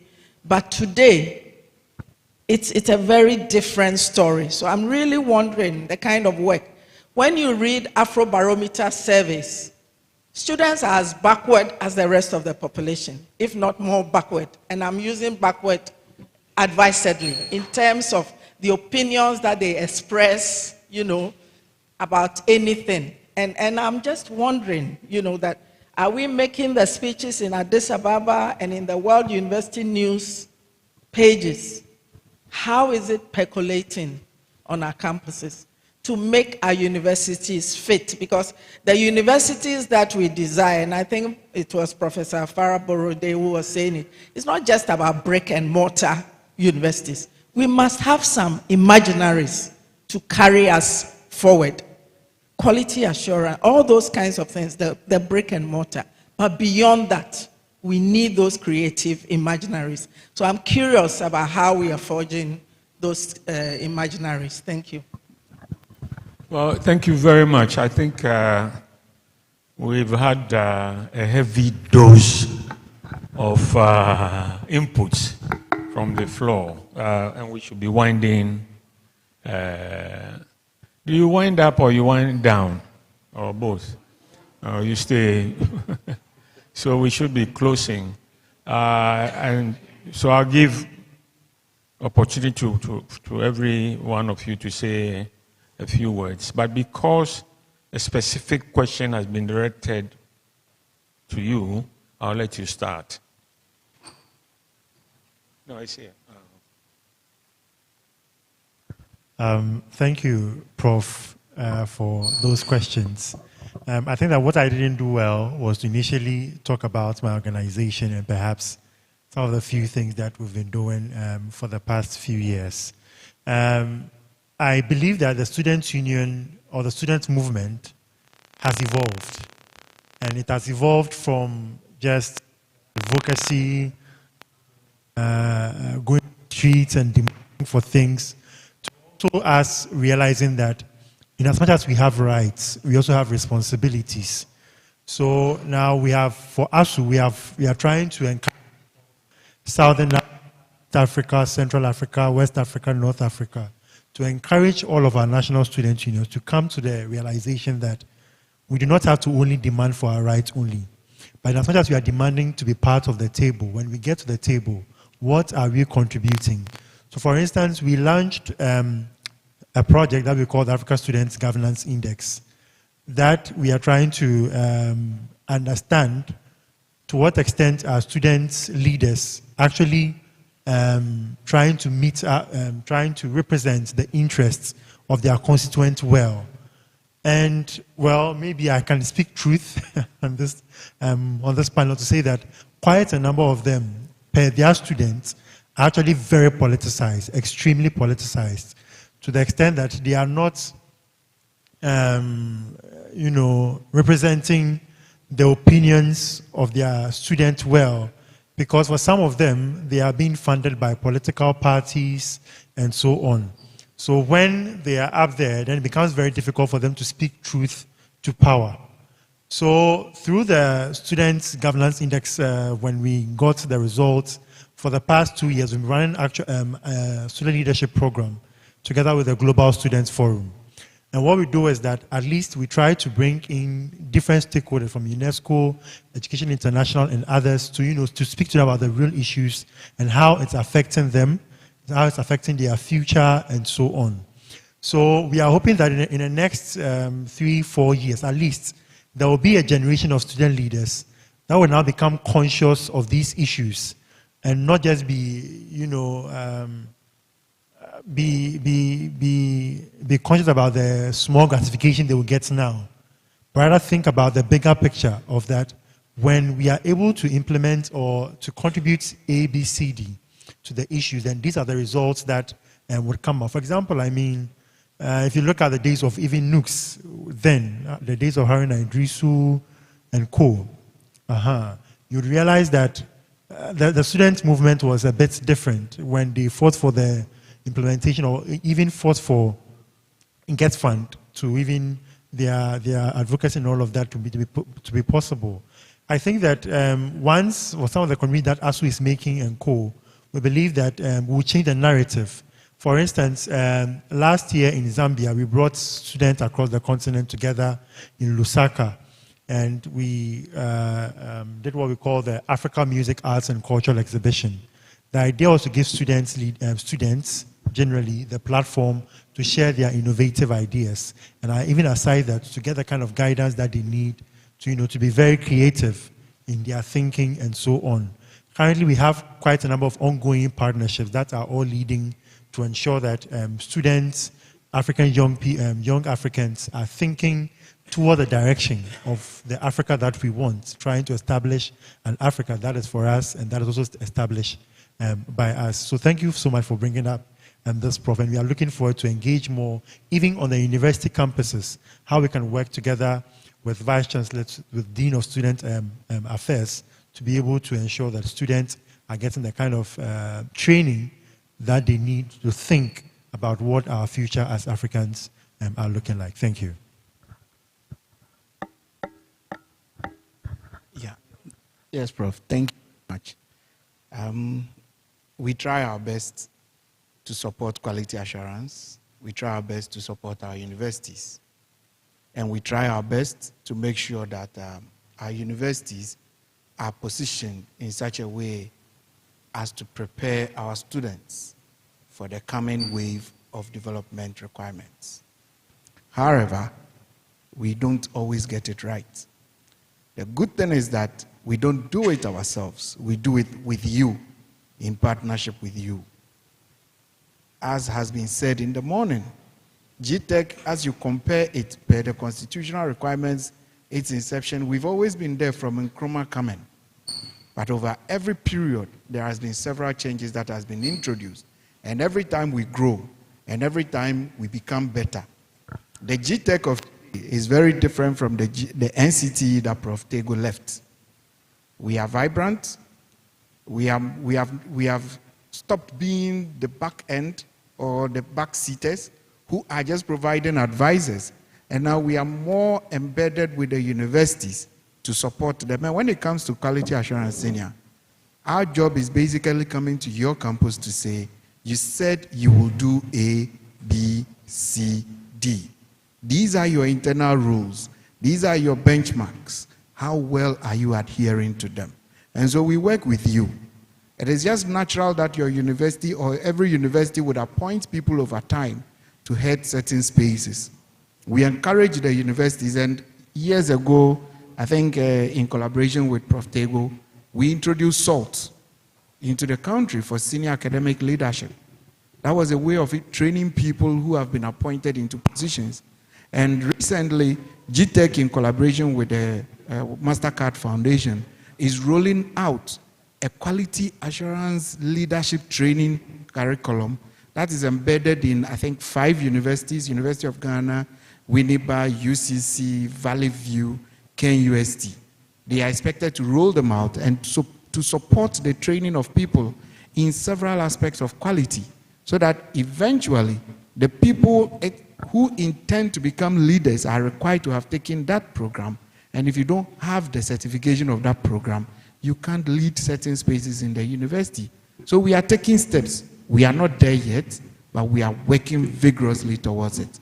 Regarding funding of our innovations and how we drive it towards indigenous technologies and other things, AIDS is a very good project to reflect on. It's something that, yes, we took the funding from an international pot, but we insisted that the projects must be relevant to our country and must be run and operated, and the research that is being conducted must be relevant to Ghana. So instead of taking the funds and saying that we are focusing, say, for example, WACBIP, and say we are focusing on how to improve wheat and turning wheat so that we can grow it in our climate. No, we are focusing on pepper, granules, rice, corn, cassava, yam, and other things. The same way with WACI. They are focusing on infectious pathogens within the African space. And when COVID came, they diversified and adopted what was out there, the prevailing condition, and used the knowledge that they had gained to turn it around and to map the virus system. What we're doing as GTech is to support each and every one of our universities within Ghana to grow. We will continue to do that. We will support you, and we'll always have an open door with you, with us, for us, by us. Thank you.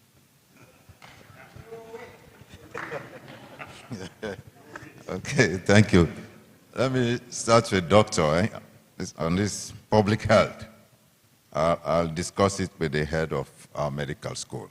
But we just introduced health economics, master's levels, supported by the World Bank. We're starting that in January 2025. My colleague that mentioned 200 years, I hope you were not referring to Frabe College. But anyway, in 1965, we decolonized. What do I mean? We were affiliated with Durham University in the UK until 1965. And before that, this British guy heading Frabe College. White guys. So is that not decolonization? We stopped the affiliation in 1965, and Frabe College was independent since that time. But if it's what you're talking about decolonizing, as my colleague said, it's not about throwing away your computers, all those things. I cannot see myself living in the pre-industrial revolution era. Cannot. Even talking about climate change, there is no way we'll go back to the type of weather we have in the 1800s, the pre-industrial revolution. Nobody wants to go. Like, coming here is just 2 hours from Freetown. In those days, it would have taken me maybe 3 months by sailboat. Who wants to go back to that era? So let's see, I don't know, maybe we start by thinking of using our local languages in our university. I don't know if that can work. And because you have some small countries in Europe that are using, like Spain, they're translating all the literature in English into Spanish just to maintain their language. Yesterday I was asking someone if Africa ever unites, what will be the official language? So maybe regionally. I thought because Swahili is well developed, can use Swahili, but anyway. So our PhDs, when I'm talking about collaboration, sending my staff to KNUST, Legon for PhD studies, that doesn't mean we do not offer PhDs at Frabe College. We do. But it's the disciplines. We don't offer PhDs in all disciplines. That's why we are forging this collaborative linkage. And the professor smiling at the back there from Legon. Madam, I just sent 6 students from Sierra Leone, study PhD at Legon. I hope you'll meet them soon. I'll be seeing them this evening. Anyway, I'll be seeing them this evening. But,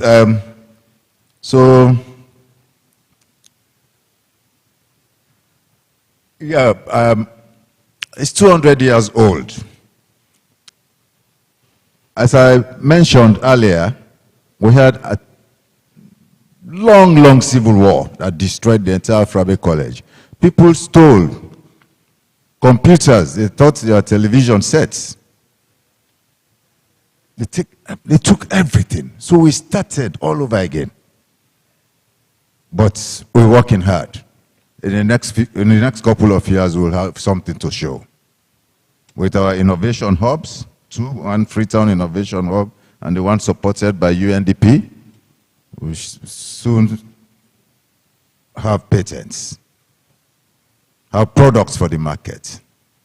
And when our product arrives in Ghana, I'll let you guys know. Thank you.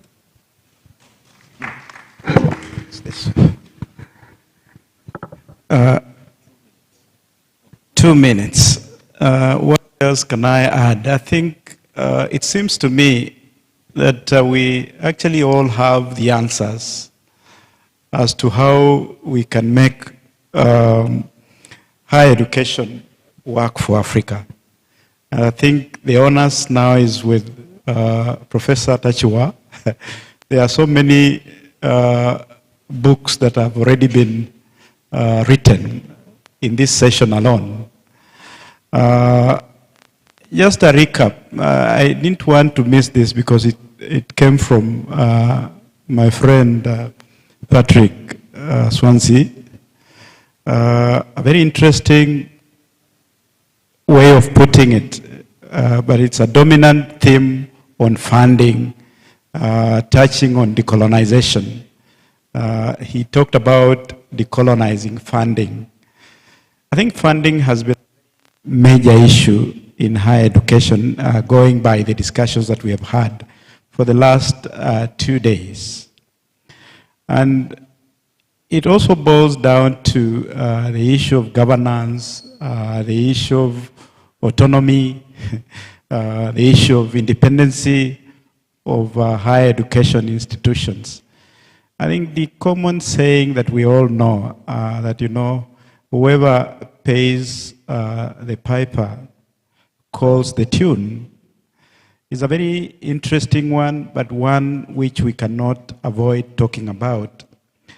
But as we talk about that, I just want to come back to the message as I conclude, which my colleague raised in terms of regulation, and which Prof there mentioned about the need for planning, not just planning, but strategic planning. And in his talk, I actually got convinced that as we do strategic planning, perhaps it's high time we made him and other policymakers and implementers our allies in the transformative agenda that we have for higher education, because it's going to make us very, very successful. Because unless we identify key people who are allies in the objectives, in the agendas that we have, we may not really succeed. But how do we identify them? We have a challenge, and I'll use the Kenyan example. Our current president in Kenya is a holder of a PhD. Our current deputy president is a professor. But under their regime, just 1 year plus, I think we have had the worst form of transformation and policy implementation in terms of education generally and higher education specifically. So we also need to be very strategic in identifying our allies as we plan on the way forward. I think that's where I'll stop. Thank you.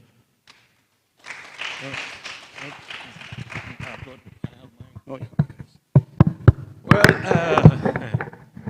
Mr. President, ladies and gentlemen, at the beginning of the session, I was wondering whether we couldn't simply finish it in half an hour. We've been doing 2.5 hours, and a lot of ideas have come from here, from there.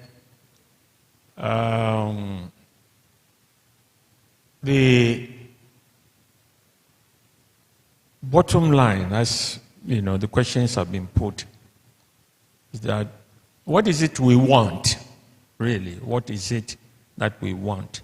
The AU has given us some idea as to what a more global thing can look like, but each country has its own issues, challenges.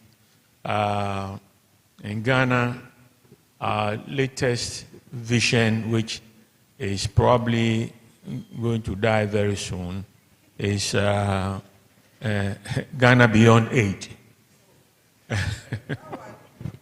It's dead already. No, it's going to die. Ghana Beyond Aid. Everybody has their own. So the thing is now to define the roles that every segment can play towards a common goal. Higher education, we know first and foremost, developing human resource. I say we grow people for development. But there are so many aspects of this role that higher education has. And a lot of these have been mentioned yesterday and today. The question then becomes, how do we plan to get there? There are things that we can do immediately. There are things we can do later on in short, medium, and long, in the longer term. As we go along, we watch our back, we evaluate what we're doing, see whether we're actually achieving the aims and objectives that we've set ourselves. There are facilitators or drivers to these things, apart from the common goal that we've set ourselves. The question of ICT, AI, and the all-powerful funding and so on will all come in so that we can shape and get, finally reach our goal. I see in all the things that have been said here, we are recording, right? So somebody can sit down and actually tease out the various points that have been made to make a good record of this, and then determine the follow-up actions that we will take. On that note, let me, on behalf of the Academy, thank, well, Professor Fabro has been thanked already. He's taking his thanks away. So thank you very much, gentlemen, from Kenya, from Sierra Leone, from Ghana, for your inputs and contributions on the days. Those of you who are traveling, we can only wish you travel mercies to your final destination. So God bless us all. Yeah.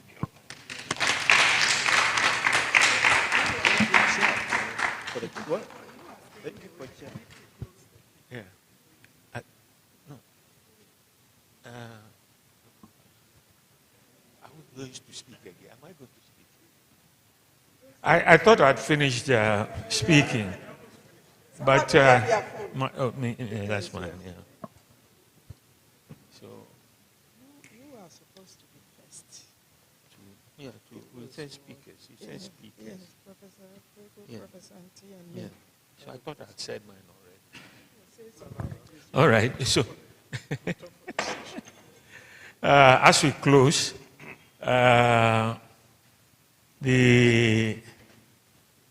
is it chairperson or chairman? I'm a man, so I call myself chairman. I hate being called a chair because I'm not a chair.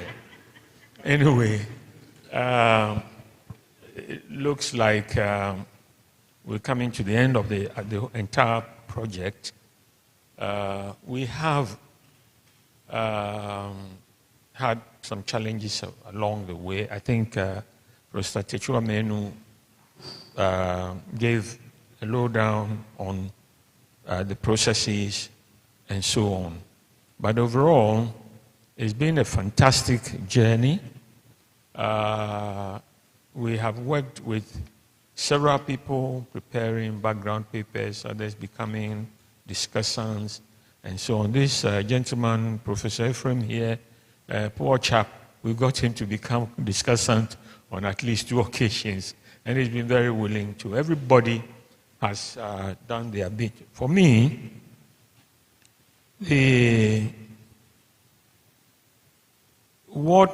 apart from determining our goals and objectives and aims and so on, what we need to create, and people talk about it, is the innovation space within which not only the universities, but other tertiary institutions, industry, even civil society organizations and government agencies can work together to achieve whatever aims that we set ourselves. For higher education, diversification is important, and differentiation within each type of institution, and even within the institutions, are very, very, very important, because at the end of it, we want to create the right mix of manpower. The right mix. I mean, you can have 200,000 students all doing business, but will that help us? No. We need a mixture of humanities and science. I say that this idea of playing down the humanities is a terrible idea. It's a very dangerous idea. I recall this was in 2006, 2007, when we were discussing faculty issues in higher education. The main complaint from South Africa is that South Africa was beginning to play down on the humanities. And therefore, we should take up a subject like that. But eventually, we decided that, look, we are short everywhere. Even the humanities, we are short. The science, we are short. And so we created this concept of the next generation of academics, and finally got money from, at least in Ghana, to try and do something about it. As somebody said, just yesterday, Eswatini says they are withdrawing scholarships from people studying the humanities. I think it's a terrible idea. What we should all remember is that we are human first before we become scientists. And so we have to live the humanities and then add on the science to move us to wherever else we want to do. Personally, I want to say, as chairman of the steering committee, say a great, great, great thank you to Techua. How are you thanking me? Techua has, of course, there are other people who have helped, but when you put all of us together, I'm not talking about height.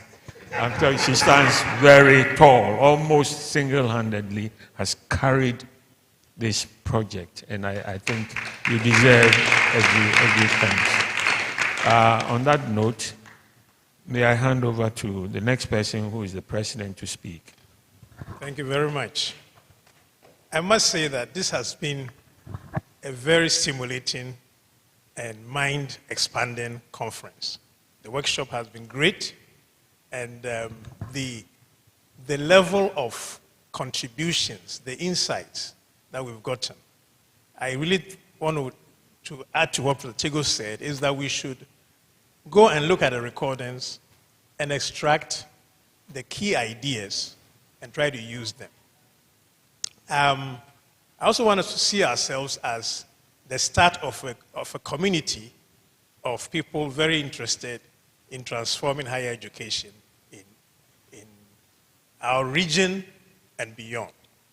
So we should make sure that we have it going, because I think we have, whether by chance or by design, we have come upon something that we can build out of. I also want to add to the issue of the decolonization, because it is really at the foundation of many of our struggles, that we have a constructed world that we are grappling to understand, right? So many things are given to us as if they are gospel, and we can't tinker with it, we can't change anything, and we are trying to see, shall we just follow this line because somebody else has followed that line, right? I always say that if the Westerners were in a situation that we were, they wouldn't be doing what we are doing, right? So it means that we have to be creative and look at our conditions and use that to formulate new ideas, new strategies, and so on, so that we can go to where we want to be. And I think at the very basic, many of us think that we want to be relevant, we want to do things, we want to make things. And if we want to do that, then we have to understand how it is that other people are able to do things, and how is it that our own people do things. And that is where the local knowledge occurs, right? We had a discussion, we're talking about, you go to India, for example, right? You go to the factories, where they're manufacturing things, and they are all using their local language to explain to themselves what they are doing. So they understand it very well. And then you go to the IIT types, you meet the top level engineers, and they are speaking English and all of that, right?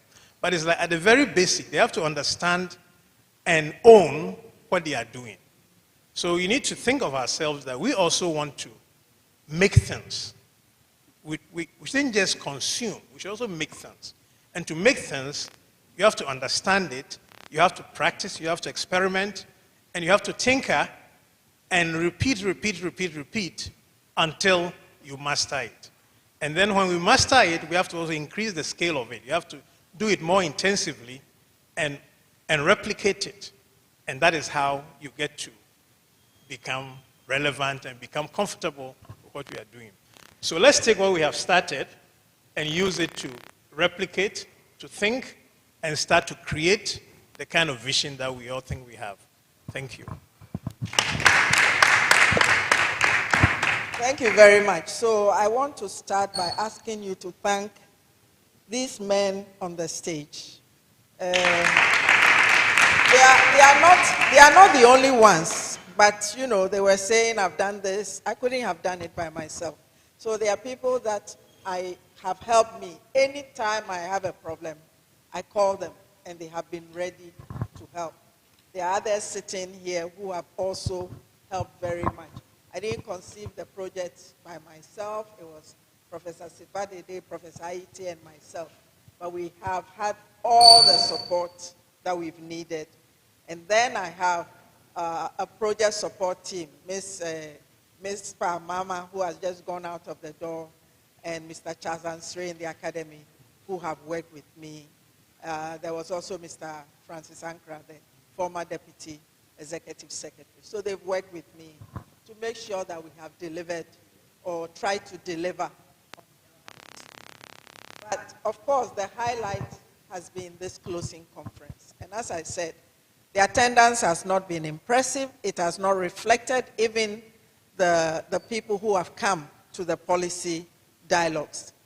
But what we have missed in participation, in numbers, we have gained in the quality of the presentations and the discussions, which have been really very rich. I think that both the keynotes that were delivered yesterday and this morning were excellent. They really brought sharply to us the issues that we face, the challenges ahead of us, and some proposals about how we might go forward. So we cannot say that we have been left with no resources. We have been given some resources. So the rest is on us. It has been a good opportunity to meet all of you, to get to know you, and to connect with each other. Africa is a funny place. When you meet people, they think that we all live in some cluster of villages, not knowing how difficult it is to get together. I mean, you try to organize a conference, you have very fond ideas, and then they bring you the air bills, and then you start walking backwards, you know. If I brought 3 people from Kenya, all my transport money would have been finished. Then I thought, oh, but West Africa is close. Gambia, Sierra Leone, impossible. Because there are no direct flights, you know. And it doesn't matter. You think, oh, Aska is too expensive, try this one. Then you find that it's even more expensive. But it's been good to have you here. And I think that I asked the Secretariat to create a listserv for us so that we get to know each other's email addresses, we can share resources, and we can continue the partnership. I mean, the difficulty I had finding people from around, especially West Africa. In the end, there was Wanda who was sending me names from Kigali, where he's based, on possible people to get from West Africa. You know, I thought I've been president of the scientific committee of Codestria. I know all the people. I wasn't getting any responses. You know, so it's very difficult sometimes to connect with each other, and I think that we need to break down those barriers and to find ways to do things together. A lot has been said about networks and partnerships and collaborations. We need to deepen them so that we can share information, we can learn from each other, we can share the exciting research. I think we were all surprised when Dr. Oshodi turned up and he sent his abstract and he's talking about doing work on China in Africa, in Ghana and Nigeria, you know. And we know that it's not just in Ghana and Nigeria. If you go to East Africa, the issues are even wider, you know. So how can he be supported to do a bigger project and also to share his results with all of us, you know. So many of the issues that we have addressed are pertinent. So in the next steps, we'll send you a conference report. At least we've shared all the products with you. In each of your bags, you've got the policy briefs, you've got the conference abstract. So we will do the conference report. We have to produce a conference proceedings. We'll do that. We're also trying to get the grant renewed. And I was very encouraged when I spoke with the Carnegie Senior Program Director last week, where he was talking about actually trying to replicate this Ghana model around Africa, this creating platforms, you know, so that we can, when it comes to policy issues, we can be speaking with the different stakeholders, you know. So we've tried. We haven't, as I said yesterday in the lessons learned, engaging the stakeholders, it hasn't been so easy. Somebody was talking about how if we make the innovations, the governments will see. I'm not sure sometimes, unless somebody comes to tell them that there's an innovation in a university in their own country, they might not even recognize it, you know. But we have to find ways to get around those issues and to be able to really talk and be recognized in our countries. How can we solve the challenges if we are not being recognized to solve it, you know? So a lot of very interesting ideas. I mean, I kept thinking, how do universities affect the ecosystems in their immediate vicinity? In other words, if the university was burnt out the next day, apart from jobs that would be lost by some of the people who live around there, would it really matter? Would people feel the absence, you know? How are we engaging with our communities to solve some of the problems that they face, you know? I think that we need to be thinking, you know, not just, oh, we drive into our university and we lock our gates, and we can put all kinds of signs about what kind of property we have. But what difference are we making in our universities? And I think that that is part of the question of transforming universities for 21st century Africa and making higher education work for Africa in terms of responding to the issues and needs of our community. So some of the stakeholders, yes, I mean, maybe we should have engaged. The Association of African Universities has come to some of our fora, but maybe I needed to have gone to see the Secretary General in his office and invite him directly. I know about ADIA, the Association for the Development of Education in Africa. So we will do that reaching out, but I don't know. We'll try what we can to really make sure that we are engaging stakeholders, we are sharing what we are producing with them, and hopefully they will take it seriously and it can make an impact. So I can only thank you for your patience, for your engagement, and to say nice to have met you. One or two people even brought me tea, which I'm going to enjoy after you have left. It's been too hectic to even think about that. But I want to thank all of you, to wish you a safe journey back, and to invite you to the reception outside before we go off. Thank you very much.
you.